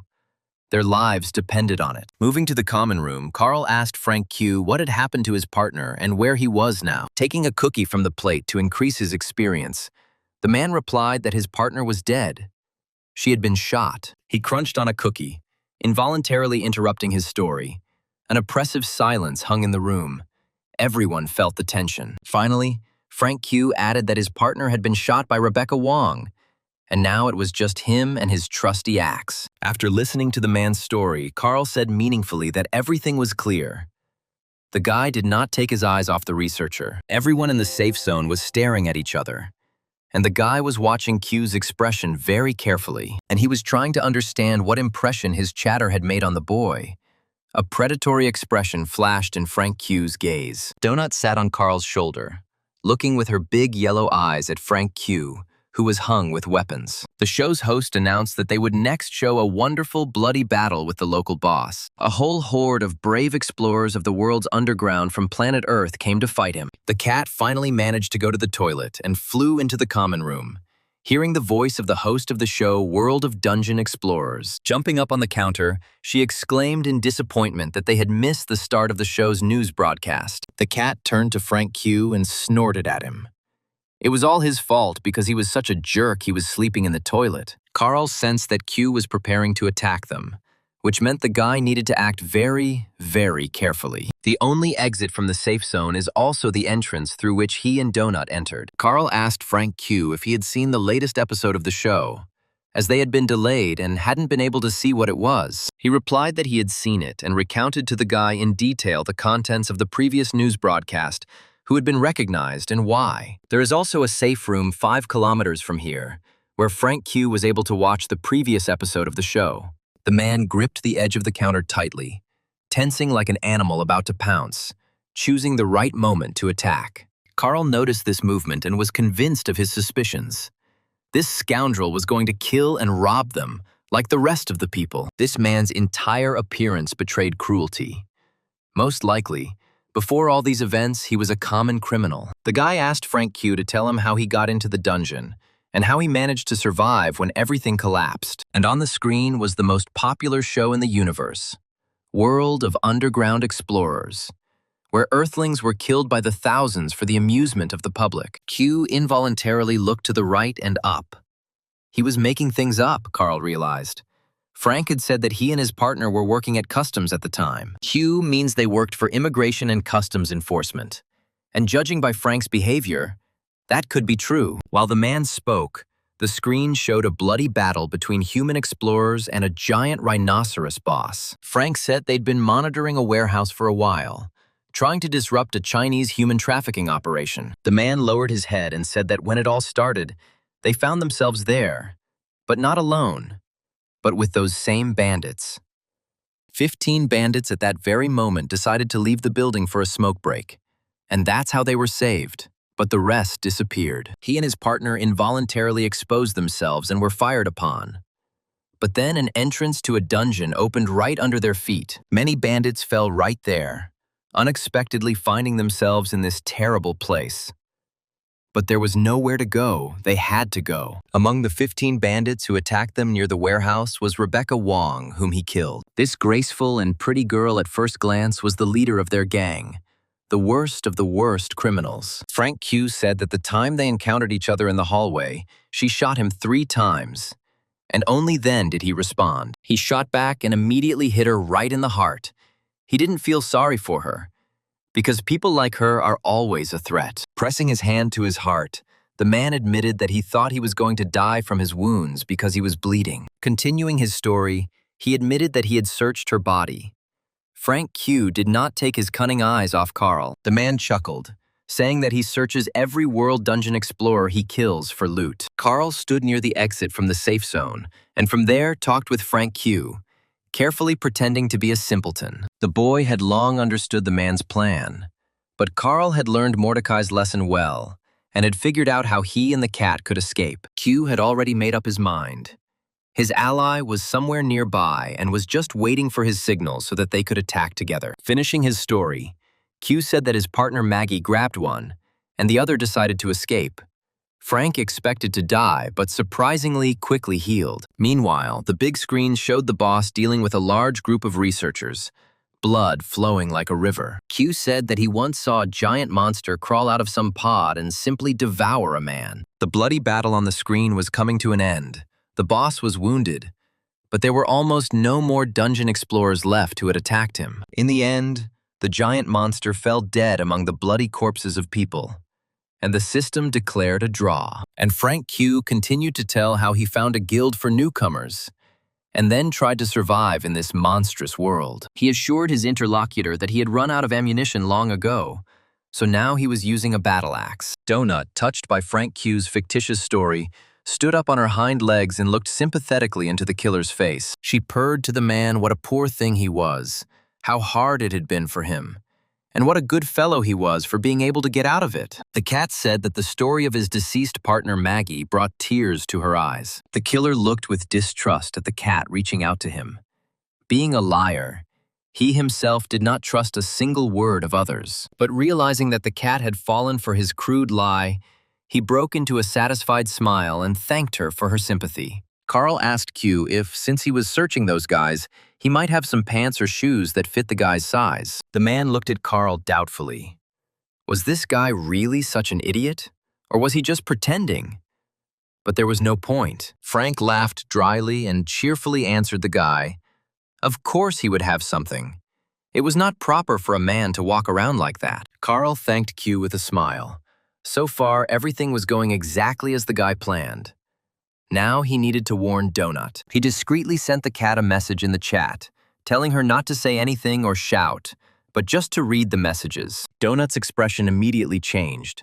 She wrote in the chat what happened. She was already getting scared. Carl thought it was good that Q wasn't paying attention to her.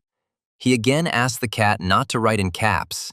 It was annoying. Q narrowed his eyes like a cat who has spotted prey, his whole body tensing, his predatory gaze never leaving his potential victims. The guy warned the cat that Frank was going to attack them, but she should not react or resist in any way.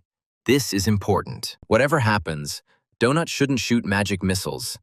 Let them do what they want. The cat should trust him. The cat was puzzled. Because Frank was an American hero, Carl replied. Q was a piece of shit. He was pulling the wool over their eyes. There was someone else hiding nearby, ready to attack them, so the cat should get ready to run away. Donut's fluffy ears drooped sadly, and she wrote to Carl that she didn't like all of this at all. Taking out a pair of bloody trousers from his inventory, Frank Q said, "These are the largest pair of trousers he has in stock." He threw the pants to the guy, adding that he had another pair of shoes, but the size was not written. Carl thanked his interlocutor. One glance at these trousers was enough to understand that they were women's. The guy texted Donut that he would set himself up so that Frank would attack first. Turning away, he pretended to put on his pants. Seeing that Carl had turned away, the man pulled out a gun, and without a second's hesitation, he shot the cat sitting next to him. Everything happened so quickly that Donut didn't even have time to scream. At that very moment, Frank Q's murdered partner Maggie appeared out of nowhere in the safe zone. There were 5 skulls burning above her head, meaning she had already killed 5 researchers, Maggie shot Carl in the back. The guy saw a bright flash and realized that exactly what he expected had happened. He and Donut were attacked by a gang of killers. Turning around, Carl smiled.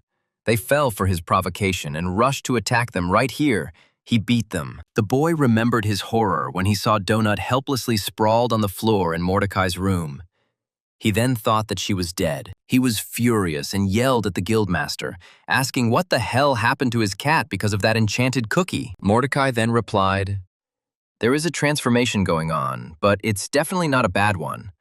Otherwise, the guild would have teleported her out of here immediately." He emphasized then that nothing could harm the explorer or NPC in the beginner's guild or safe room. The word scoundrel appeared above the head of the researcher killer Frank Q. He was temporarily immobilized by the system. The same thing happened to his accomplice Maggie. Her body was shaking, but she couldn't move. The frightened cat jumped off the stand and started running away from the man who had just shot her. She threw herself into Carl's arms and trustingly pressed herself against him. For the first time in the dungeon, Donut was truly scared. Throwing down the bloody pants Q had given him, Carl told the cat that it was time for them to run away while the two were immobilized. Donut looked at the two with her eyes wide with horror and exclaimed why they were going to kill them. But how did Carl find out about this? Is he a psychic? And where did this lady come from? Donut's point is not visible on the minimap. The guy looked at Q's partner. It was the 9th level researcher Maggie Mai. It seemed she was the one who commanded the gang. Above her head hung the 5 skulls of the explorer's killer, and the woman's gaze was as cold and cruel as Q's. Carl was shocked. These bastards had already killed 8 people on the first floor alone. It looked like they were hunting people. The guy clenched his teeth, but he couldn't attack them now. Otherwise, he would be immobilized too, and he and Donut wouldn't be able to escape. He looked around and decided that the best thing they could do now was to get out of here and try to survive. Carl hugged Donut and quickly ran out of the safe room while the 2 scoundrels still remained motionless. Just in case, right on the run, the guy pulled out a very useful bottle from his inventory. Because they didn't have any bulletproof vests, he opened the cap, and in Carl's hands was a bottle of iron skin potion, which could protect him from bullets for a while. The guy took a few sips and immediately felt that something was happening to his body. His skin seemed to begin to thicken. Carl took out another bottle. He needed to protect his partner with her incredibly fragile constitution. He handed her the potion and told her to drink it too. He didn't know whether the bandits would pursue them or not. Donut clutched the life-saving potion in her paws and said thoughtfully that she simply didn't understand these two. The cat moved the iron skin potion into her inventory to use to defend against attacks. She asked Carl why they were doing this. The guy answered, "Probably to take other people's things, experience, and just for fun." Looking at the map, the cat noticed that there were a lot of red dots on it. But she couldn't see anyone, although they were surrounded by enemies. And indeed, the mini-map showed that there were many enemies both to the right and to the left of the dungeon explorers. Carl looked around carefully. He knew that the map was not lying, but for some reason, they had not noticed the enemy. Methodically examining everything around, the guy looked up and immediately understood why they did not immediately see their enemies. Right under the ceiling sat a vile creature called a red-faced remora. The system called them crazy kamikaze ravioli. As soon as the researchers reached the first remora, a strange red creature jumped down with a whistling sound. Carl looked with horror at the approaching monster. The remora was clearly aiming at him. He was confused and didn't know what to do. The red-faced remora lit up as it leaned against the guy's shoulder, and Carl screamed and clenched his teeth, a searing pain piercing his body. Donut jumped off her companion's shoulder and fired at the remora. The monstrous parasite exploded right on Carl's shoulder. The system reported that the knockdown was neutralized by the troll skin t-shirt. Carl cursed how painfully they bite. The cat looked up and saw a couple more biting red parasite suckers. They needed to be killed before they had time to attack. Upon seeing the researchers, the remoras rushed to attack the small, fluffy cat, considering it easy prey. One of the red-faced clingers pushed off the wall and, spreading its 3-fingered paws, flew straight at Donut. But the cat was ready for the monster's attack. She simultaneously fired magical charges at both clingers. The dead enemies lay sprawled on the floor, and Carl and Donut once again ran away from the gang of dungeon explorer killers. Suddenly, the cats stopped and asked Carl why they were running away from Frank Q and Maggie May instead of fighting them. Pointing to the recently killed remoras, Ponchik said that they were strong and could easily handle this gang, but Carl wasn't so sure about this. He also wanted to punish these cold-blooded criminals, but he didn't know if it would work. He remembered Maggie, who had appeared quietly out of nowhere and, without blinking an eye, had shot a stranger. And Frank Q shot at the defenseless cat, which he had just thanked for its sympathy. They have guns. Frank is level 8 just like them, and Maggie is level 9. It's hard to get to 9, so she probably has a lot of skills up her sleeve. Besides, Carl didn't want to have a skull-shaped mark above his head. Even if this couple deserved to die, the rest of the people Carl met would not know about it. Donut sighed. But if they don't stop these bloodthirsty killers, they might hurt someone else. The guy understood that Donut was right. But how could he do that? They survived this time only because the system detained the killers. Carl cursed. He himself did not like retreating. But fighting two experienced cold-blooded criminals is not easy. But if they can't confront them head-on, then they need to come up with another way to defeat them. The guy took a goblin smoke bomb out of his inventory. It emits a foul-smelling cloud of multicolored smoke for 3 minutes. We need to set a clever trap for these hunters of human heads and objects.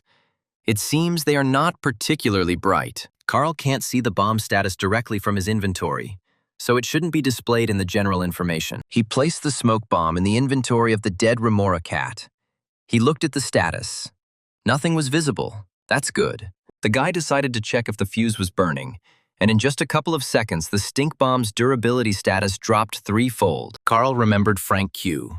He searched Rebecca completely, even took her clothes, leaving only a fucking apple core. He took out the goblin dynamite from the storage, which he and Donut had used to blow up the army of sprinklers in the boss's lair. The fuses needed to be lit so that as soon as Q took it out of the repellent storage, the dynamite would explode instantly. People like Frank Q and Maggie May always pocket everything, even the blood-stained belongings of the people they killed. Carl doubted that the mobs would drop dynamite as loot.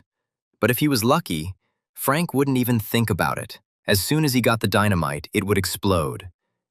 And now it was time for them to go. The cat doubted that Q worked at customs. Carl replied that maybe that was the only thing he didn't lie about. His behavior was like a cop, but everything else he said was bullshit. Frank Q said that he and Rebecca shot each other almost simultaneously. But that can't be true. This girl, Rebecca Vaughn, was level 3. Her inventory system was activated, meaning she had been in the guild. All that was left in her inventory was an apple core. But there had definitely been something there before, since she had completed training in the beginner's guild. Carl also noticed how many experience points Frank got when he ate the cookie. If he had been alone, he would have gotten 10 points. But he got less, which means he was in a group with someone. The guy also noticed that his finger was twitching, as if he was trying to type something on the keyboard to his partner in the chat. Donut was surprised when it came to some strange things. Carl behaved like James Bond, and when Beatrice dated 3 different guys, he didn't even suspect. Carl jumped in surprise at how many guys his girlfriend had dated. Was it really true that she had dated 3 at once? He only found out about one thing, and after that, he and B broke up. Carl said that he didn't care, she could stay in the Bahamas. And then, all the explorers of the world's underground saw a hologram of the producer of this season of Cascadia. He greeted the researchers, and, according to Cascadia, it had been another amazing and wonderful day. The show's organizers are very happy that people are with them, and really hope that everyone has a great time. Cascadia assured that all the problems with the toilets, explosions, and suctions have been resolved, so there is no need to worry about it. He also asked those who use the dungeons to relieve themselves to stop doing so immediately. A cross-translation function has been introduced into the native language. Now people from different countries can easily understand each other when meeting in the dungeon. Carl pulled out a goblin-made bike from his inventory to quickly get away from the potential explosion. Cascadia exclaimed, "That was all the news." He wished the researchers to continue in the same spirit of killing, and killing. Jumping into the cradle, Donut said that they were never able to watch the show to the end, and wondered if they got there. The guy doubted that he and Ponchik were shown. He got on the bike. They needed to hurry to leave the dangerous place. The motorcycle roared. The engine worked properly. The goblin engineers knew their business and made the bike conscientiously. The explorers rolled along the corridors towards the room controlled by Tally. They needed to eat and rest. The two rule-breaking scoundrels, Frank Q and Maggie May, were still standing motionless in the safe room. A girl approached this very room with two killers. She put her hand on the front door and looked into the opening. Seeing bodies shaking with tension with pistols in their hands, the girl called out to her mom and dad in surprise. Carl and Donut were flying through the dungeon at full speed. The motorcycle was working properly. The contented cat was sitting in a fluffy stroller. The guy activated the map to navigate the numerous corridors. There were 2 days left before the level's destruction. He saw that their target was very close and stepped on the gas. Carl was eager to take refuge in Tally's shelter and taste his cooking. The system increased Donut's bike driver skill level, and the cat was delighted, even though she had never driven a thing before. Finally, they arrived at the required premises. Carl stopped.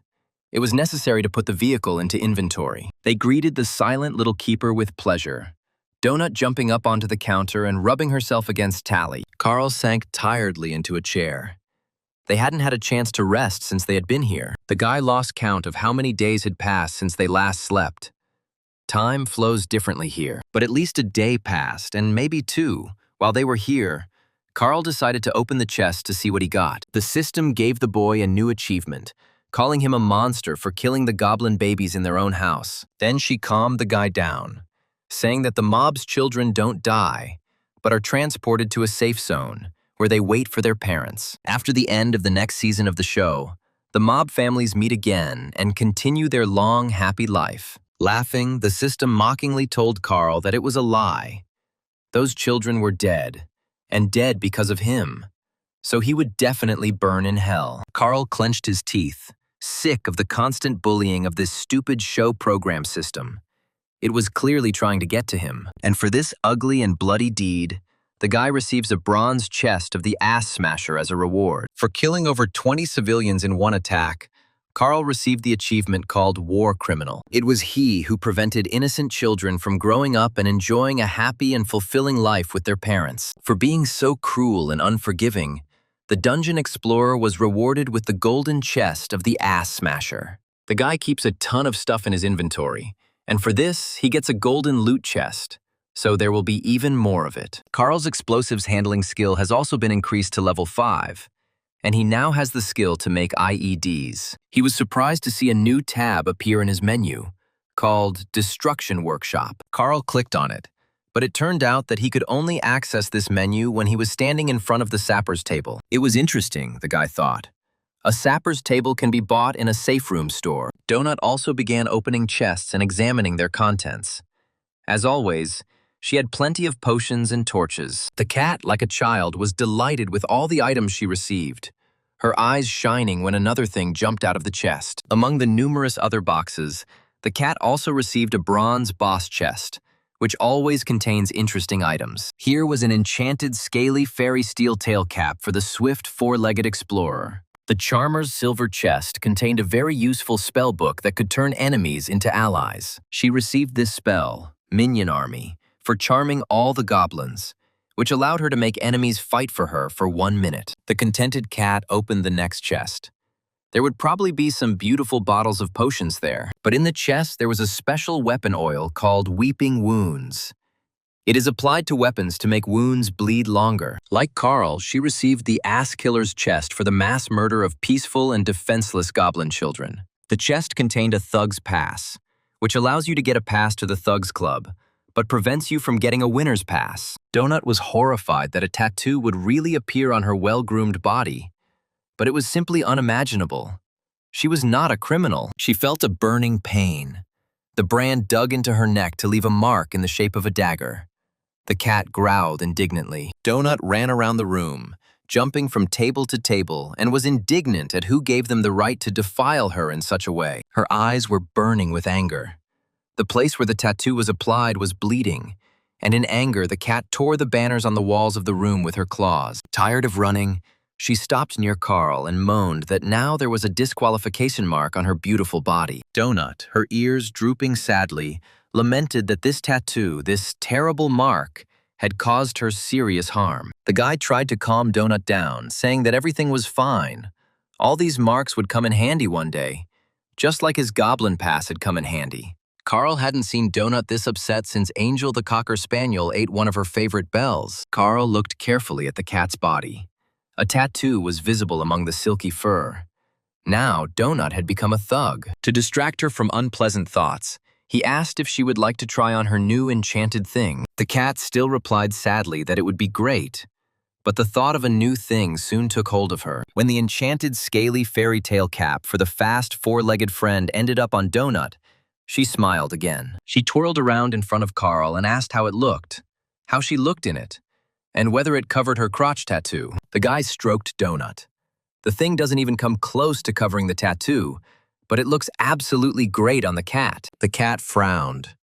It was a pity that she didn't cover it. And then she remembered about the book of spells. Perhaps it could help, but Donut couldn't use the book because the spell required 50 mana, and she didn't have that much mana. The cat was very upset.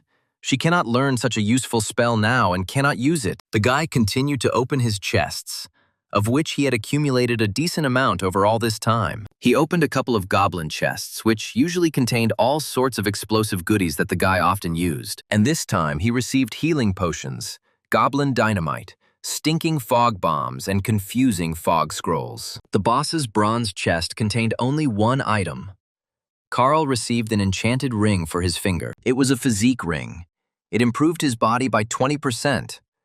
The guy thought that he needed to find something similar for Donut. Having opened another chest of the ass kicker, Carl received the exact same thug pass in the form of a tattoo as Donut. A bloody dagger sank into the boy's chest. He cried out in pain. This procedure is quite painful. It was not for nothing that the cat screamed. Donut pulled her t-shirt back and looked at the mark, saying with disdain, "Oh my God, how disgusting, and how could they do that?" Glancing at her neck, the cat said, "Miss Beatrice will go crazy when she sees this on her favorite beautiful and champion." A skill potion fell out of an inconspicuous-looking box. Drinking it will add an additional level to the guy's value determination skill. After moving his purchases into his inventory, Carl pressed the button to sort items by value. The system quickly sorted all the items, and the guy wondered why he never got pants or shoes. The contented cat ran around the room in her new steel outfit, exclaiming that when she spun, she made a whistling sound. Carl yawned incessantly. He was exhausted and really wanted to sleep. Besides, he considered this place quiet and his body needed rest. After taking a shower, he and Donut settled down on the wide bed in a small but cozy and already familiar bedroom. The cat was still muttering indignantly in her sleep, asking who gave them the right to disfigure her body. And what's more, such an ugly tattoo. In his dream, Carl saw an angry and at the same time sad Rory. She blamed the guy for the death of her family and called him a monster. He knew it was just another stupid joke. The game didn't care that he killed the kids. It wanted him to do it. The room was like it was set up for this. They had to clear out the workshop, and they had to blow up that room. It was a trap. Those kids were put there for that specific purpose.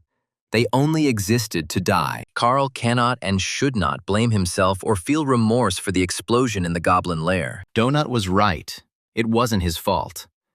But despite all these reasonable arguments, Carl still felt like an asshole. And then he saw an inscription on the ceiling of the AMV. Someone wrote it. I wonder if this person survived or has already died. The guy reached out his hand to the ceiling with the inscription about where this place came from. For some reason, it seemed familiar to Carl. He clenched his fist, all his muscles tensed. It couldn't be.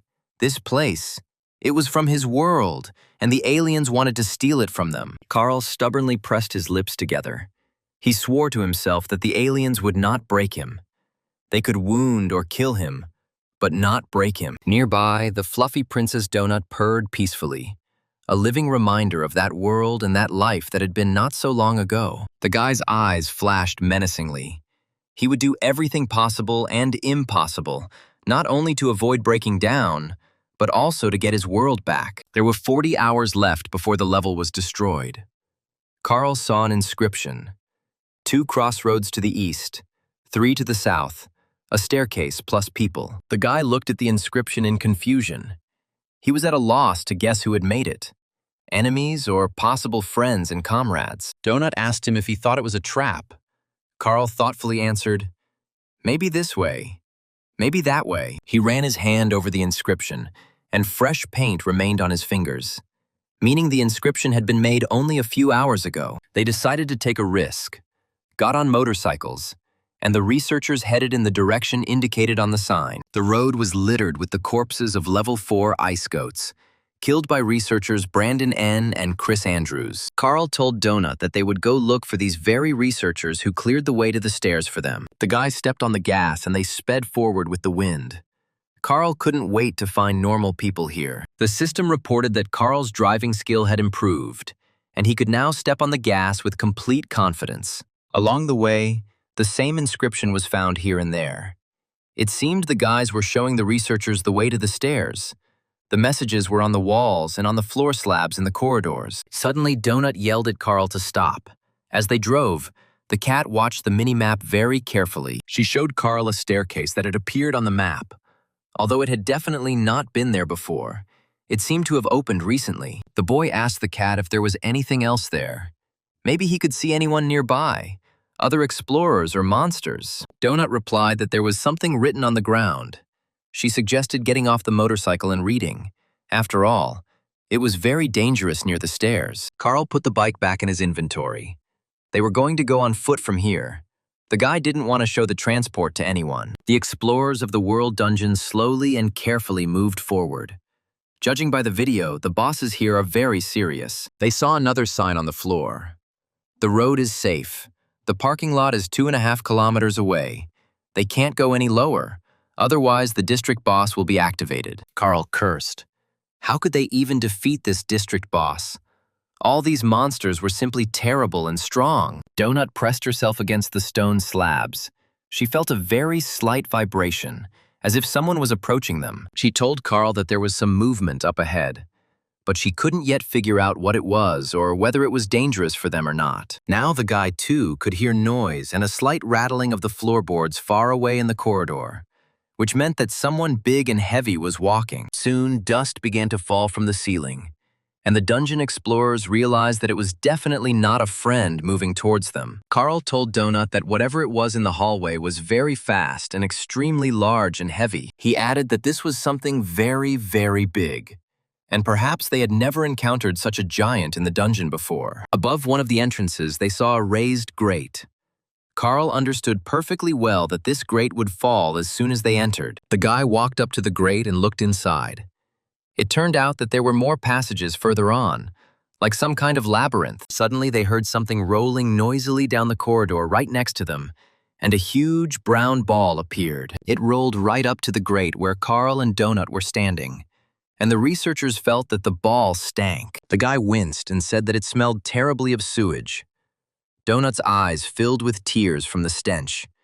She whispered, "It's just awful." Carl suggested looking at the map. Maybe they would find the one who left all these messages with clues. Suddenly, he saw that a very large group of dungeon explorers was moving not far from them. The guy happily told the cat to look at how many people there were. They finally found a large group. Judging by the dots, there are at least 40 people there. We need to go to them. Together, they will definitely be able to break through to the stairs to the second floor. Carl's eyes lit up with joy. He was glad to see people.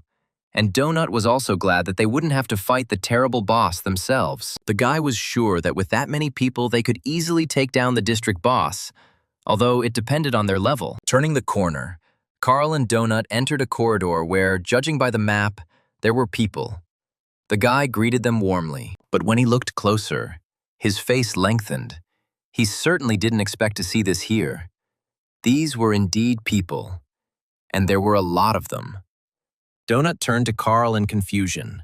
In front of them were very elderly people, some of whom moved with the help of walkers. The cat whispered, "There are only old people here, some in wheelchairs.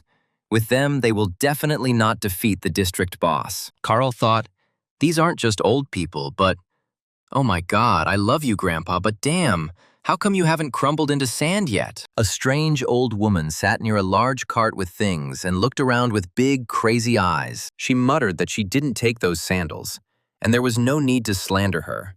She didn't need other people's things. She was an honest person. Carl heard a young voice. Some guy shouted to him, Thank God he came to their base.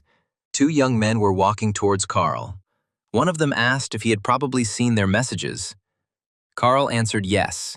They had seen the inscription. Level 6 researcher Brandon N., a young man with a hammer on his shoulder and cheerful eyes, waved cheerfully at Carl. Next to him was Level 6 researcher Chris Andrews.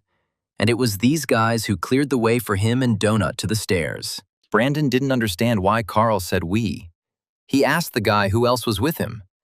They thought he was alone. The young man saw the strange name of the explorer, but did not understand anything about this. What kind of royal retinue this was? Maybe it was just a joke. The indignant cat jumped off her companion's shoulder and stood majestically before the two young men. She said that we means we. She is right in front of him. Can't this rude guy see her? She is Princess Donut. The stunned guys looked at each other in confusion. It seemed they clearly didn't encounter talking animals every day. Brandon apologized. He didn't understand right away. I saw them and I thought... Carl smiled. They probably thought he was crazy. Meanwhile, the cat is talking, and she may have the highest stats of all those present. Brandon Ann dropped to one knee and gently stroked the cat, saying, "Nice to meet you, Princess Donut." The cat was still unhappy that she was taken for a blank space, and not for an equal explorer of the world's underground. Brandon asked to forgive him if he had suddenly offended such a beauty. He had simply never met a talking cat before. Donut smiled and accepted the apology. Carl and his companion, along with the boys, went to the other fighting members of this large but strange detachment. They were met by Archer Yolanda Martinez, a level 6 explorer and member of a group called the Meadowlarks. Yolanda smiled widely and extended her hand to Carl. She happily exclaimed that their messages worked. This is very cool. They were also joined by Imani K., a 10th level explorer armed with a sword, and also a member of the Meadowlark squad. There were 12 skulls hanging above the sad Imani's head, meaning that she had killed 12 dungeon explorers. The swordswoman stood a little to the side, next to the old men, and was in no hurry to approach the new arrivals. Donut wrote in the chat to Carl to look at that girl with skulls. Another dirty killer of researchers. Carl looked closely at Imani, who stood with a sword guarding the crowd of defenseless old people and did not abandon them. He replied to Donut in the chat that he didn't think so. This girl was completely different from the cold-blooded killers they had met. There was grief in Imani's eyes.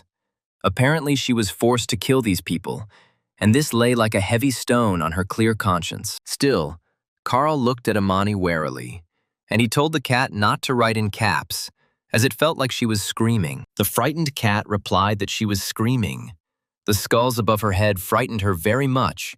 She remembered how Q tried to kill her. The smiling Archer extended her hand to Carl and introduced herself as Yolanda, very happy to see a new explorer in their squad. Brandon explained that they were night workers at a nursing home in Wenatchee and had arrived there while they were on duty with the residents. On that terrible night, they were forced to evacuate because someone decided to set fire to the trash in a barrel at the entrance to the building. At this time, firefighters, police, and others were with them, and the strange old woman wrote to Oud and Schwartz to contact her. The old lady in the red hat was named Agatha.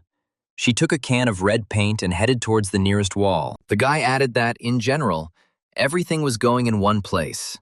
When it happened, he suddenly saw that Agatha took their paint. Soon, a smiling red smiley face appeared on the wall, drawn by the strange old lady Agatha. It was very strange for Carl to see an old woman wrapped in rags with crazy eyes and a can of paint in her hands. Brandon Ann politely told Agatha not to waste the paint.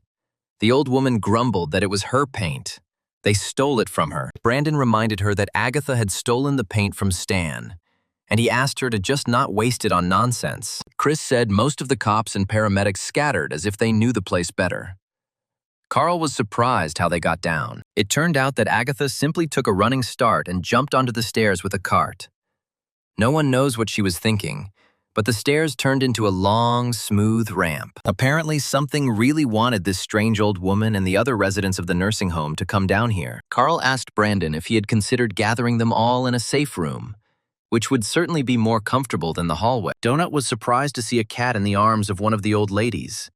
The grandmother was constantly petting her furry pet. Chris said the room was already packed, like a summer cafe in the sun, with only enough meth for 30 people. Chris helped the stronger ones get there, There is this gnome there who cooks food for them and sings songs. Carl remembered Tully. Apparently, not all babkas are so gloomy. There are more cheerful and younger ones.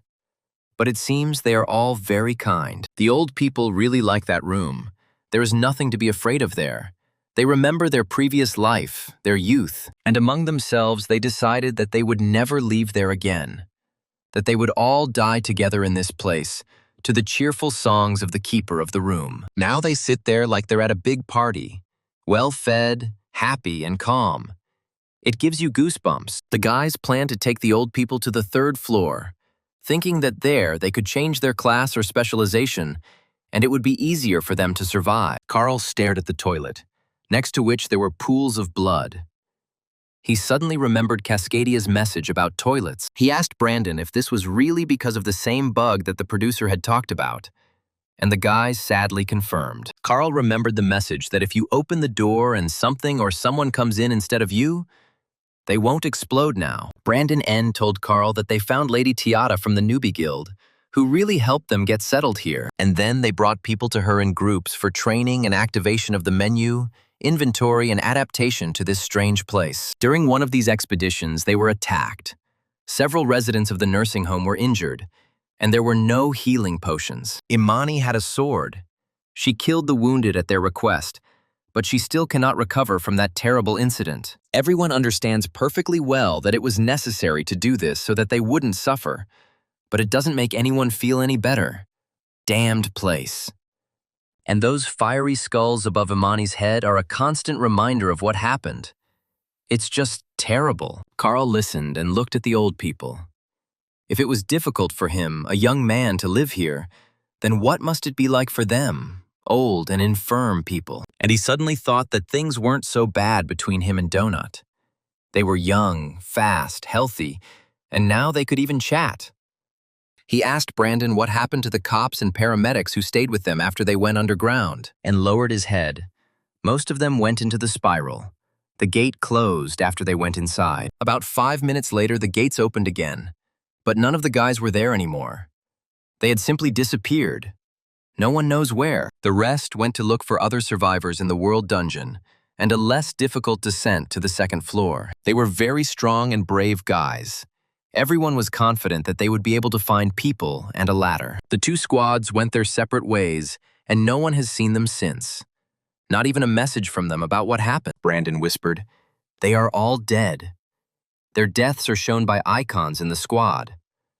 The guy didn't want the old people to know about it. The guys were killed one by something, separating them from the group.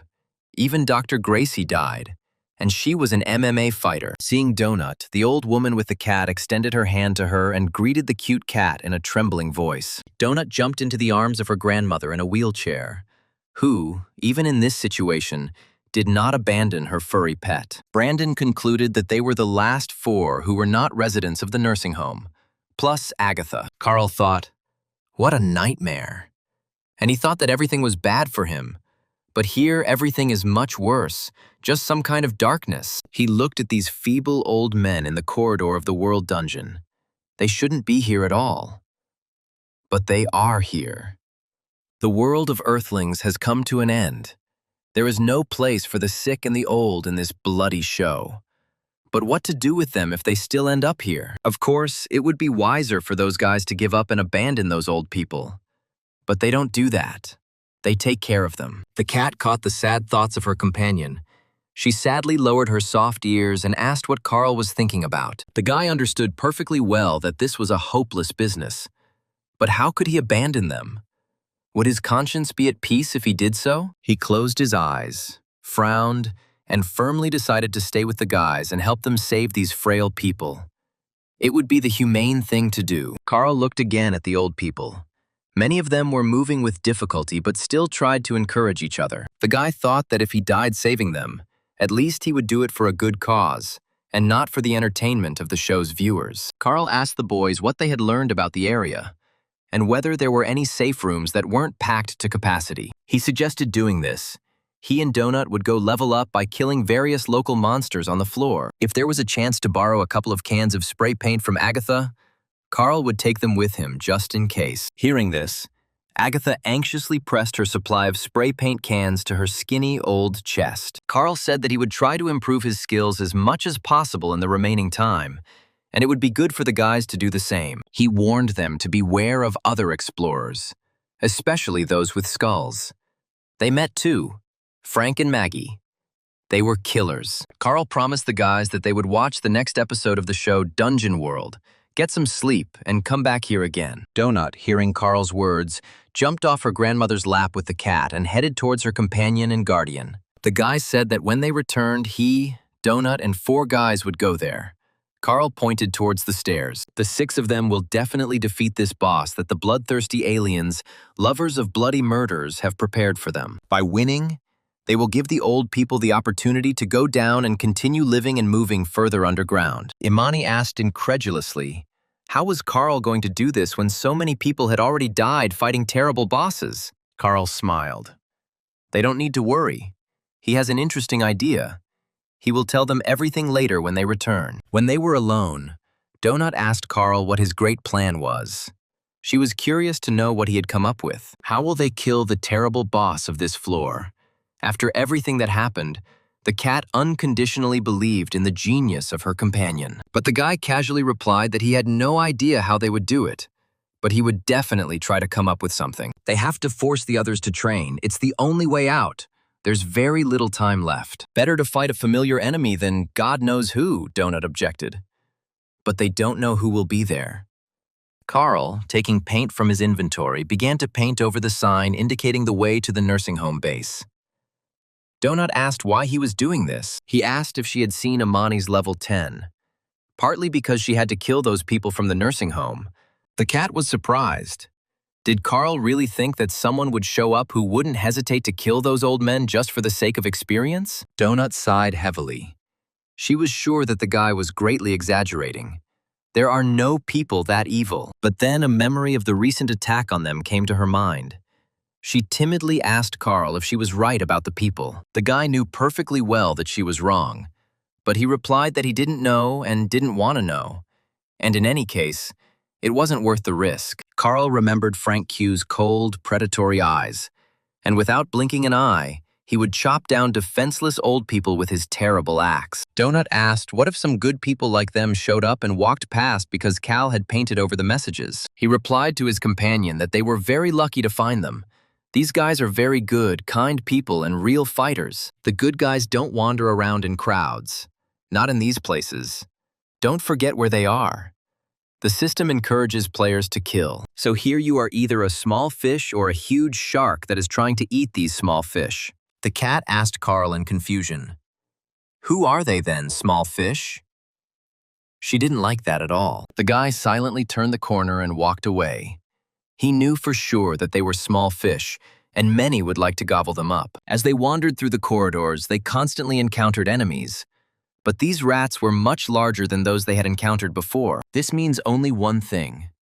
They are already very close to the lair of their boss.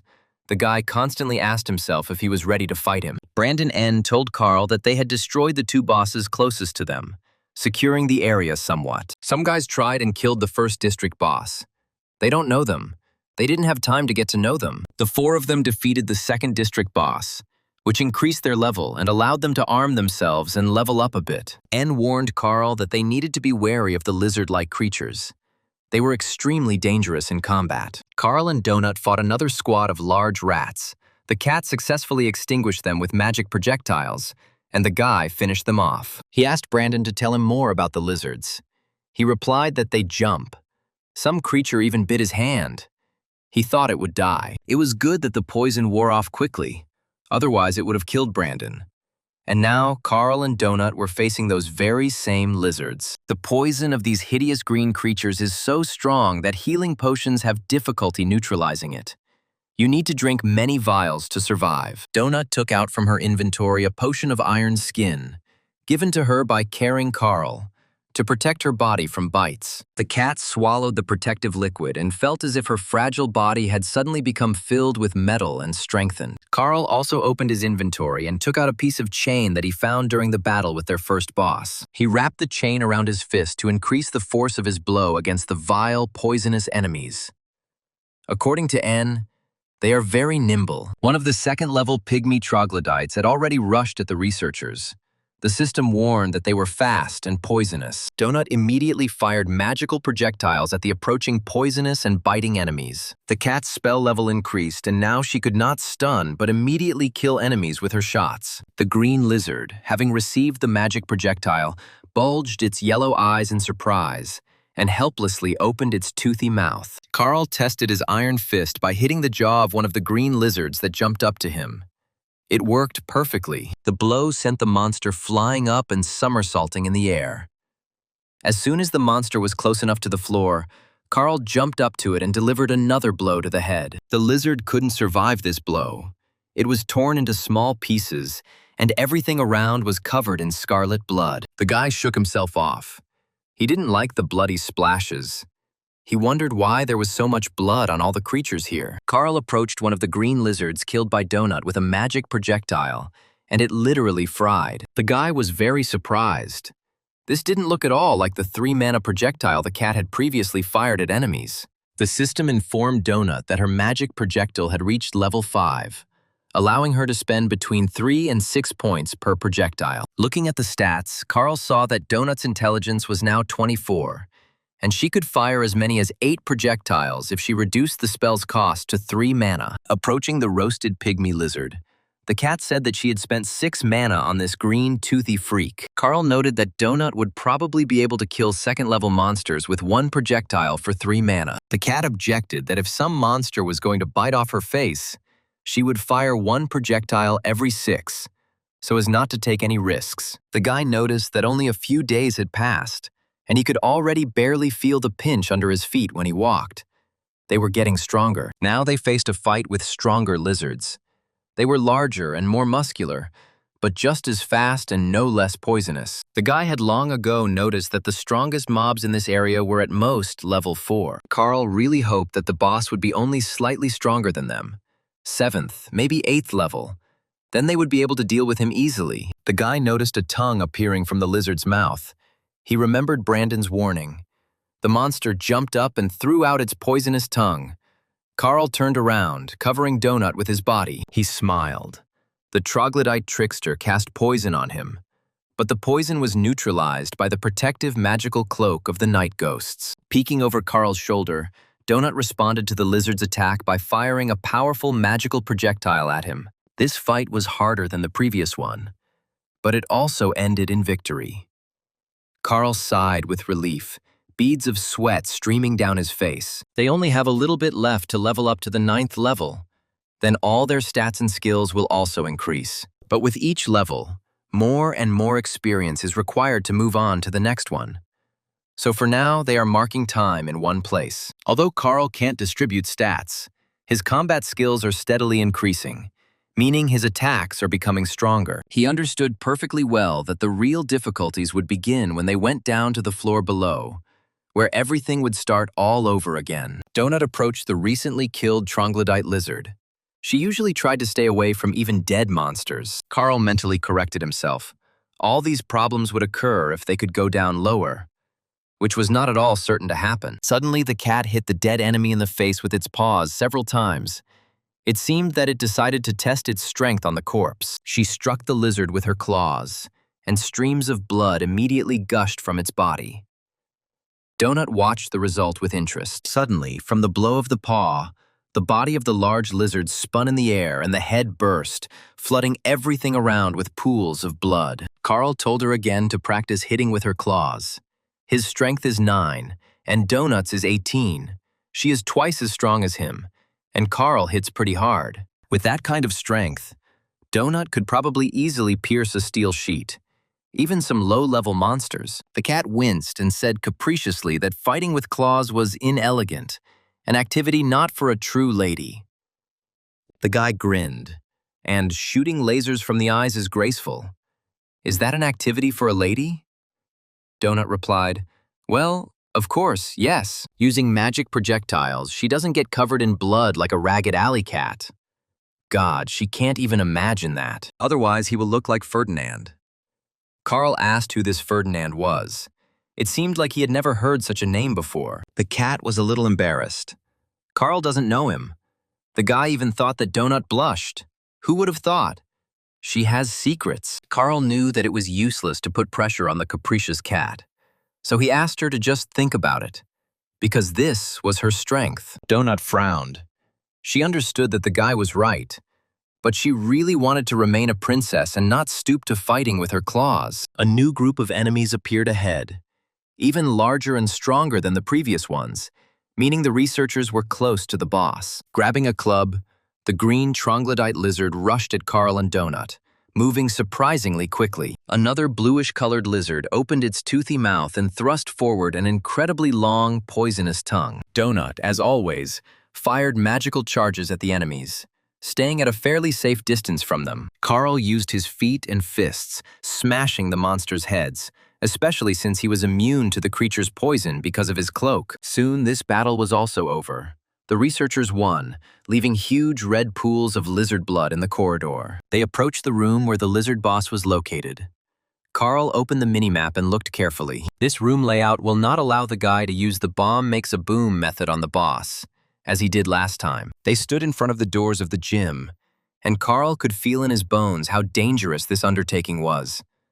But they still had to do it. But if they couldn't deal with the first-floor boss now, then they wouldn't have a chance to deal with the guard guarding the stairs to the next floor. They simply have to cope, and they will. He asked Donut if she was ready for battle. The cat answered that she was ready. Carl knew that in games there is always a chance to win any battle, even the most difficult one. And this show is no different from the game in terms of mechanics. He opened the doors to the fitness center and told Donut to go ahead, and they boldly entered the boss's territory with the clear intention of winning. At first glance, everything here looked like a regular fitness center. Soft paths, posters, turnstiles, and an administrator on duty. Upon seeing the researchers, the green administrator lizard hissed threateningly, warning the others of the approaching enemies. Donut silently fired a magic projectile at the fitness center administrator, and he fell silent, instantly changing color. Carl said that after the shot, the lizard did not explode. The cat replied that it was a projectile for only 3 mana. She was saving her strength. Entering the hall, the guy noticed the double doors bound with chains on the side wall of the gym. He wondered what was there. Donut jumped off the turnstile and ran easily along the carpeted paths of the well-equipped gym. A huge troglodyte lizard was hauling iron, surrounded by smaller but also weighty green muscle men. The boss threw the huge dumbbells on the floor. His muscular tail twirled nervously. He felt that enemies had arrived. The green boss turned halfway and glared angrily at the dungeon explorers who had disturbed him. The muscle man stood up to his full height in front of the uninvited guests and looked down at them, flexing his steel muscles. The system announced the sides of this battle. On one side are the 8th-level researchers Carl and Princess Donut. They are confronted by the district boss, the lizard-like troglodyte muscle man, a level 9 warrior who is ready to deal pain to everyone. Donut sighed. The degree of cringe in these descriptions of the game system is sometimes simply off the charts. Why all this? Carl, wrapping his beloved chain around his fist, told the cat not to pay attention to it and to stick to the plan. Seeing that his enemies were seriously preparing for battle, the duck called his assistant Bro and asked him to back him up. The muscle man picked up a huge disc from his dumbbell. It had its own name. It was the Skinny Destroyer. The lizard boss threw a massive disc at his smaller opponents, capable of taking off both of their heads if it hit. As the disc gained speed, it became engulfed in flames, and soon the object flying toward the researchers burst into flames. Carl and Donut jumped in different directions. The guy cursed. What a strength. He definitely doesn't have that kind of strength. You have to take that into account. The guy quickly opened his inventory. If this muscle man continued throwing everything in sight, they would have a hard time. He took out a scroll of confusing fog from his supplies. This was exactly what they would need right now. As soon as the scroll was activated, the entire gym was covered in a thick fog, and none of the enemies could see anything clearly. The scroll didn't say how long the fog would last, but the fog's confusion effect was negated for their party members. Just in case, we need to act quickly. Duck called Bro in confusion, exclaiming that for some reason he couldn't see anything. In the confusing fog, the green lizard fighters desperately beat each other, mistaking their comrades for explorers. Carl's plan was very simple. He would attack the boss's assistants while Donut would shoot his head with maximum power charges. Now Kachka's henchmen were busy fighting each other, so the path for the boss's attack was clear. Carl rushed at the green muscular lizard, who was standing very close to his boss, trying to protect him. The guy dealt the lizard a crushing blow to the chin with his chain-weighted fist, and the lizard gasped and flew off to the side. Without giving the enemy a chance to rise, Carl jumped on him and dealt him a decisive blow, crushing the troglodyte's small head. The guy mercilessly beat the toothy lizard. Blood flowed from the monster like a river, but he was still breathing. The monsters were stronger here. Donut, perched on the exercise machine, continually fired at the muscular boss's head, not allowing him to move. Suddenly, she noticed that one of the troglodyte lizards was attacking her with a long, poisonous tongue. She jumped up easily, dodging the poisonous attack. She needed to find another convenient position and attack the boss again. Carl kicked another green fighter athlete so that he could no longer get up and attack them from behind. The guy cursed. The boss was burned by the cat's attacks, but still alive. Besides, the effect of the scroll of confusing fog ended. Carl quickly clicked on his inventory to get another saving scroll and provoke the enemies to fight each other. The muscle man, noticing the enemy's movements, threw another burning disc at him. The guy managed to dodge, but it was dangerous. At that moment, the cat resumed its attack with magic projectiles at the green, muscular boss's head. Having received the blow, the duck lost control of the fiery disc, and it flew into the wall, no longer threatening to crush Carl's head. Donut stood very close to the boss and shot him in the chin. The upper part of his body was already starting to darken from the attacks. Seeing that her mana was running low, the cat opened her inventory and took out another bottle to replenish her energy level. She shouted to Carl that she was drinking a mana potion, so that he should cover her and be careful himself. The guy responded, saying that he accepted the information. If Donut gets hit, it will be very difficult to hold out long enough to use another potion. And then Carl was attacked by a blue-tongued, poisonous troglodyte trickster, wrapping its tongue around the guy's striking hand. He smiled. But he doesn't have to worry about such crap. The poison of these ugly creatures doesn't scare the guy. The system reported that the poison was neutralized by the cloak of the night ghosts. Carl grabbed the poisonous tongue wrapped around his hand and pulled. The lizard was completely taken aback by the fact that its victim could pull it by its poisonous tongue. Confusion flashed in its eyes. The guy pulled the blue tongue with all his might, and the blue troglodyte trickster flew at Carla with his mouth open. Carl's arm was almost up to the elbow in the toothy mouth of the poisonous bro. He clenched his teeth, and blood gushed from the guy's arm. Carl gritted his teeth. Despite the fact that his hand was wrapped in a chain, the wound was serious and caused him acute pain. He shoved his chain-wrapped fist deeper into the troglodyte's throat, and it began to choke. Carl heard another lizard running behind him to help the choking, poisonous dodger bro. The guy quickly turned around and hit the approaching enemy directly with the body of the half-dead bro, despite the streams of blood from his own hand. Carl tensed his hand. He needed to press a little more for bro's spine to break and for him to unclench his poisonous jaws. The enemies continued to attack the guy. Now he used the body of the lizard bro as a weapon. He dealt a crushing blow to another green fighter of the boss duck, smashing his head on the iron. The boss saw his friend Bro hanging helplessly on the arm of one of the dungeon explorers. The poisonous lizard was almost dead. The jock roared, turning to Bro, that this wasn't cool. Judging by the bar above the boss's head, he only had a third of his life left. Carl finally activated another scroll of confusing fog again. This could buy them time while Donut refilled his mana. The gym began to fill with a thick fog again. The guy, gritting his teeth, ran to another place to remove Bro's dead body from his hand, which was still dangling from it. The muscle man shouted to Carl that it was his little brother. He had just started to gain muscle mass, and the man killed him. Running past the exercise machines, Carl grabbed the barbell just in case to protect himself from the green, enraged boss. Gritting his teeth in pain, the boy ran as fast as he could towards Duckling to attack him, while Donut was replenishing his mana reserves. However, with amazing dexterity, the muscleman grabbed the guy by the hand in which he held the barbell. For his size, he was surprisingly fast. Carl cursed, fighting the boss hand to hand. When your right hand is in the mouth of another monster is not a good idea. The muscle man grabbed the guy by the throat and squeezed his neck.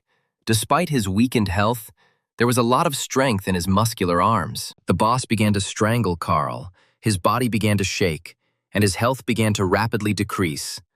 A little more, and he would die. Despite his weakness, Carl tried to kick the boss, but it didn't have any significant effect, and his grip didn't weaken. Carl's eyes began to fill with blood. He muttered through his teeth. No, not like that. He can't die so stupidly. The guy's head began to spin. A bloody haze swam before his eyes. He felt himself weakening, consciousness almost leaving him. Suddenly he heard Donut's lively voice. She was running towards the boss and shouting to her companion for Carl to hold on a little. She jumped onto Duck's back and dug her claws into his muscles with all 4 paws, causing blood to immediately spurt from the wounds. This move really surprised the boss. He couldn't understand why it hurt so much. Could this little thing really cause such damage? Meanwhile, Donut was hacking at Duck's back, cutting through the muscles as if she were sharpening her claws on her scratching post. A couple of seconds later, there was no longer a single living spot on the boss's back, and due to the tension in his muscles, blood flowed in wide streams. To save Carl the cat, overcoming her disgust, sank her sharp teeth into the monster's blood artery. A fountain of blood gushed from the bite site, and Duck screamed in pain. But he still didn't let go of Carl, although he had loosened his grip. In an attempt to get rid of the biting little thing, the boss hit it with his clawed paw and threw it off his back. The cat crashed into a glass wall, punching a hole in it and causing severe damage to its fragile body. Under Donut's weight, the hole in the glass widened, and the cat fell helplessly to the floor, not moving. Carl saw with horror that his capricious but faithful companion was lying motionless on the floor, covered in blood. He screamed at the top of his lungs, calling on Donut to wake up and drink the health potion as quickly as possible. She couldn't die. Not her. A wounded cat lay among the shards of glass, a red pool of blood slowly spreading around it. The jock let go of Carl's hands, trying to stop the blood that was pouring out of the wound on his back. Donut bit into an artery. The weakened guy fell to the floor not far from the boss, the poisonous lizard bro he had killed still hanging from his arm. Carl gathered his strength. He needed to finish the fight before the boss recovered. There was very little left to finish him off. He pulled his bloody hand, wrapped in chain, from the dead bro's poisonous, toothy mouth. The boss was losing strength due to the large number of wounds on his back. Blood was pouring out of him in a huge stream, forming terrible puddles. The guy got to his feet. He was still holding his throat, but his breathing had already been restored. He needed to kill the boss and save the cat. He looked at the bleeding jock, his head already blackened by Donut's attacks, his muscular body covered in blood. The jock, looking at his dead friend, sadly said that he was proud of Bro. He continued to fight despite the pain and even after death. He tried to stop the bleeding, but the wounds were deep and there were a lot of them, and all of Duck's assistants were already dead. Carl gritted his teeth. He couldn't feel sorry for this monster. He needed to survive and be sure to save his brave Princess Donut. Gathering his strength, he jumped up and struck Duck on the chin with his chained fist. He swung his paws, and the blood gushed out even more. The boss fell helplessly on his back. He didn't move, but the guy knew that his enemy was still alive. Taking a running start, Carl jumped onto the huge, muscular body of the jock and dealt him a final, decisive kick. Having dealt with the boss, the guy ran to the cat lying on the floor in a pool of blood. He called loudly to her, begging her not to die. Falling to his knees in front of the small body, he again called to Donut, asking what to do and why she wasn't recovering. The life bar above the cat showed that she had only 1 bar of health left. She was almost dead. He extended a trembling hand to her. Cursing, he told the princess that she wanted to get into the show. It was time to come to life. After stroking her silky fur, all smeared with blood, Carl asked Donut not to do this to him. The system revealed the winners of this battle, researchers Carl and Princess Donut. But no matter what Carl said, Donut didn't respond. She still lay motionless, and her health bar showed 1 bar. The boy's lips trembled and his eyes filled with tears. He asked the cat in confusion why she wasn't healing. He frantically opened his inventory. He had a pet healing scroll. The guy clicked on it. It should help. The healing scroll was moved from the storage, but the system reported that there was no suitable target. The game mocked the idiot for wasting a valuable scroll. Carl cursed like crazy, but she was still alive, so there had to be a way to bring her back to life, but what was it? He took out a green healing potion and had already opened the cap to give it to Donut, because it always helped him. He was about to pour the healing potion from the bottle into his companion, but something stopped his hand, trembling with excitement. Her condition does not change for no reason. There must be a reason. You need to think and take your time.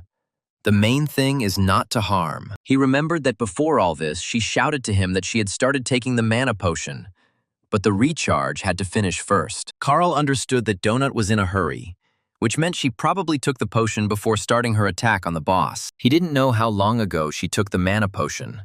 At that time, he was busy fighting the poisonous bro and the rest of Duck's assistants. This means that Donut is still in a mana recharge state. But this is just an assumption. Carl didn't know if she would take damage if he gave her a healing potion while another potion was active. He clenched his teeth.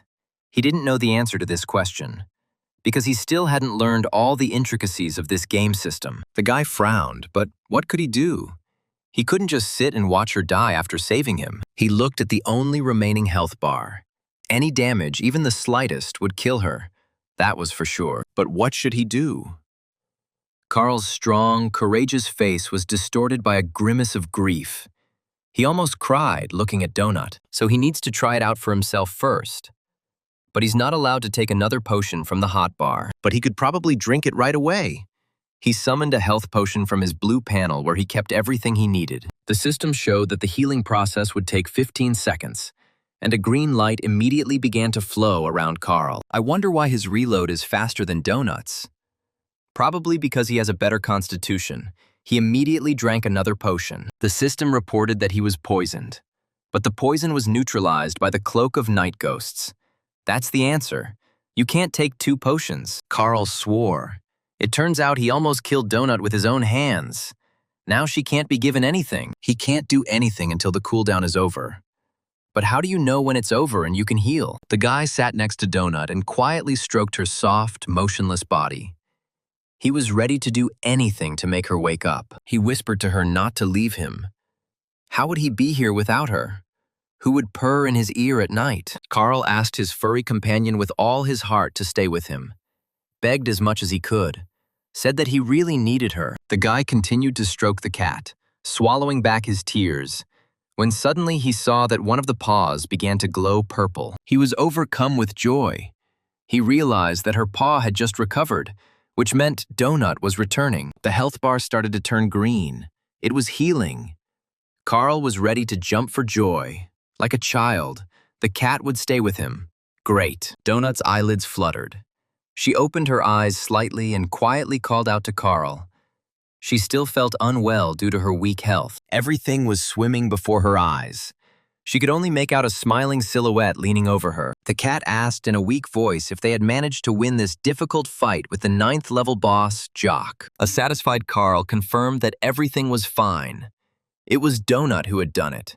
She was such a brave warrior, the envy of everyone. He stroked her and asked her not to move for now, to lie down for another minute until her health was fully restored. Looking over his shoulder at his dead boss, Carl told the cat that she had saved his life, and that it was only thanks to her that he was alive. Donut sighed dramatically and moaned that she had been mortally wounded in that hard battle. Saving Carl required the greatest self-sacrifice from her, and now she must die from severe wounds. The cat said she felt her strength leaving her, but judging by the bar above her, Donut's health had almost recovered. Turning to sleep, the cat quietly said, "Her life is slipping away. It has come to an end. Her life will end here and now." She used her claws in the fight, just as Carl said, and she scratched the huge boss's fleshy back with them. And for this reason she died. There was no need to get so close to him, and especially not to bite into his body. Donut added that when Miss Beatrice finds out about her death, she will be very unhappy with Carl for not protecting her. The cat asked that Carl be sure to tell Miss Beatrice that she, Princess Donut, fought valiantly to the very end, and he will also have to find Ferdinand and tell him that she loved him. It was love at first sight. Carl cursed to himself. Who is this Ferdinand anyway?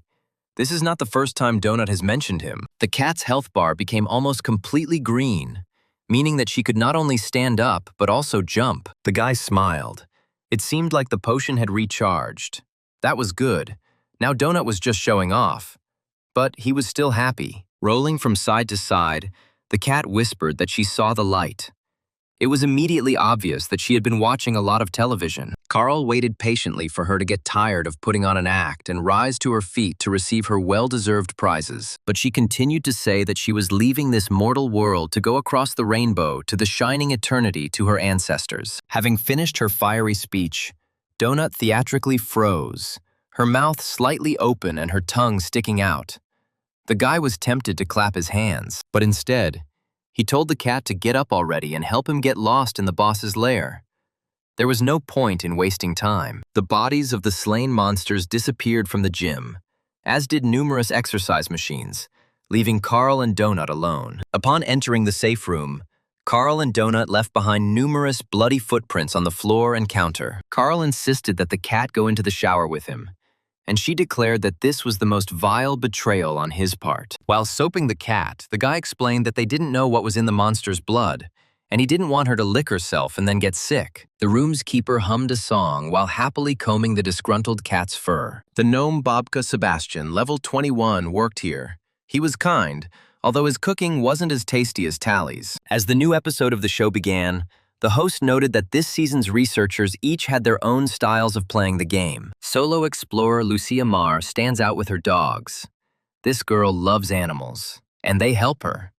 Viewers worried that Lucia is too young to be a researcher are shown footage from before the collapse. Barant assured that all children and pregnant women were safely placed in childcare facilities. This is not the first time the Syndicate has seized a planet, so the takeover of the world of Earth was organized and controlled. The safety of small children has always been the top priority of the Borant Corporation, known throughout the universe. After the capture of the world of Earth, only adult, independent people capable of becoming explorers remained on the surface. Most of the other players gradually split into squads.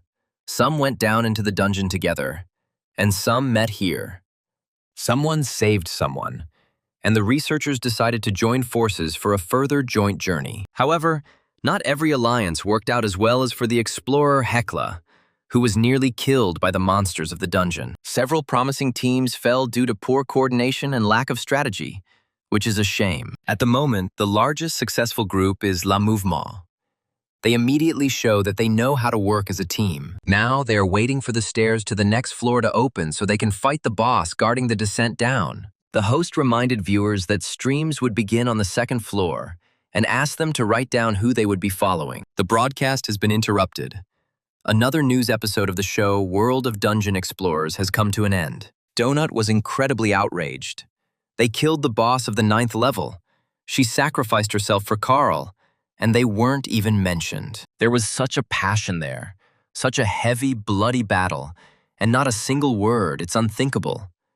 They show whatever comes to mind. The Explorer counter on the screen showed that there were currently 2.5 million people remaining in the dungeon. Carl was horrified. From 13 million in less than 4 days, the number of survivors fell to this figure. How terrible. The hologram of Cascadia appeared overhead again.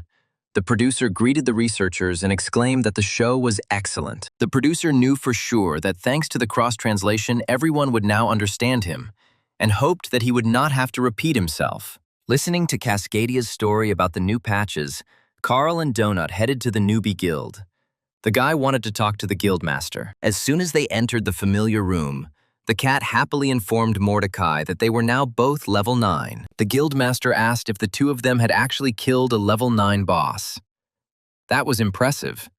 Not every large team would dare to do that. Sitting down on a chair, Carl sighed and said that it was a stupid idea. He hoped that everything would go easier and smoother. It's shitty when they don't know what they're up against. It's impossible to prepare when going into battle blind. Mordecai suggested studying the recording of the battle and analyzing their mistakes so that they would not be repeated in the future. This is useful. He pointed out to Carl that this heavy barbell would do the same damage as his fist, and it was not worth wasting his strength on it. The guy was shocked. The guildmaster said that his hand-to-hand combat was equal in power to an unenchanted weapon. He was already very strong, and during the last battle, Carl wasted the scrolls of confusing fog, They could have been used more effectively. His intelligence was 3, so their duration was only 15 seconds. Donut's intelligence would allow one fog scroll to last 120 seconds. They need to learn to understand how their stats affect everything else and plan their fights accordingly. Carl asked if that was why the cat couldn't drink potions as often as he did, because she had a low constitution. Mordecai confirmed, adding that her cut was strong but would do little good until she increased her defense stats. They were very lucky today that Donut didn't break her neck when she fell from the boss's blow. That was entirely possible given her build. In the future, choosing a class or race with a higher constitution will help, but not much. You need to level up your stats. Hearing this, Donut was indignant. She was already one of God's most ideal creations and had absolutely no intention of changing. She was born a cat and she will die as one. What a stupid assumption that she should become someone else. There are simply no better options. Donut stated that she even insists that Carl also choose the cat race in the future, so he will be more effective. Carl imagined with horror that he was a cat in a raincoat and shorts with hearts, arguing with the naughty Donut. He muttered in response to the cat's statement that he would never become a cat. It would be better to die than to turn into one. It's unimaginable. Cat boxing and cat kicks mixed with desperate cries. "Don't touch my tummy." The boy told Mordecai that he had thought a lot about it. If there was an opportunity, whether he should change his race. Having weighed everything carefully, Carl decided that he would remain human. Donut snorted discontentedly. She liked the idea of making him a cat. The guild master suggested moving on. Regarding the battle with the goblin boss, no comment here. They did an amazing job. The goblins are tough guys, of course. Not as tough as Jock, who has excellent stats. It's surprising that they beat him, Mordecai thought. It was interesting that he had never heard of such a boss before. He only appeared in this season of the show. Carl thought that someone from his world had merged with one of the 3 troglodytes. He wasn't as smart as Plyushkin. The boy remembered the Spanish woman who had stretched out her hands to him, asking him to save her, help her, and tell her what had happened to her. The organizers of this show did something to him so that he would endlessly spout unimaginable nonsense, as if someone was tugging at him. These 2 bosses were like caricatures or some kind of inflated stereotypes from the world of Earth. They definitely reminded me of someone. And there was also a feeling that these bosses were controlled by artificial intelligence, forcing them to perform certain actions. Mordecai said that now every corner of the universe is watching Earth, all because of the extraordinary popularity of this reality show. Broadcasts about Earthling culture have filled the airwaves across the galaxy, and this happens every new season of the show. Viewership numbers must continually rise, and bosses play a role in this. Everything here is geared toward audience emotions. Carl said that they were actually here because they only found one staircase down, meaning one very serious problem. The guy talked about meeting old people, the guys who helped them, and a huge, smelly boss who looked like a piece of shit. Mordecai listened attentively to this unusual story and replied that the solution to this problem was very simple. You need to skip this boss and continue looking for another staircase to the 2nd floor. There are several of them. They will be able to find it. Carl replied that they had been on the road all day before they found this one. The guy was worried that this was their only chance. He asked if Mordecai knew what kind of monster might be there so that they could at least adequately prepare for the fight. The guild master lowered his head sadly. He has very clear and strict restrictions, especially when it comes to bosses. Carl can come after the fight and he will be happy to analyze it with him. But if he tells about the boss beforehand, it will already be considered cheating. And Mordecai really doesn't want to get caught doing that. It's considered a serious violation of the contract he signed with the syndicate. The guy grabbed his head. Neither class, nor levels, nor race would matter if they didn't get off this damned 1st floor. And those old men are so-so fighters. You can only count on 6. But to win, they must prepare well. Looking up, Carl asked Mordecai hopefully if he had anything else to say to them before leaving. The guildmaster looked up and at his family photographs, at what he once was like, how he lived. These portraits seemed to reproach him for betraying his lost world, for betraying himself, his nature. Mordecai clenched his fist, throwing off the shackles of the syndicate that constantly controlled his every word, every action. Frowning, the guildmaster said, "Okay, he will tell you something, but Carl must listen very carefully. The guy was very happy. Could it really be true that all the advice the guildmaster gave him really helped him survive in the dungeon? Mordecai asked Carl what he thought Jock had in common with the bad llama that spat out hot lava. The guy mentally imagined the drug-dealing llama they had encountered in one of the dungeon corridors. After thinking for a bit, Carl replied that they were both junkies. You could tell right away. But the llama was on drugs, and the jock was on anabolic steroids. Mordecai frowned and lowered his ears. No, that's not it. Carl should think better, analyze the fights with them. The guildmaster frowned. He really wanted to help the guy, but he had to learn to draw some conclusions on his own. He asked the puzzled researcher how he killed the bad llama. He needed to remember everything and analyze it. Carl said that he hit her in the throat where the lava was gathering, and as a result, the boiling lava melted the llama's head and she died. Mordecai asked how they killed Duck. He should remember everything and compare it with the bad llama. This is very important. Carl glanced sideways at the cat with a smile. Donut played with Duck's bloodstream, practically exploding it from the inside, as if she had bathed in a fountain of blood. The cat snorted discontentedly. These memories were extremely unpleasant for her. How disgusting it was to bathe in blood. In protest, she rolled over onto her other side, turning her tail towards Carl. There was no point in reminding her of this horror. And then it dawned on Carl that they both had weaknesses, each their own, but they had them. And having found them, they were able to defeat the monsters. Mordecai smiled. That's right. Good job, Carl. You started thinking in the right direction, analyzing your enemies. There was a vulnerable area on the llama's throat. Sometimes these areas are obvious, sometimes not.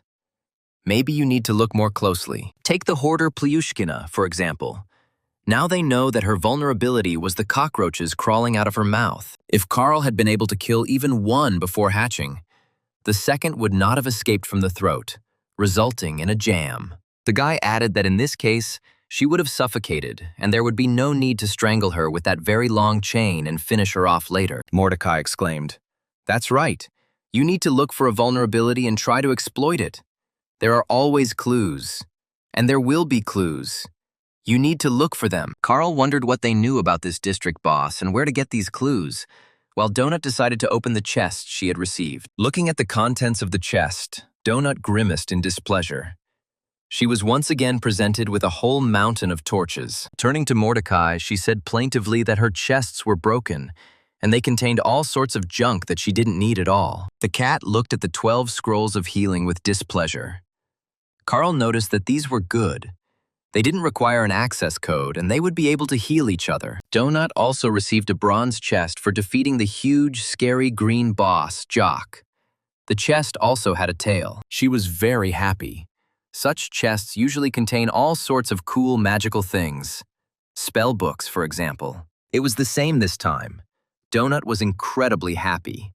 Finally, there would be a magical upgrade in her skills. She immediately grabbed the book and began to absorb the information.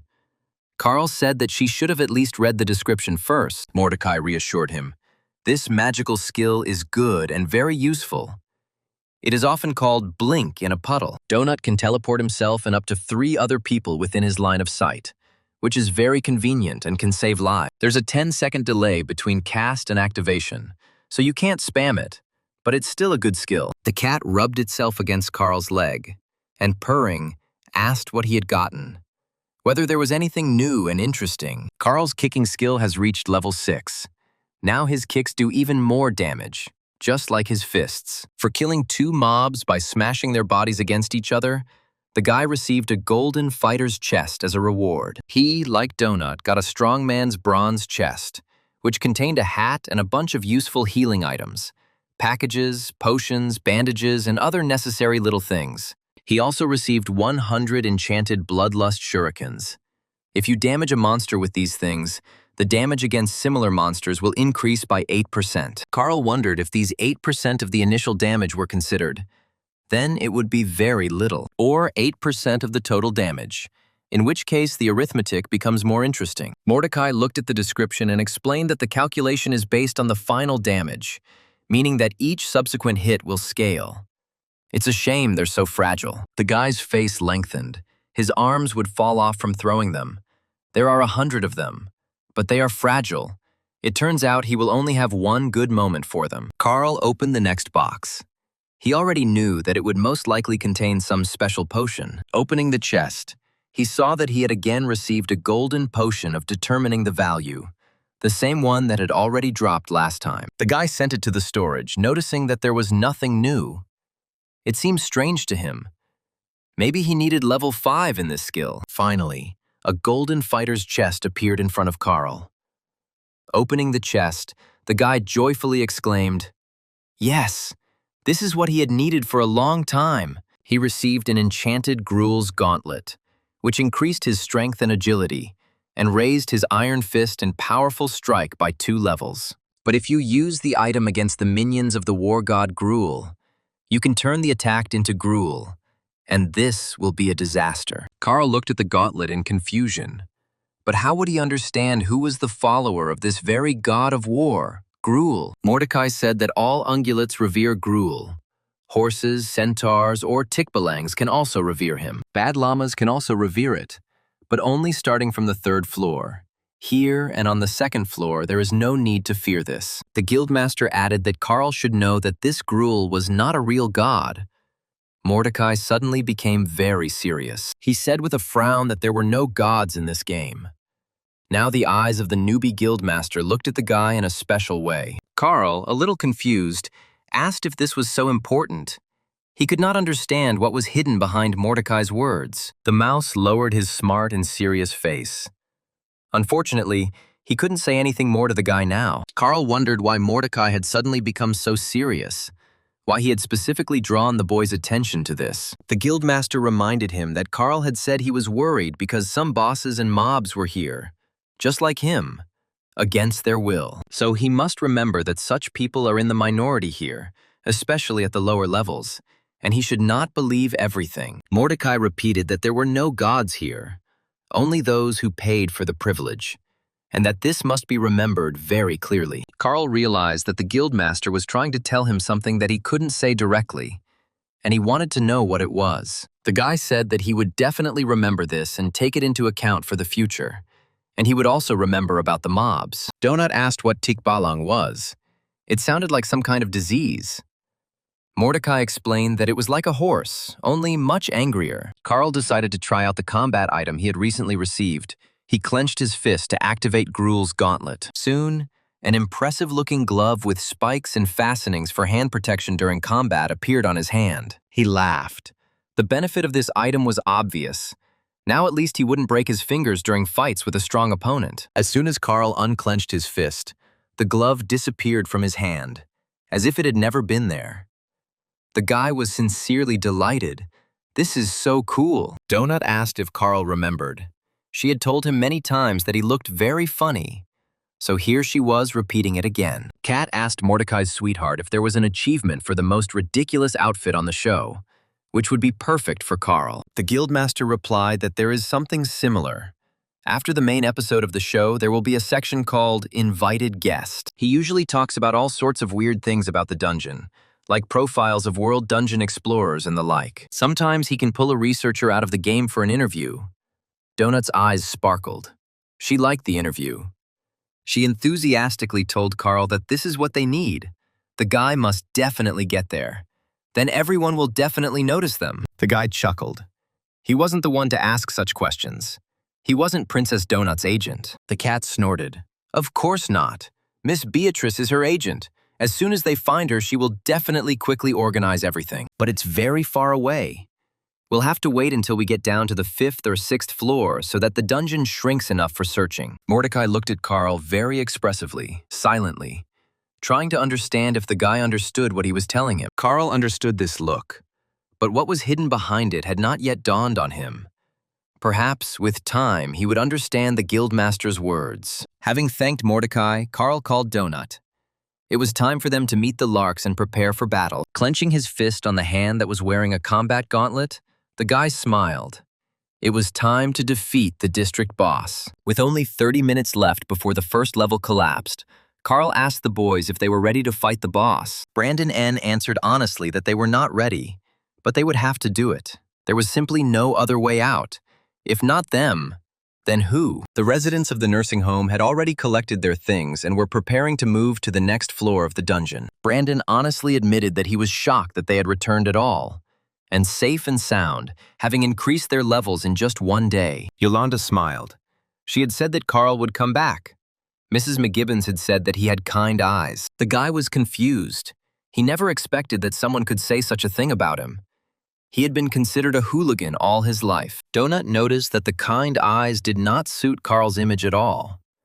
The old woman with the cat had clearly mixed something up with the eyes. Yolanda asked Mrs. McGibbons not to worry. They would go now, clear the road, and would definitely come back for everyone. Carl clenched his fist, activating his new combat gauntlet, frowned, and shouted to everyone that it was time to move forward. The nursing home staff, weapons at the ready, walked cautiously down the hallway behind Carl and his combat talking cat. Carl, with Donut on his shoulder, walked first. He remembered that there was very little time left before the collapse. He had to hurry. The guy walked forward boldly. The guys from the nursing home lingered a little. They were afraid to go where their friends died. And then Carl heard Yolanda's voice. The girl shouted at Agatha to stop. The old lady followed them into the fight. But crazy Agatha stubbornly rolled her cart forward, saying that without her, they definitely wouldn't be able to cope with the boss. The girl tried to convince Agatha that she didn't fit into their group. Brandon flared up, shouting that the crazy old woman would destroy them all. But the old woman laughed and said that she thought they would all die because of this tumbler jack, and pointed her finger at the boys. Imani barked at everyone to shut up. They had no time to argue here and figure out who was the coolest in the group. There will be a monster here soon, and they must not miss its appearance. Otherwise, they will all end quickly. Carl reassured Imani that she shouldn't worry. This monster was so huge and smelly that it would be very difficult not to notice it. Besides, judging by the time, he should appear any minute now. They definitely won't have to wait long. The main thing is to deal with him as quickly as possible. As if in response to Carl's words, the door, bound with chains, lit up. The sound of some movement was heard, and the action began. The passage opened. The group of researchers found themselves in a large hall, and suddenly they heard music. The boss turned out to be cheerful. Carl grinned. Wow, the theme music for the boss. And it's loud, too. Donut lowered her ears.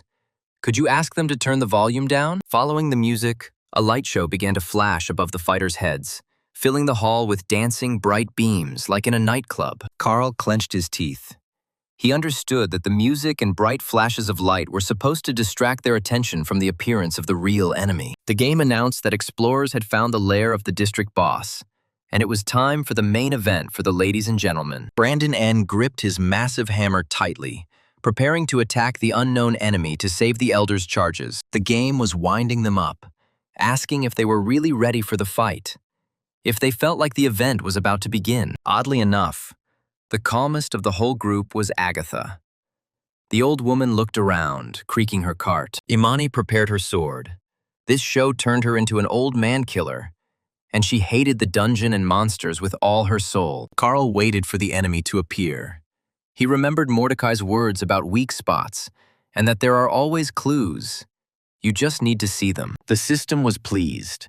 A group of level 9 explorers, Carl and Princess Donut, were fighting against the boss today. They were joined by Meadowlarks, Chris Andrews and Brandon N. at level 6, Imani K. at level 10, and Yolanda Martinez at level 5. And standing apart is the second-level researcher Agatha, a nimble and cunning old woman with crazy eyes and a terrible character. The district boss will come out against this group. Carl felt the heat of the fire, covering his eyes from the bright flashes of light, the guy thought. Something is getting hot.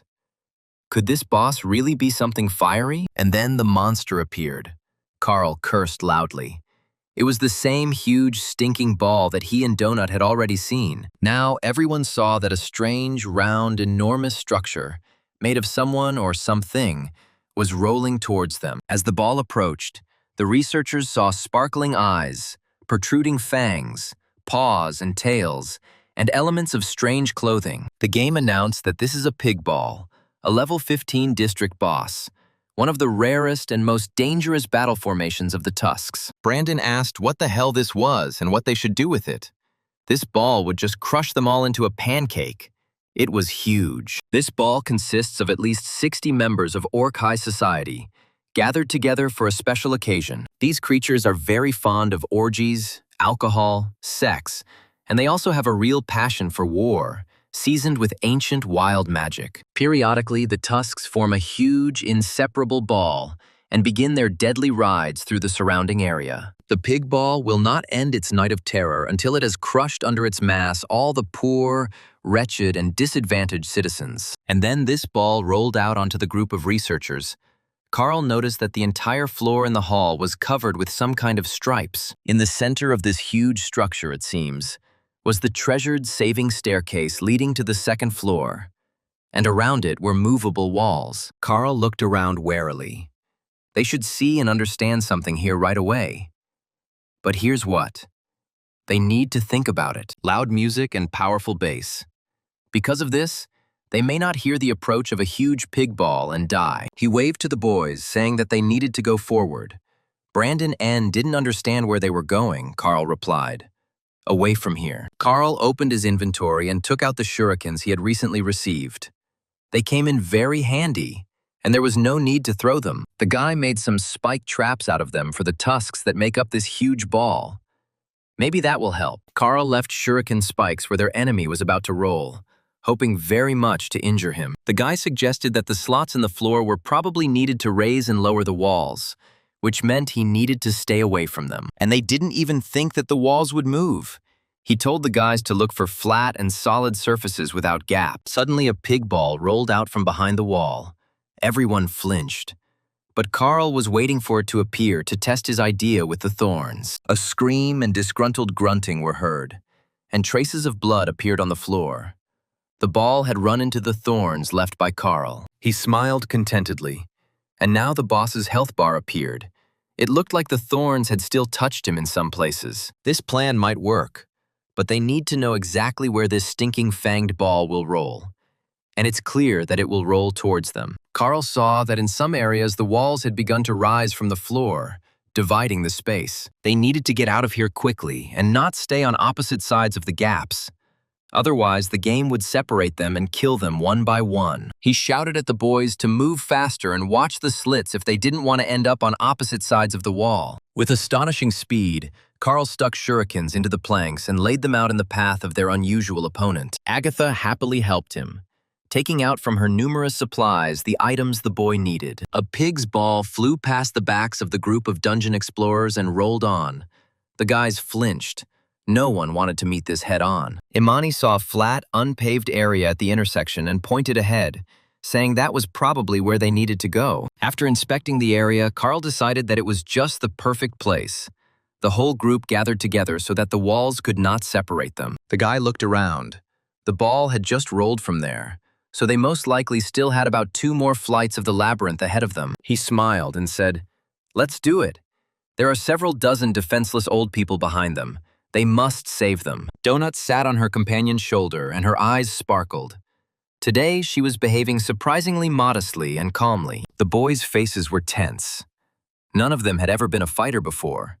But Carl's confidence and the boss's first wounds inspired everyone. Carl told Agatha that the old woman should sit in the middle and not move. She replied that she would not leave her supplies, but Carl silently took her cart. The guy told the old woman that now was not the time to change plans, and she screamed hysterically that Carl was a thief. Yolanda reassured Agatha by saying that Carl would return her cart. The guy quickly began to assemble the structure, ignoring Agatha's screams. The boys had been practicing assembling this protective structure for hours, so now the work was going quickly. Everyone pulled out the necessary things from the storage and worked quickly. Time was running out.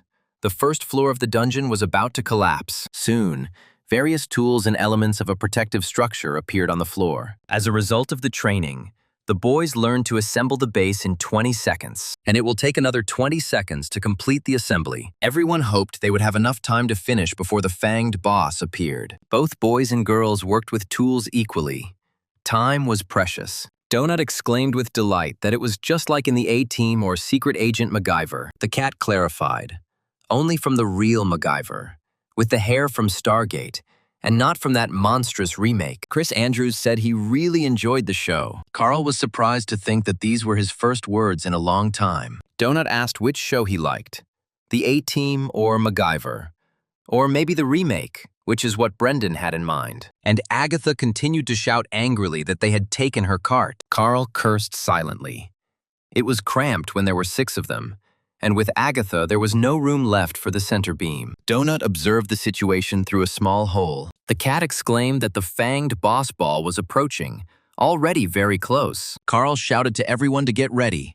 Now they had to repel the boss's attack. The boy remembered Mordecai's words that there should always be clues. It was not for nothing that the dungeon allowed adventurers to see the boss in advance. This boss never slows down, he always rolls. This is most likely his weakness. The scene before the accident popped into his head. When his parents were arguing in the car and didn't notice the danger, Carl understood that they could not build a barrier strong enough to stop the enemy immediately. Back then, in Carl's childhood, they were saved from death by a random obstacle for a truck, and he realized there were other ways to stop something so fast and so big. Although back then, as a child, he was sure that in a few more seconds the truck would crush them. The father, seeing the danger, flashed his eyes and said it was a pity that it turned out this way. Carl decided that they would try to pin the boss closer to his magical shurikens and take action. The people inside their makeshift shelter prepared for the final fight with the boss. And then the decisive moment arrived. A huge pig ball rolled towards the researchers' structure and collided with it. The boys leaned on the fence studded with shurikens, trying to make sure they hurt the monsters as much as possible. At the very first blow, Yolanda was wounded, and the girl fell to the floor with a groan, clenching her teeth. Brandon yelled at Yolanda to lie still and conserve her strength. When confronted with Carl's sharp weapon, blood gushed out from the pig's ball and many monsters were injured. The system began to display the percentage of damage suffered by the area monster. But despite the damage, the pig ball continued to move, slowly rolling onto the roof of the structure. The boys gritted their teeth, trying to hold up the sagging beams of their small bunker. Carl quickly pulled out a sharp spear from the storage to fight monsters. The guy quickly poked the stinking, grunting mass rolling across the roof, and blood gushed out. The guy's eyes sparkled. Yes, the boss's health bar appeared, and it was decreasing. And indeed, the system showed that the grunting boss had suffered minor damage. Carl shouted at everyone to stab the boss with their spears, and he himself continued to poke randomly at the pig's ball. The guys quickly pulled out their spears and began vying with each other to stab the stinking ball. The boss's blood gushed out like a river, and Agatha continued to grumble that the naughty boys had taken away her cart. Chris shouted to Agatha that she should stop grumbling about her cart. Now was not the time. The pig ball squealed desperately, but the roof of the seeker's shelter began to crack, unable to support the boss's weight. Carl gritted his teeth. They were almost done. They needed to keep damaging the monsters. Imani struck with all her might at the cursed monsters that had wounded her friend. Brandon was already covered in the blood of the fanged pigs, but he did not stop attacking them. Yolanda, despite her injury, also helped the boys poke the pig's ball. Silent Chris also deftly worked with a sharp pike, piercing the boss and inflicting wounds on him. Suddenly, the roof of the bunker cracked and began to crumble, and a very strong monster rushed at Carl. Carl did not lose his composure and pierced the fanged enemy with his spear, making a quick lunge. Blood gushed out. Energy bolts ran through the entire pig ball, and it began to collapse, scattering pigs around it. Bloody fanged monsters flew in different directions. The protective structure assembled by the dungeon explorers also shattered into pieces. Walls began to rise up from the slits in the floor. In the center of a huge square, covered in pig blood, a staircase to the next floor appeared, covered by a shield. Carl, seeing her, exclaimed, "There is a staircase to another level." Seeing the green glow of the fanged monster, Carl shielded Donut and warned the others to be careful. There was an explosion, scattering the pigs from the pig ball in different directions and destroying the human structure. Donut called out to Carl in horror, seeing that the explosion had thrown him away from her. The explosion scattered the dungeon explorers in different directions from each other. Carl landed on his feet and saw a fourth-level Tusk Knight coming out to confront him. He was a fat bureaucrat and alcoholic who wrote laws against the poor during the day and drank himself to death at night. Donut, seeing that the pig was about to attack Carl, shot a laser from her yellow eyes at him. The Tusk Knight gasped in fear and dropped his glass of wine, falling to the floor. Carl took advantage of his opponent's confusion and kicked him. The resulting kick sent the Tusk Knight falling onto Carl's shuriken plate. The guy didn't give the enemy time to come to his senses, kicking him several times against the shuriken board. With each strike against the sharp weapon, the Tusk Knight's damage increased. The rest of the pigs in the pig ball looked around in confusion. They were all confused. The explorers saw that they had finally reached the treasured staircase to the next floor. Carl shouted to the others that the stairs were very close. All that was left was to remove the barrier. All eyes were on the stairs. They had to somehow get to it and save the rest of the old people. Suddenly, a level 5 Tusk courtesan appeared in front of Carl. She was very angry. The guy realized that this pig doesn't understand what's going on at all, but its mark on the map is still red. There were only 20 minutes left before the first level collapsed, so there was no time to try anything else. It was time to go down the stairs and take the old people from the nursing home with them. Carl closed his eyes for a second and wondered if they had any choice. Donut asked Carl with concern what was happening to him. The guy had already made his decision and ordered Donut to climb under his protective ghost cloak. He clenched his right fist, summoning his new acquisition, the fighting glove. At that moment, a glove appeared on Carl's hand.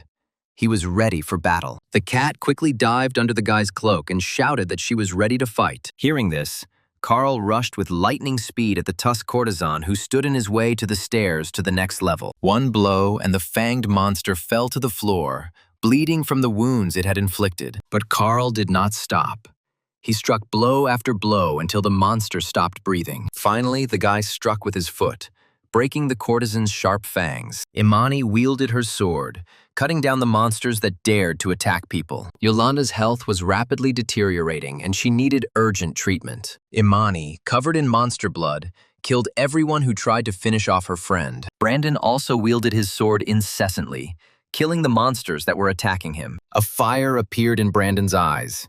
He felt the taste of victory over monsters. Chris killed powerful enemies with an unperturbed face, dealing them fatal blows. And in the midst of all this bloody carnage was grumpy old Agatha. The old woman's face was covered in blood, and she looked at what was happening around her in confusion. It finally became clear that the dungeon explorers had defeated the monsters. Chris Andrews has reached level 8. The squeamish cat Donut was already at level 10. Imani quickly gave her friend a healing potion. Yolanda was at level 6, and Imani was at level 11. Agatha, who had moved to the 4th level, demanded that Carl give her back her precious cart. By this time, Carl had reached level 10, as had his furry companion, Donut. The boy quickly assembled Agatha's cart, telling the old woman to hold on to her treasure. Carl told Agatha that she could put the cart in her inventory and didn't have to roll it everywhere. Yolanda explained that Agatha hadn't completed the tutorial and her inventory wasn't unlocked. Carl noticed that before the fight, Agatha was at level 2. But now she was already at level 4. This means that an innocent-looking old woman killed some kind of monster. So Agatha leveled up 2 levels simply by being in the room during the boss fight. The guy didn't even want to think about how the organizers of this bloody show distribute experience. Brandon told Chris that things didn't work out exactly as they planned, Chris replied, but they all survived. Carl reminded the others that they needed to loot while they were on this floor. Imani saw one of the pig's weapons and asked in surprise why they needed it. Donut looked at the interesting pig object with interest. She asked Carl, "They take everything and then they will sort it out." The guy confirmed that yes, they would take everything that was possible to take. Spectators at the show speculated that Mordecai was even more engrossed than usual. However, there are no records of fines from the system so far. Everything is in order. One of the observers noticed that Mordecai was careful not to cross the red lines. That's the problem with smart people.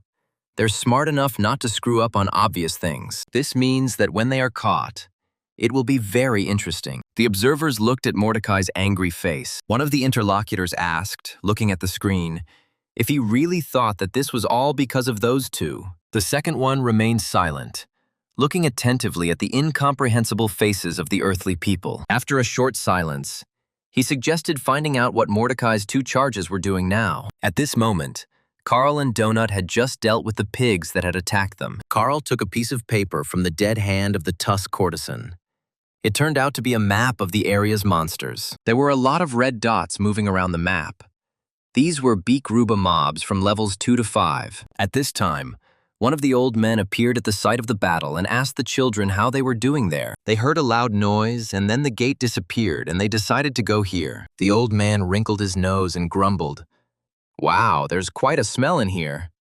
However, Yolanda rushed to Papa Randall. Suddenly, Chris Andrews rushed to the floor that was about to collapse. The boy, covered in blood after the battle, hurried to the old people. Carl realized Chris was running to the safe room where the nursing home residents remained. He clearly wants to convince them to go down the stairs to the next level, rather than die to the sound of Bobok's songs. Most of the old people were now eating delicious food and listening to songs. Carl whispered to the cat what they were going to do.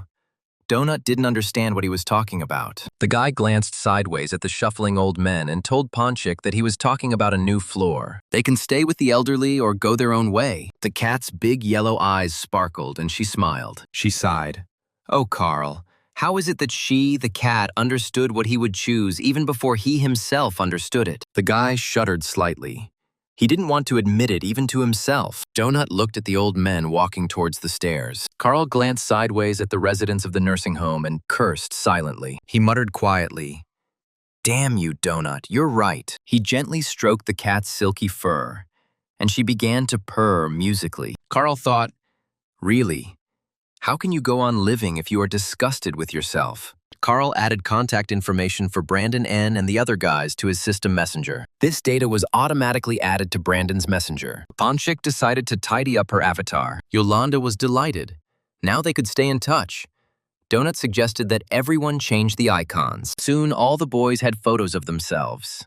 Except Carl. Carl asked in surprise why his avatar had a photo of his leg and not his face, like everyone else's. Donut smiled, of course, to stir up the audience's interest in his mysterious person. The guy angrily yelled at the cat not to indulge in this since he was barefoot. The boys watched with bewilderment as Carl and Donut argued heatedly. Carl remembered that he had always wanted to ask the cat who Ferdinand was. Donut's fluffy face stretched out in displeasure, and she muttered that she had no idea what Carl was talking about. The cat stated haughtily that whoever this Ferdinand was, he was probably terrible. And then Donut realized where the grumpy Agatha was. Carl turned his head from side to side. The old woman with the cart was nowhere to be seen. Bloody footprints from a cart and a pair of feet led to the stairs to the next floor. Carl noticed that the stairs had turned into a ramp. The old woman had already descended. The guy grabbed his head. What a nasty old woman. Donut offered to stay in the group, but take the old men to a safe room. Agatha should be taken there too if they find her. And then she and Carl will go about their business and find a ladder for each other. And on the third level, the old people will choose their race. Carl smiled. He knew that deep down Donut was a good cat. Donut snorted. If she had her way, she would have abandoned them all. But she knows how compassionate Carl is, and she can't do that. Besides, if they get the old people to the third floor, they'll need someone if Carl turns into a cat. Carl imagined himself as a cat. He shuddered. No, not that. Suddenly, the floor under Carl and Donut's feet began to spin strangely. It seems they ended up in a portal and started moving. The guy shouted, "What the hell is this?" Donut looked around carefully, trying to understand what had happened. Suddenly, the cat jumped up and down joyfully, shouting, "Carl, this is it! This is really it!" Suddenly, the researchers saw that a passage opened and a female silhouette appeared. The woman addressed Her Majesty Donut and Carl, saying that her name was Lexus. It was the assistant producer of the show. After the underground routine with Odetta, Donut was delighted. Carla shuddered. Odette wanted to interview them. Tully sat in his safe room, several miniature figures standing in front of him. Babka looked at the figures with hatred, and finally, he reached out to one of them. Tully hit the red-haired warrior figurine, knocking it off the table. The figure, glowing, flew down.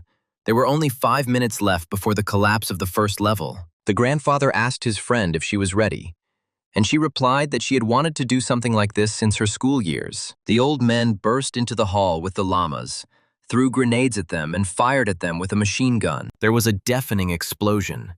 And against the backdrop of flames, the elderly fighters merged into a kiss. One of the researchers, wandering in the corridors, demonstratively peed in the corridor and made obscene gestures. And the residents of the nursing home gathered around the babka counter and sang along with her. Following Lexus, Carl learned that there were just over 2 million researchers left. Ponchik was literally glowing with happiness. She was going to be interviewed for real. Carl was not at all happy about this. He sat down tiredly on the sofa. Lexus warned that they needed to be ready in about 20 minutes. In the meantime, the researchers can relax and have a snack. Carl asked if they were on a ship. Judging by the rolling, it was a mid-size vessel. Lexus explained that they were in a filming trailer. It was set on the surface of their planet, but they were technically still in the game. Like safe rooms, trailers have their own rules, but there's no time to discuss them. Lexus watched her guests carefully. The girl approached Carl and quietly placed her hand on his shoulder. She said with a smile that she was real and she was next to him. Lexus warned that the only people here were she and her engineer. The girl showed the entrance to the studio and said that the only real thing there was the sofa. She will lead them to the landing. They will say hello and go to the sofa next to the table and sit next to Odette. Donut asked, "What about makeup?" Lexus smiled. "Not this time. They'll just show a clip of their adventures there." The cat asked if she should address the presenter as Odetta, and Lexus confirmed that this would be a recording, not a live broadcast. Donut asked what the tone of the show was, whether they should be serious or let Carl be himself. Lexus advised that the more fun, the better. Carl was surprised. Donut speaks as if he has been doing this all his life. The guy went into the toilet and touched the window. He realized that it was definitely not glass. He looked outside and was surprised to see stars and the sea there. Lexus said there is no censorship on the show. It is a private broadcast. Carl did not understand what private broadcasting means. The Dungeon Explorer world of Earth is owned by a major syndicate, but this season is the responsibility of the Borant Corporation. The syndicate's rules allow other companies to produce their own shows for a fee. This show with Odetta is the biggest and highest-rated private show in history. Odetta is the most adored presenter and interviewer in the entire galaxy. Carl tensed. So Lexus advised them to make a good impression. Carl was sweating with excitement, and Donut asked if maybe there was something else they should know. She replied that this was enough, and the cat politely thanked Lexus for the information. Donut, licking herself, told Carl that she would speak, and he should answer only if Odette asked him a question personally. Carl leaned against the unusual door. He didn't see how it could be opened. It seemed like they were stuck here. He asked Donut if she wanted cat food. She exclaimed, "He's going crazy. She'll get her face dirty." The guy seductively shook a bag of delicious crackers. Donut's eyes sparkled and she replied, "Okay, but only one pack." The cat chewed and said that she couldn't believe she was so worried. Carl warned Donut to be careful. They were definitely not their friends. The guy remembered the murdered girl sitting in a pool of her own blood, and in her inventory she had a core of exactly the same apple that Carl was now holding in his hands. He put the apple back on the table and asked Donut not to forget about it. The cat quietly turned to Carl. She said, "All this blows, groans and sighs, goblin explosions. It's not for her." Donut was sure that this was all Carl's fault, but speaking in front of an audience is exactly her thing. After all, this is precisely why she was bred, so that everyone would like her. Carl smiled and stroked the cat's silky fur. Lexus invited them into the studio, saying it was time to start the show. A blindingly bright light flashed ahead, Lexus said. "Smile and wave, and everything will be fine." Carl and Donut squinted as the bright spotlights hit them in the eyes. Directly in front of them were endless rows of spectators looking at them with curiosity. The guy froze for a couple of seconds in the middle of the studio of the famous show. Through special devices, hundreds of spectators from all corners of the galaxy watched the guests. Many were delighted with the fluffy beauty Donut. Carl heard enthusiastic greetings to his tailed princess. The guy looked at the presenter in confusion and was stunned by what it was. In front of him sat a giant, ugly crab. Could this really be Odette? Carl's head was filled with nothing but curse words at this sight. The presenter greeted the studio guests with a smile. She loudly announced that today she was representing Princess Donut and Carl. The guy was speechless. The cat glanced at him sideways and frowned. Donut realized it was time to save the situation and jumped off Carl's shoulder. The cat walked importantly around the studio, fluffing up its iridescent fur. Noticing that the audience had become animated, she rolled across the floor, showing off her fluffy belly. The guy looked at the cat in confusion, not understanding what she was doing, and she quietly told Carl to move towards the sofa faster. He closed his eyes to catch his breath and compose himself. Then Carl calmly opened his eyes and looked around him. He was shaking slightly, but he walked confidently towards the sofa. Donut jumped towards him and trotted alongside him. The guy waved affably to the spectators. Odetta kept a close eye on her new show heroes. Carl carefully sat down on the sofa, and Donut jumped onto a high purple pillow. Odette raised her hand and asked her audience to calm down. The presenter turned to Princess Donut. Odette told Her Highness that it was a great honor for her to receive her here. The cat politely thanked Odette, saying that it was a great honor for them to be there too. Donut stated that she and Carl really wanted to see the famous Odette. Turning to the audience, the cat winked at them and said that they wanted to see them too. Donut walked around the studio and purred to them all that they were a wonderful audience. The cat walked as close as possible to the barrier and said it was a great joy to be here, and not with a bunch of goblins. She waved her furry paw and asked how they were all doing. Her big yellow eyes sparkled as she asked how they liked the show. The hall exploded, many shouting that they loved Princess Donut. The guy whispered, "Who the hell are you? And where did Donut go?" Odette told the guests that they may not know it, but the audience has been watching them from the very beginning. Although Carl and Ponchik are not mentioned in the official programs, the two of them created a real sensation. The presenter asked the cat if she was a member of the royal family from planet Earth. Carl winced and thought, "Oh, don't talk about that." Donut's eyes sparkled and she answered, "Of course, Odette." The guy grabbed his head. "Well, that's it. Here we go," Donut explained.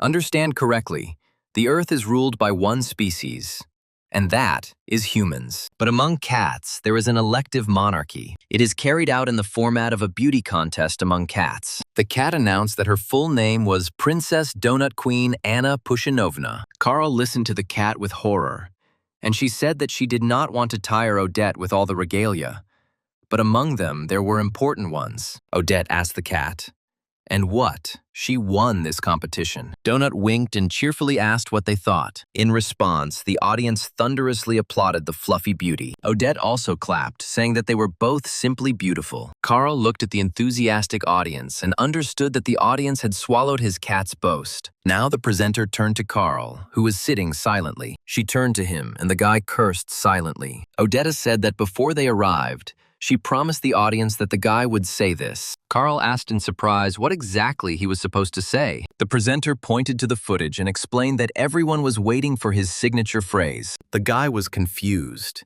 He had no idea what Odette was talking about. But looking at the pictures, he remembered what exactly he had said. Looking sideways at the cat, Carl asked if they really meant the words, "Your mother, Donut." The presenter smiled, and the guy guessed what they were talking about. The entire hall froze in anticipation of the show's hero's signature phrase. Donut whispered with a smile, "Come on, Carl, tell them. Everyone's waiting." The guy wilted. He knew how indecent his signature expression was. Finally, Carl said, "Your mother, Donut." The hall exploded with delight. Everyone was shouting. He said his signature phrase. A clip of their battle with the first boss appeared on the screens, where Carl said that he could use some support. In the second frame, Donut exclaimed that Carl was doing a great job on his own. In the third episode, Carl was pulling the chain and cursing at the cat. Everyone was looking at the screen, where the most striking episodes of the hero's adventures were shown. Odette asked Carl what he was thinking about when Donut wasn't helping him. The audience laughed. They liked the question. The guy replied that everything happened so quickly that he didn't think at all. A close-up of the French woman, the cockroach boss, appeared on the screen. Carl thought with hatred about the spectators. They were laughing, the bastards. For them, this was all just a funny game. He remembered footage from the news where a reporter asked a girl what it was like to have your house blown up. At that moment, the guy hated these spectators, because for them, the pain and fear of the researchers is entertainment. The guy was wondering what else he could say, but then Donut intervened in the conversation. She declared that Carl handled it like a true champion. The cat assured Odette that if Carl was really in trouble, she would immediately come to the rescue. The boys stroked the cat.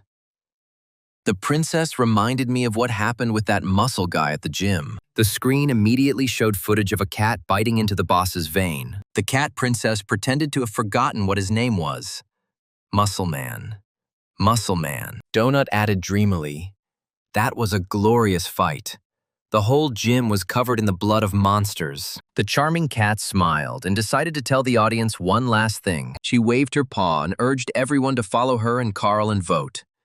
Because they would not just kill all the bosses. Odette asked with interest what else they would do. Donut added with a smile that they would kill them in style. Carl whispered to Donut that she stole that expression from Mordecai. The cat shook her fluffy fur so that it sparkled in the spotlight. She smiled at the audience as charmingly as she could, using all her charm. Carl looked sadly at the cat and mentally cursed.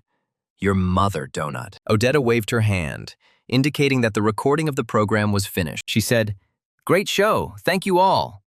The host told Lexus to watch the data packets, and the assistant had to let them know if anyone with AI decided to drop in on them. Odette wanted to talk to the guests without ears. Lexus left the studio and closed the doors behind her, leaving the host and guests alone. Odetta said that she does the same thing, like, I don't remember someone's name. She took off her mask and finished, You have to see their faces when you suddenly remember. The guests looked at the host in surprise. A human face appeared from under the mask. The part of the body above the waist was also human. Odette complimented the cat warmly. Great job, Donut. She noticed that the cat princess clearly had a natural talent for performing. Carl asked what the hell was going on. Was everything here fake? Odetta confirmed that it is true. Everything they see is not real. It is show business. Guests looked at the illusion in amazement while the cameraman mixed the recorded episode of the show. The presenter glanced sideways at her employee.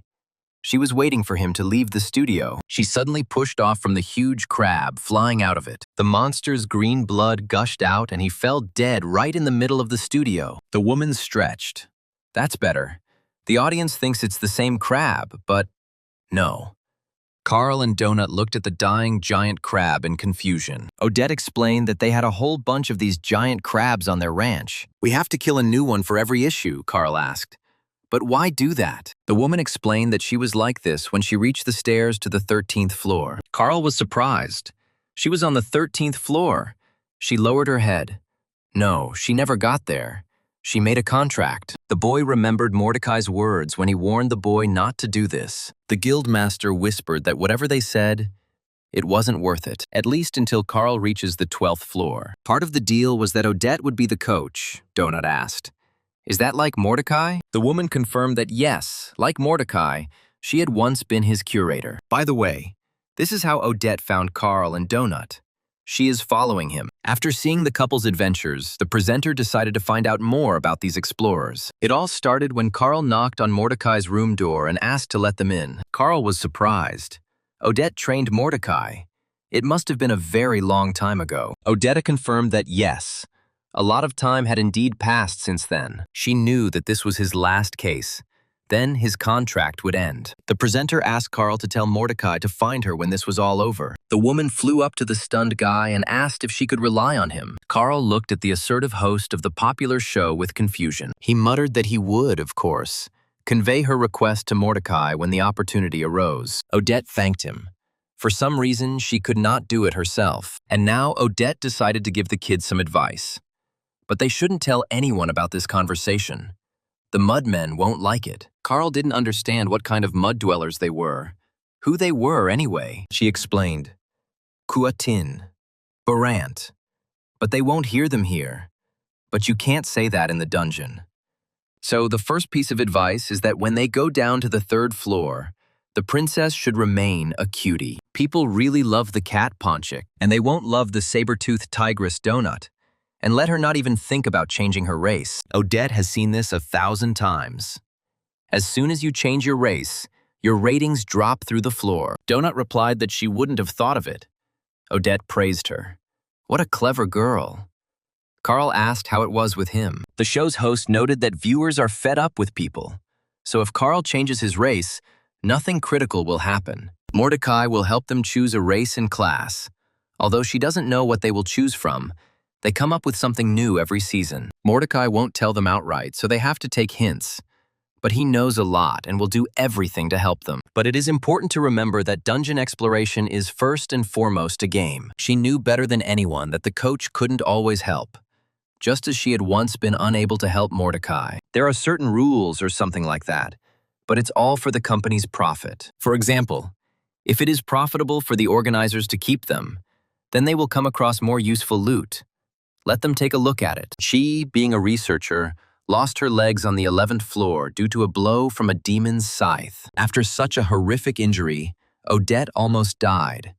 She would not have survived another attack, but there were spectators watching her, and there were a lot of them. She was also being watched by 5 sponsors, and none of them would have liked her death. The richest sponsor shouted that this was not just bad, it was incredibly bad. So the organizers sent her the perfect item that would give her a second chance. It was a belt that allowed you to attach parts of monsters to yourself. First, Odette had to kill the huge crab that attacked her, but she used his entire body as legs and was able to move fully again.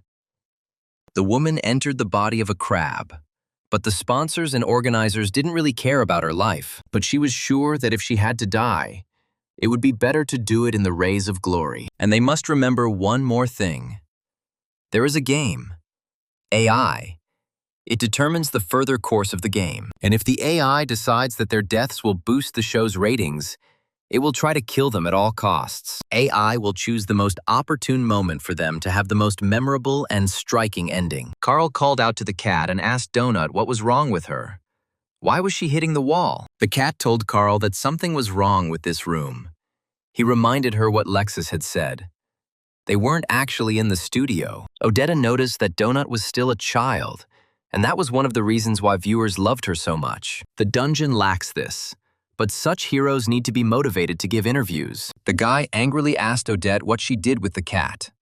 The presenter replied, "Nothing bad. It's all because of the treat she ate before the recording.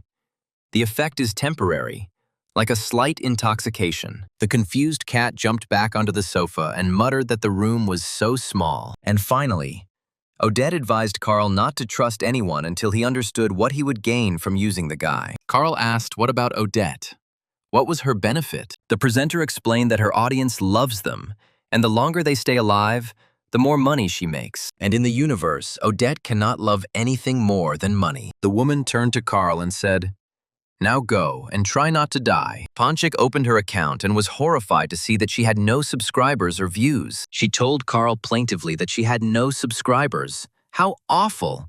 How could she gain ratings in such a situation? Carl suggested that the statistics would update normally after the show's episode aired. The cat asked, well, how can we stir up the intergalactic internet when the second floor is identical to the first? The boy and the cat moved carefully along the corridors of the second floor of the dungeon, studying the map. The second floor was darker than the first, and caution was needed. Mordecai said that strange and strong mobs would come from the third and fourth floors. Suddenly, Donut jumped with joy, inviting Carl to look at the dungeon map. A staircase to the third floor appeared on the map.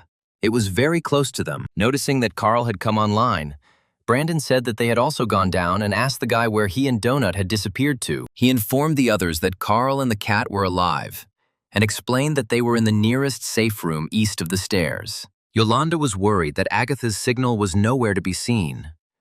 Donut bragged that they had been to Odetta's show. The episode should be shown within an hour. Carl wrote that they will be there soon. Suddenly, Carl saw the corpse of a second-level striped caterpillar.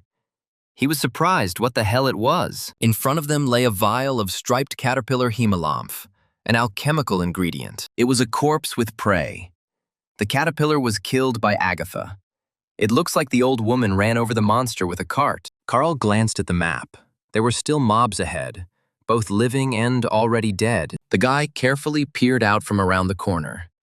There were 2 more fat striped caterpillars crawling there. The system reported that the more mobs the explorers killed, the more the caterpillars would eat, and the larger they would become. If they suddenly see that the caterpillar has turned into a chrysalis, it is better to run away. It is easy to kill a caterpillar, but not so much its older brothers. Carl asked the cat to prepare the healing scrolls, in case the caterpillar's blood was poisonous. He would take the right one, and Donut the left one. Donut, sitting on the guy's shoulder, killed her caterpillar by shooting it with a laser. And Carl finished off the monster by hitting the caterpillar with his new boxing glove. He then finished off the vile creature by crushing it with his kick. The striped caterpillar shattered into tiny pieces, turning into a nasty puddle. Carl's entire leg was covered in disgusting slime. Donut grimaced in disdain, feeling sick at the sight. The cat asked Carl if he was okay after trampling on those nasty caterpillars. The guy tried to wipe his foot on the floor, reminding the cat that she had read the description and that they couldn't leave corpses. So Carl, grimacing, trampled the caterpillar killed by the squeamish cat. Suddenly, the researchers were attacked by other monsters.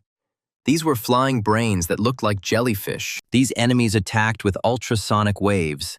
Carl grabbed his head and clenched his teeth in pain. But Donut quickly fired a laser at the two monsters and finished them off immediately. And Carl, overcoming the pain, hit the monster with his favorite boxing glove. Following the brains, giant saber-toothed dogs appeared and rushed at the people with a growl. Donut furiously charged at the dogs' sworn enemies, firing a laser at them and screaming for them to die. Finally, Carl and his cat reached the safe room where their entire group was located. This room was noticeably different from those on the first floor. Old people were wandering around and talking to each other. Carl was surprised to see a mailbox in the safe room. He was amazed that there was mail here too. Out of curiosity, the guy pressed the mailbox button. But the system returned an error asking who should send Carl mail. He glanced sideways at the mailbox in bewilderment. Its appearance seemed very strange to him. Suddenly, he felt someone tugging at his cloak. One of the old women said to him, "Forgive me, dear."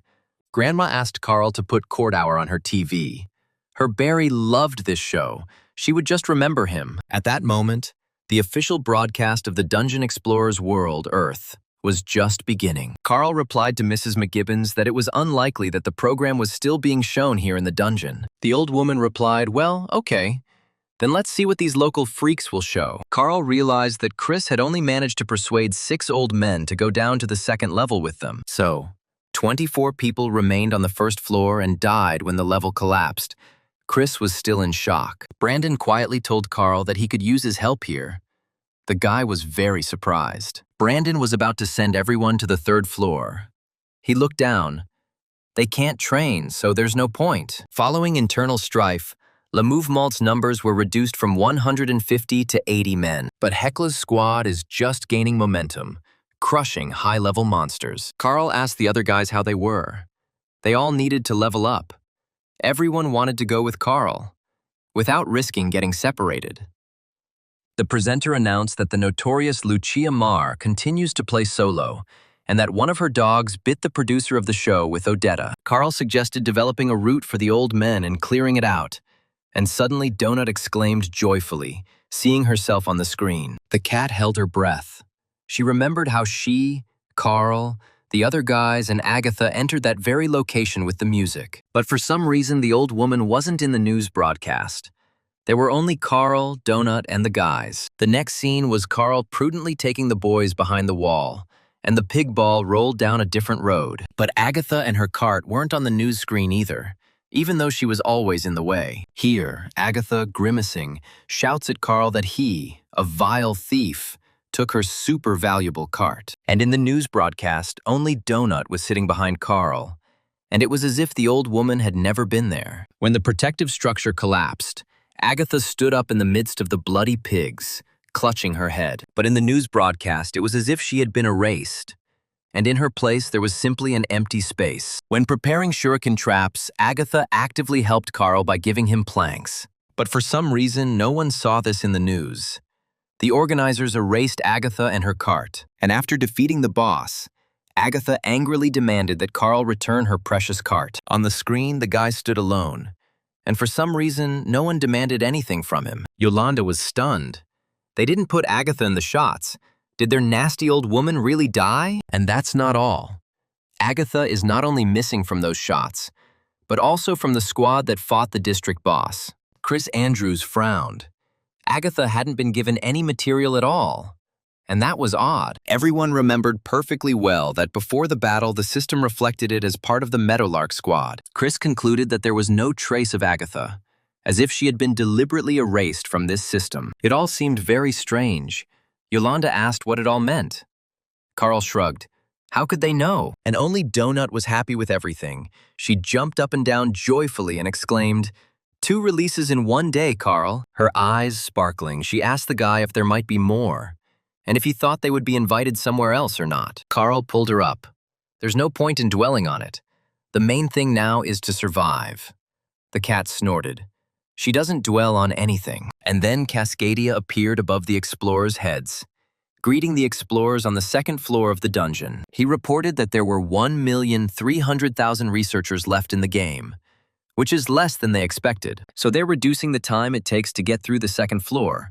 And they've also improved the sponsorship mechanics this season. Now there are 3 sponsors for every 1 researcher, Odette cursed. Upon hearing that the first sponsor selection point would be on the 4th floor, Odette slammed her fist and cursed. Cascadia explained that it would be an auction, and the higher the sponsors bid, the greater their discount on sending loot to the player. And the more spectator points a player has, the higher their chance of reaching the top of the auction list. This means that the explorers' chances of getting good loot are higher. Finally, Cascadia said they were disappointed with the attitude of human researchers towards bathrooms. From now on, if any human researcher intentionally relieves themselves outside the toilet area, they will be punished. The organizers teleport the elemental of wrath from the 13th floor to its coordinates. The producer clapped his hands, and that was it. Now they were off to have fun to the fullest. And of course, they must not forget that they need to kill and kill their enemies again. Brandon asked Yolanda to tell Jack not to pee in the corners anymore. Carl grumbled. They found the problem too. All the same, these levels are collapsing one after another. What difference does it make? Donut squealed with delight. A preview appeared. This is her first preview. She happily shouted to Carl that she had her very first subscriber. Hooray! How wonderful! The cat asked Carl if he had any subscribers. The guy reminded Donut that the subscriber was currently looking at her. Carl advised the cat not to act crazy. Donut's face lengthened.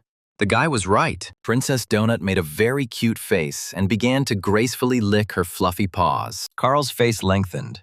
The cat sat on his head and its body shook from loud purring. Donut leaned over to Carl and told him to open the chests because people really love unboxings. The cat remembered how Carl and his friend, a gentleman with an unkempt unibrow, spent hours doing online unboxings. Carl had a new achievement, District Boss. He reached the lair of the second-to-last boss. Another achievement, Thief and Hooligan, for stealing Agatha's cart. Reward. Bronze chest of the ass shaker. New achievement. Battle fortification. He built a fortification and placed it on the battlefield. For successfully building a battle fortification, Carl receives a silver mechanics chest as a reward. The guy's new achievement is that he sent a fat pig to the market. Carl also killed more than 5 mobs in the battle with the district boss while barefoot. As a reward for such achievements, the guy receives a platinum shoebox. Carl angrily shouted, "What the hell is this? At least it's platinum. Let's hope it was worth it." The guy also received 3 coupons for a checkout at the Desperado Club, which he can exchange for a free drink. Another drop was a Sliminator 3000, a tool that helps transform materials into something else. Carl received a short life potion. It increases combat or magical skill by 3 levels. The choice is random. The boy cursed and immediately swallowed the strengthening potion before it lost its effect. His boxing skill reached 10. Carl was delighted. Now his fists deal damage equal to Brandon's electric hammer. The guy thought that he could bend the iron beam with a blow at half strength. But when he opened the shoebox, Carl couldn't help but curse. There was an enchanted Sylph pedicure set inside. If Carl's nails shine, the power of his blows and the strength of his legs will be greatly increased. The guy remembered that Bee loved to spend hours fiddling with such a pedicure set, caring for her toenails. And Donut was always watching the girl, so she needed to ask the cat how to take care of her nails. Donut importantly announced that now it was her turn to open the chests with gifts she had earned. The cat opened the first chest and gifts immediately began to pour out. Thanks to the boss chest, Donut is now a member of the underground book club on the floor. She receives 1 magical treatise by mail per level. Carl glanced at the treatise and exclaimed in surprise that it was hundreds of times better than his. The cat looked at the book, winced and snorted. Ugh. What a terrible spell this is. Donut asked if they really needed to save those books. Carl almost said his signature phrase, but fell silent. He told the cat that he needed to read the description first before using it. what the spell was and what it did. The spell is called Second Chance. It costs 10 mana. The cat can resurrect a monster, but it must be lower in level than her. The resurrected monsters will fight for them for a number of minutes equal to the spell level.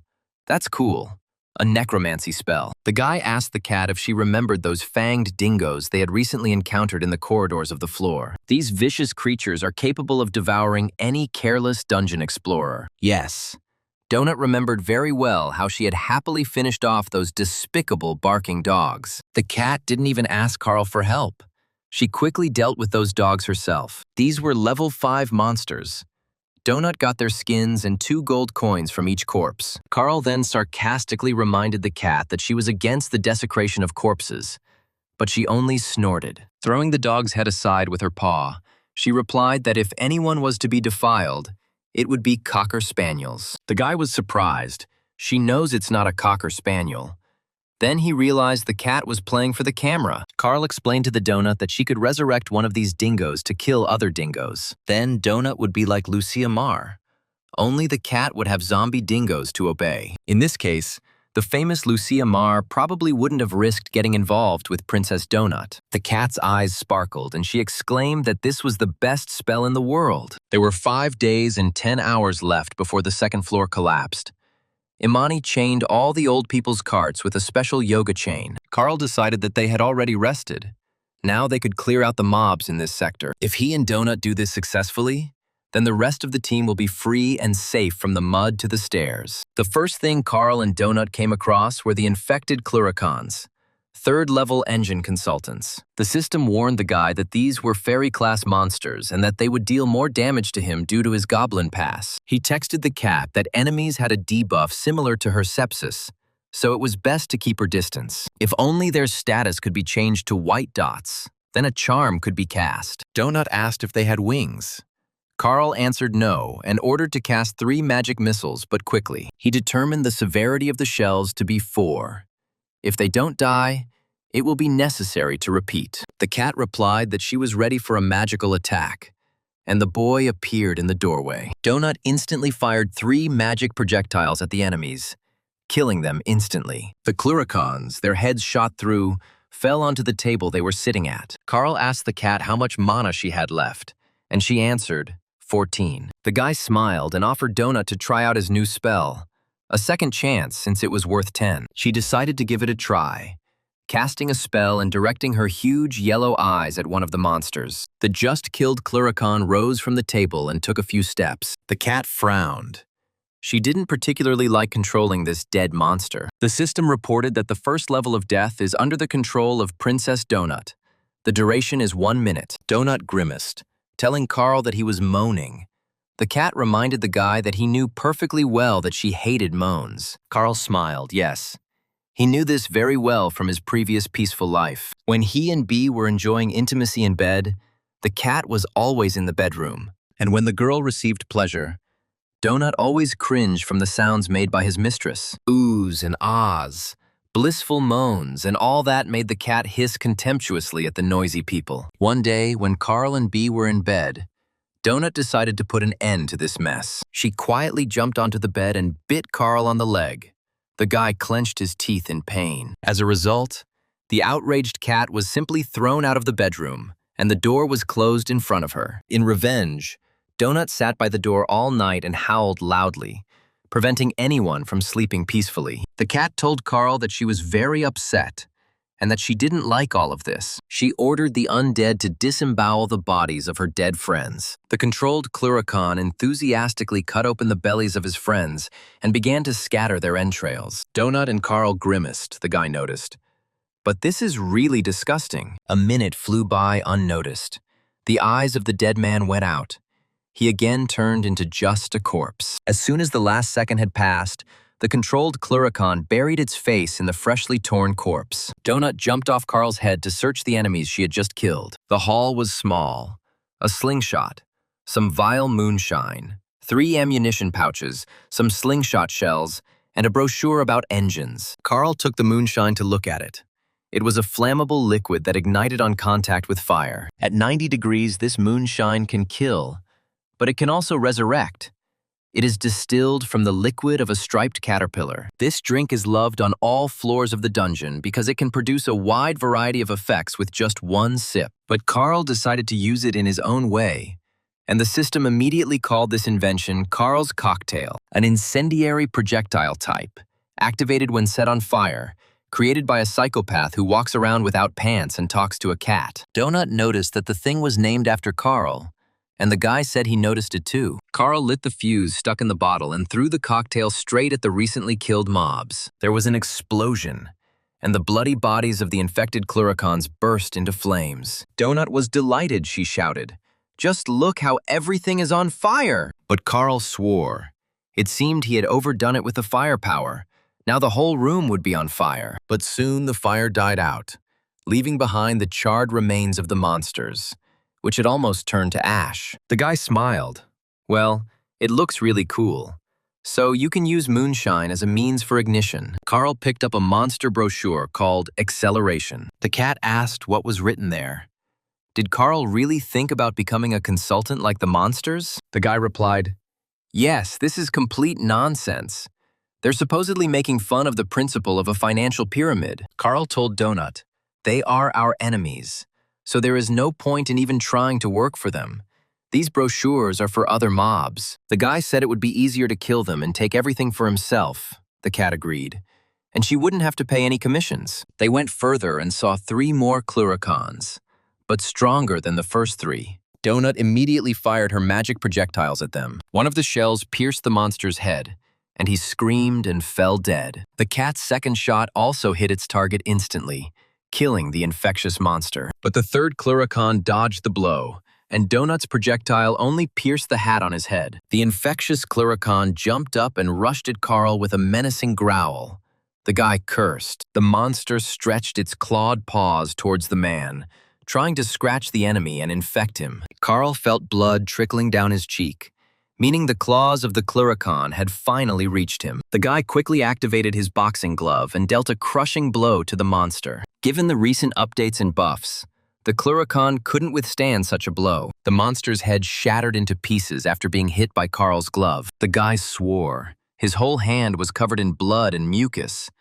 The system told Carl that he was infected with corruption. While under the effect of the curse, you can't restore your health points, Carl thought. No problem. You just need to wait it out. The monsters probably have this tactic. The first hit infects with corruption, and the second one applies a debuff that reduces health. And although these cluricons are only level 3, they are dangerous. Donut cautiously peered into the next room, where she saw the elite 6th-level Laminac consultants. There were significantly more enemies in this room than in the previous 2. This was the second stage of the Razgon Empire, and it is said that the extract from these mobs is valued as a means of protection against diseases. Carl said that they needed to kill everyone in this room, but if they wanted to keep their moonshine, they couldn't use fire. The cat's face lengthened, and she asked Carl in confusion, "Oh my God, what should we do?" The guy asked if Donut could use the wormhole near the fairies.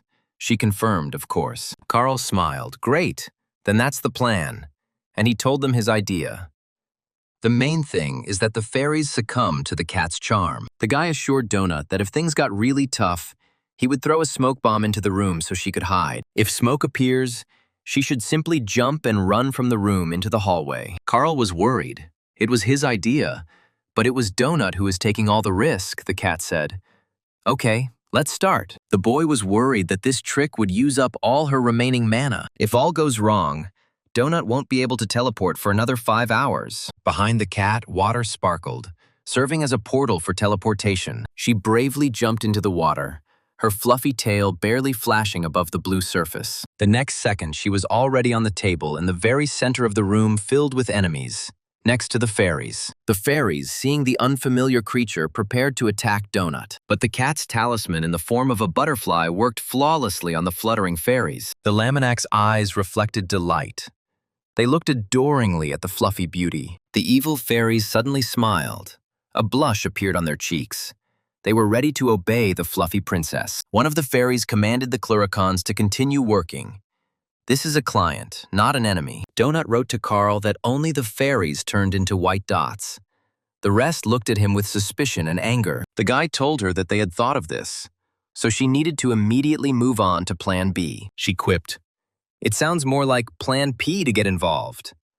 Carl cursed and asked Donut to be careful. Carl quickly hid behind the corner and prepared to meet the monsters attracted by the cat. The cat told the fairies that everything was so terrible here and invited them to come and see. The fairies objected that the Cluricons had to work, but Donut insisted, no, they all had to see this. Let them come in and look. The fairy, flying into the next room, was stunned when she saw the corpses of the Cluricons lying around. She shouted to the workers, "Attention, everyone! Break!" The Cluricons did not understand what had suddenly happened. Carl told Donut that he was in position. The cat replied that she was leading them to him. The cat told the fairies that someone had run past and killed them all. She was in such terrible shock. Donut invited everyone to come and see. Carl took his cocktails out of storage. The cat said to the fairy, "Caroline, just look. Let your workers look around here. Let this be a lesson to them about what happens to those who don't work hard." Or something like that. Suddenly, one of the fairies noticed a man lurking in ambush and asked who it was. Donut said, "Carl, meet Caroline and Max. Everything is fine, girls. He's just going to show you something." The fairy frowned when she saw the bottles of their signature moonshine in the guy's hands. She asked Carl what he had taken and what he had done with their popular product. Carl replied with a smile that she would see everything now.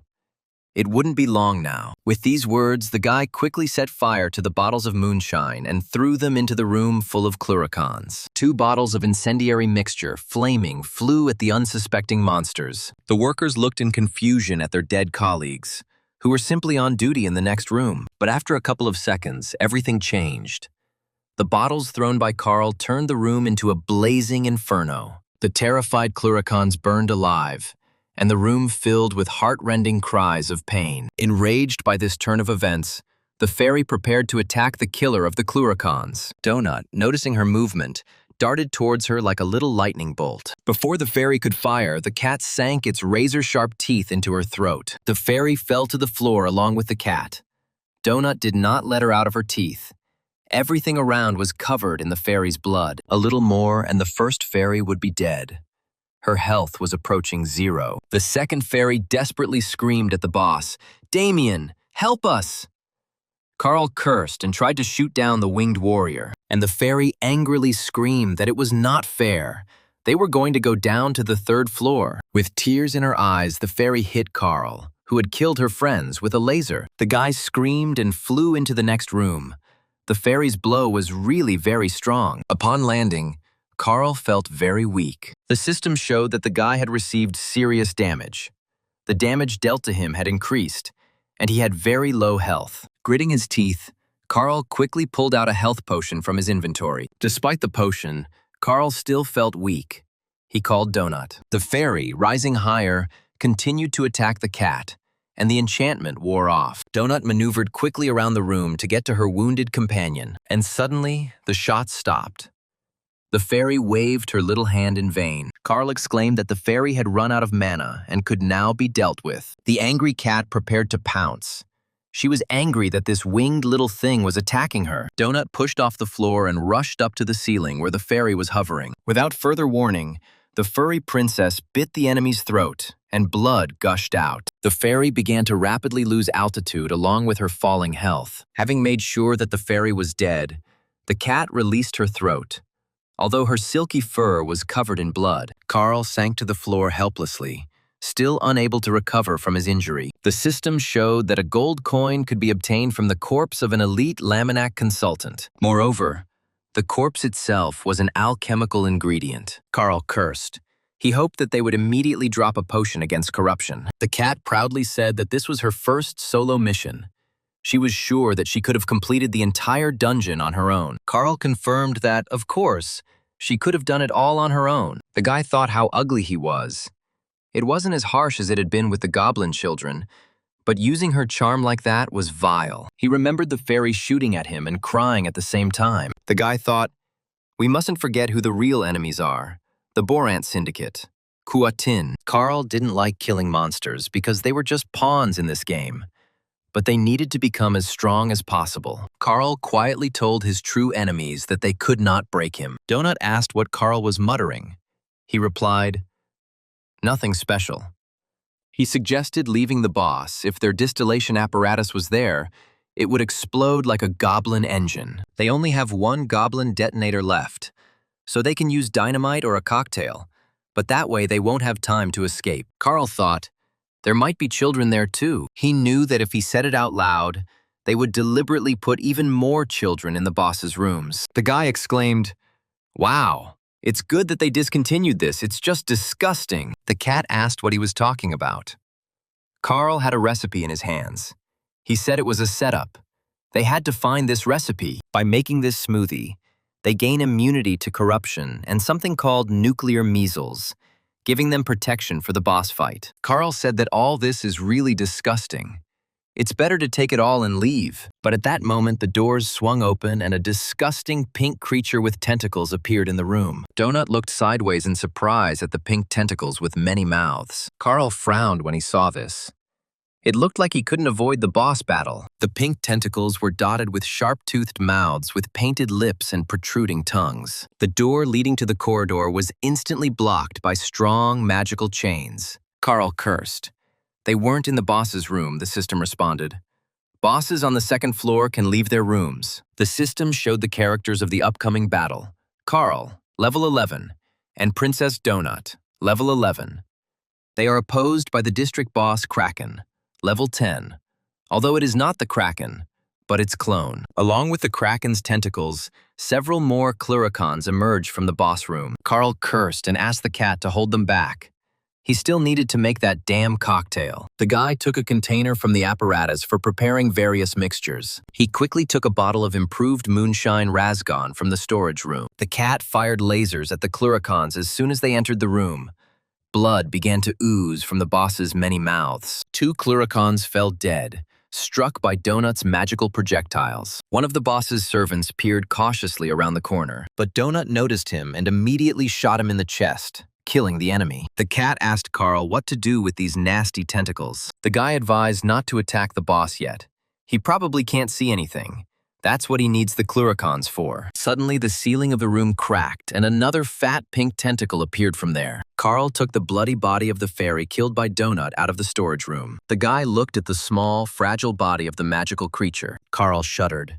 They had to come up with such a disgusting recipe. The cat looked around, watching for enemies leaving the boss room, but she seemed to sense something and turned to Carl. To her horror, she saw a fairy in the container and asked, "Carl, in the name of God, what are you doing there?" The guy replied that this is how it should be according to the recipe, and started pedaling to make a smoothie.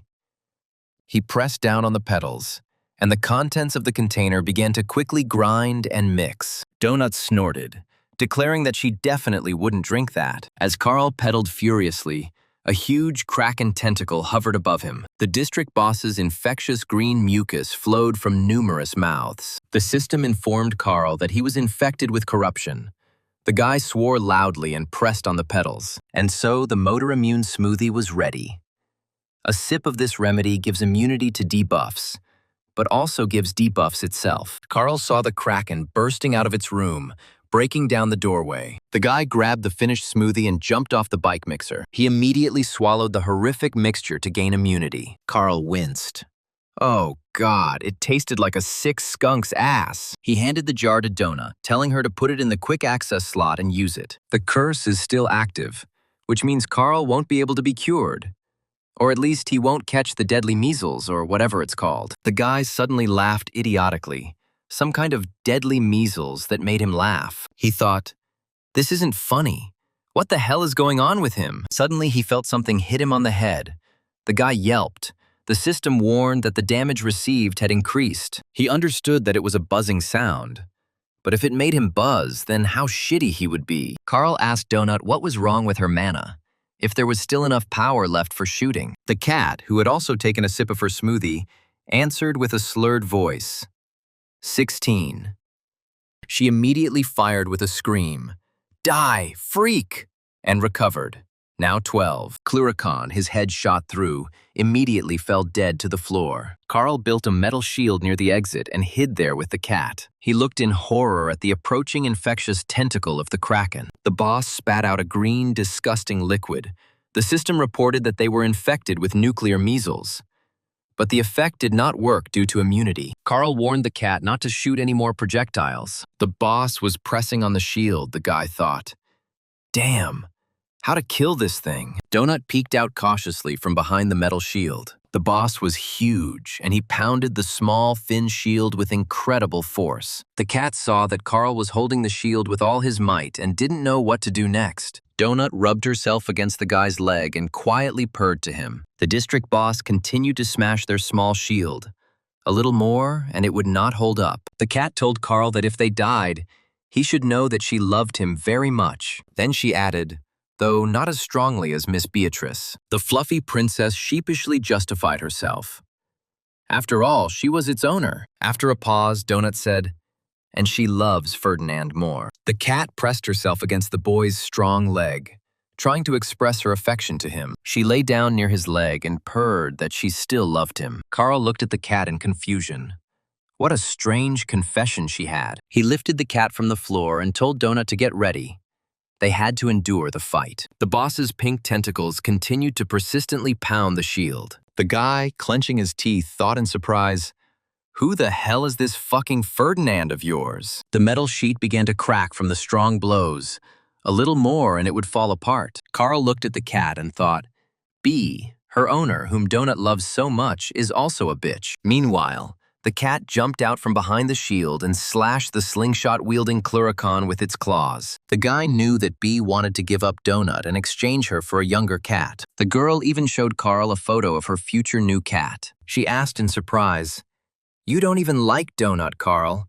Why are you suddenly so worked up?" Carl replied sullenly that Donut was Beatrice's cat. The guy explained that Donut was a living creature, and B was responsible for her. He didn't understand how a girl could just hand over Ponchik to someone else. Carl didn't care that B would have more kittens from this Sugar or Bun or whatever her name was. But why did the girl need to give up Donut? Beatrice looked at the guy and asked if he knew how much she would sell it for. Ponchik is a former international champion, and such animals are very expensive. But now she is no longer in the shape to constantly take first place and give birth to kittens. The girl was puzzled by what Carl didn't understand. Carl's friend was irritated by his criticism and dissatisfaction. She didn't understand why everything was being made so complicated. Then the guy decided to rent an apartment and take the cat with him. He wondered if people had completely forgotten about loyalty. Carl pushed the memories away. It was all nonsense.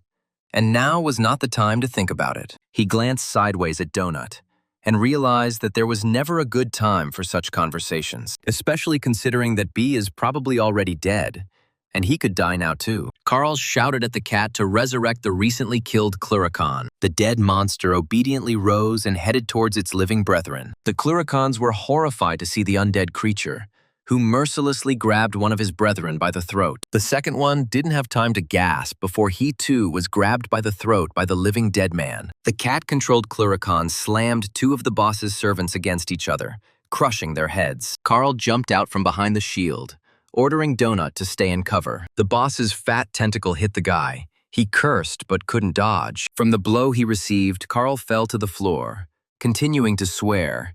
His health began to rapidly decrease. The guy grumbled that he was still dead drunk and had lost his normal dexterity. Two Cluricons jumped out to meet him, helping their ugly boss. Carl killed the bravest one with his mighty leg, kicking the mob in the face. The second one watched in bewilderment as his bloodied comrade fell dead with one blow. Carl jumped up and struck the second man with his boxing glove. The second Cluricon also needed only one blow to give up his soul to God. Between Carl and the entrance to the boss room lay two dead Cluricons, one of which the guy planned to use. But at that moment, the boss dealt Carl a strong blow with his tentacle. The guy cursed. His health decreased even more. Carl shouted to the cat to resurrect the mob that was closest to the boss's lair. Donut immediately responded and cast a necromancy spell on the Cluricon Carl had indicated. The monster obediently rose from the floor, ready to fulfill any order of its new mistress. Carl took a cocktail from the storage and told Donut to order the undead to hold it over its head and run to the boss's lair. Mob took the deadly bottle from the boy's hands, as the cat controlling the body told him to. Carl also put a stick of dynamite in the mob's pocket and told him to hold the bottle tightly. Cluricon didn't object. Carl closed his eyes in horror, Thinking what he was doing, he was a walking bomb. The guy scratched the back of his head thoughtfully. This was probably a bad idea, but he didn't see any other options. The undead creature controlled by Donut reminded him of one of the characters from his favorite movie. Carl mentally pulled himself up. He needed to pull himself together. They had too little time. The mob is already close to the lair. Now you need to activate the fuse on the bottle. The flame will flare up. The guy rushed to the shield and shouted for the cat to lie down. It was about to explode. Cluracan, revived by Donut, ran as fast as he could towards his boss's lair with a burning bottle in his hands. Carl tried to reach his shield, but numerous tentacles whipped him. And then there was a deafening explosion. The boss, sensing something was wrong, broke down the walls of his lair. The guy, covering his head, jumped behind the shield, which was falling apart under the blows of the tentacles. Several armed Cluracans emerged from the breach in the wall, ready to engage the researchers in combat. A dead and revived Cluracan with a bottle of moonshine was rushing straight towards his living brothers. Carl landed behind the shield and cursed. He knew what was about to happen, and there would be a mountain of corpses again. He looked at his health bar. It was almost at 0, and he still couldn't heal. But at least Donut has full health, which means she can definitely survive this battle. The cat asked with concern. Carl said that the explosion would be too strong to use it here. The guy called an alchemy table from the storage, but the system returned an error. It can only be used in a safe place. Carl grinned, that's right, and crawled under the table, calling Donut there too. He quietly told the cat that he seemed to be about to die. His health was running out. The guy took the cat in his arms and smiled.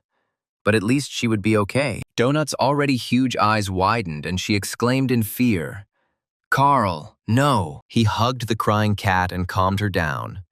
Everything was fine. She was strong, so she could handle it. Carl told her to return to Brandon after the fight was over. The guys would look after her, but Donut screamed with tears in her eyes that she didn't want to go on without him. She stretched out her furry paws to his sad face and said that she had lied to him. In fact, she won't be able to complete the dungeon without him. She really needs him. The weakening boy smiled. This confession from the cat pleased him. At that moment, a deafening explosion was heard. Moonshine and a stick of dynamite exploded in the boss's lair. A huge column of flame erupted from the next room, destroying the boss and his minions. Charred pink tentacles and sparks of fire littered the alchemy table. The system warned Carl of danger. Due to his low health, he would now lose consciousness. A flash of surprise flashed through the boy's clouded consciousness. Was he really still alive? Carl suffered extensive burns, a concussion, and was temporarily stunned. And he thought about how everything hurt. The guy woke up in a half-destroyed room, with stones, pieces of walls, and the boss's burning tentacles scattered around. Suddenly, he felt someone pulling his cloak. It was strange. Suddenly, he realized it was Donut, the crying cat trying to pull him out of the rubble. She saw that Carl's health was almost gone, but the damage would last for another 15 seconds. She wrote in a messenger that Carl could use some cardio, and that he was much heavier than he looked. The guy's life was almost over, he warned the cat. Another 10 seconds and she would be able to heal him. He needed to prepare the scroll. As soon as the curse ended, Donut immediately began treatment, and Carl's wounds began to heal. He quickly came to his senses, feeling his strength returning. The treatment was working. Donut angrily licked her paws. Carl told her with a smile that she saved him again. The cat smiled and cheerfully said that it was her duty. They were one team after all. She rubbed herself against Carl's cheek and said, "I don't want to say this out loud, but his views have jumped. That's cool." The guy opened his storage and took out a healing potion. After using the remedy, the wounds began to heal even faster, and he almost regained his health. The system has declared an indestructible buff that will protect his beautiful metatarsal bones for 30 hours. Carl grimaced. Was it that damn pedicure set that saved him? Now that the district boss was killed, it was possible to enter his lair and receive prizes for victory. Donut, as always, jumped onto Carl's shoulder, and together they moved forward. The guy was surprised, but there was not a scratch on his alchemy table, as if the explosion had not affected it at all. He put his hand on the table. The system immediately gave an error. The table can only be used in a safe place. Carl realized that it was the indestructibility of this table that saved him and Donut. He quickly returned the alchemy table back to the storage and thought, But this is a bug, and Carl can use this bug. It's better not to talk about it, at least out loud. While pondering, the guy carefully made his way through the ruins to get to the boss's room. He thought that now he would have to read the patch notes so as not to miss a possible fix. Soon they found themselves near the dead boss. After the victory, they received a map of the area. It turned out that there was a guild nearby. Carl decided that while they went to chat with Mordecai, they would also fulfill Odette's request. Hearing Odette's request, Mordecai exploded. This bitch really said that. She wants him to look for her. He yelled that he would rather find himself a woman, make her have children and eat them himself, than interact with her in any way. Carl and Donut were shocked by such a violent reaction from the usually calm guildmaster. When Mordecai fell silent, the cat gently asked him if his answer was no. The guy grinned. Well, they picked up a monster for Mordecai. It's scary to look at. The guildmaster replied, and don't say anything. It's good that no one will see him like this again. Carl asked him if the audience could watch them now. Mordecai confirmed. The only place where they won't be able to spy on him is the toilet. The system notifies them about this and asks them to wait. However, only those with press accreditation can see and hear Mordecai himself. For example, Odette is one of those who has this opportunity. Carl cursed silently. He hadn't thought of that. Now it would be even more difficult to get answers from him. The guy asked Mordecai, by the way, about Odette, whether they had anything to worry about. The guildmaster sighed heavily. Odette only cares about herself. This woman is smart, cunning, and so self-centered that she is practically on fire with her ego. Odette knows the system of this game very well.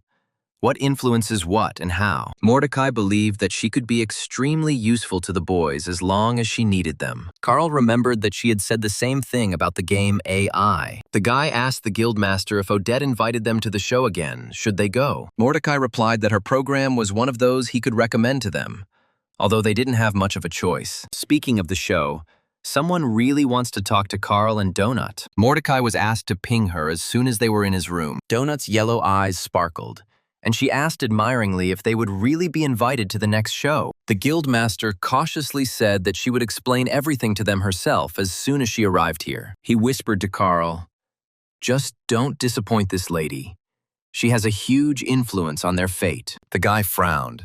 This was definitely not a good warning. Mordecai told Carl that as soon as she arrived, all the cameras here would be turned off immediately. But the guy should know that the cameras are always turned off when Kuatin arrived. The system warned that they could not use weapons in the presence of the administration. Otherwise, they would be immediately executed. The frightened cat clung to Carl. He stroked her and said, "Calm down, Donut." Lightning flashed and energy swirled in the room as the important guest began to teleport. Carl frowned. Now they would see a representative of the Barant Kuatin Corporation, their enemy. A second later, a bulky body in a spacesuit appeared in Mordecai's room.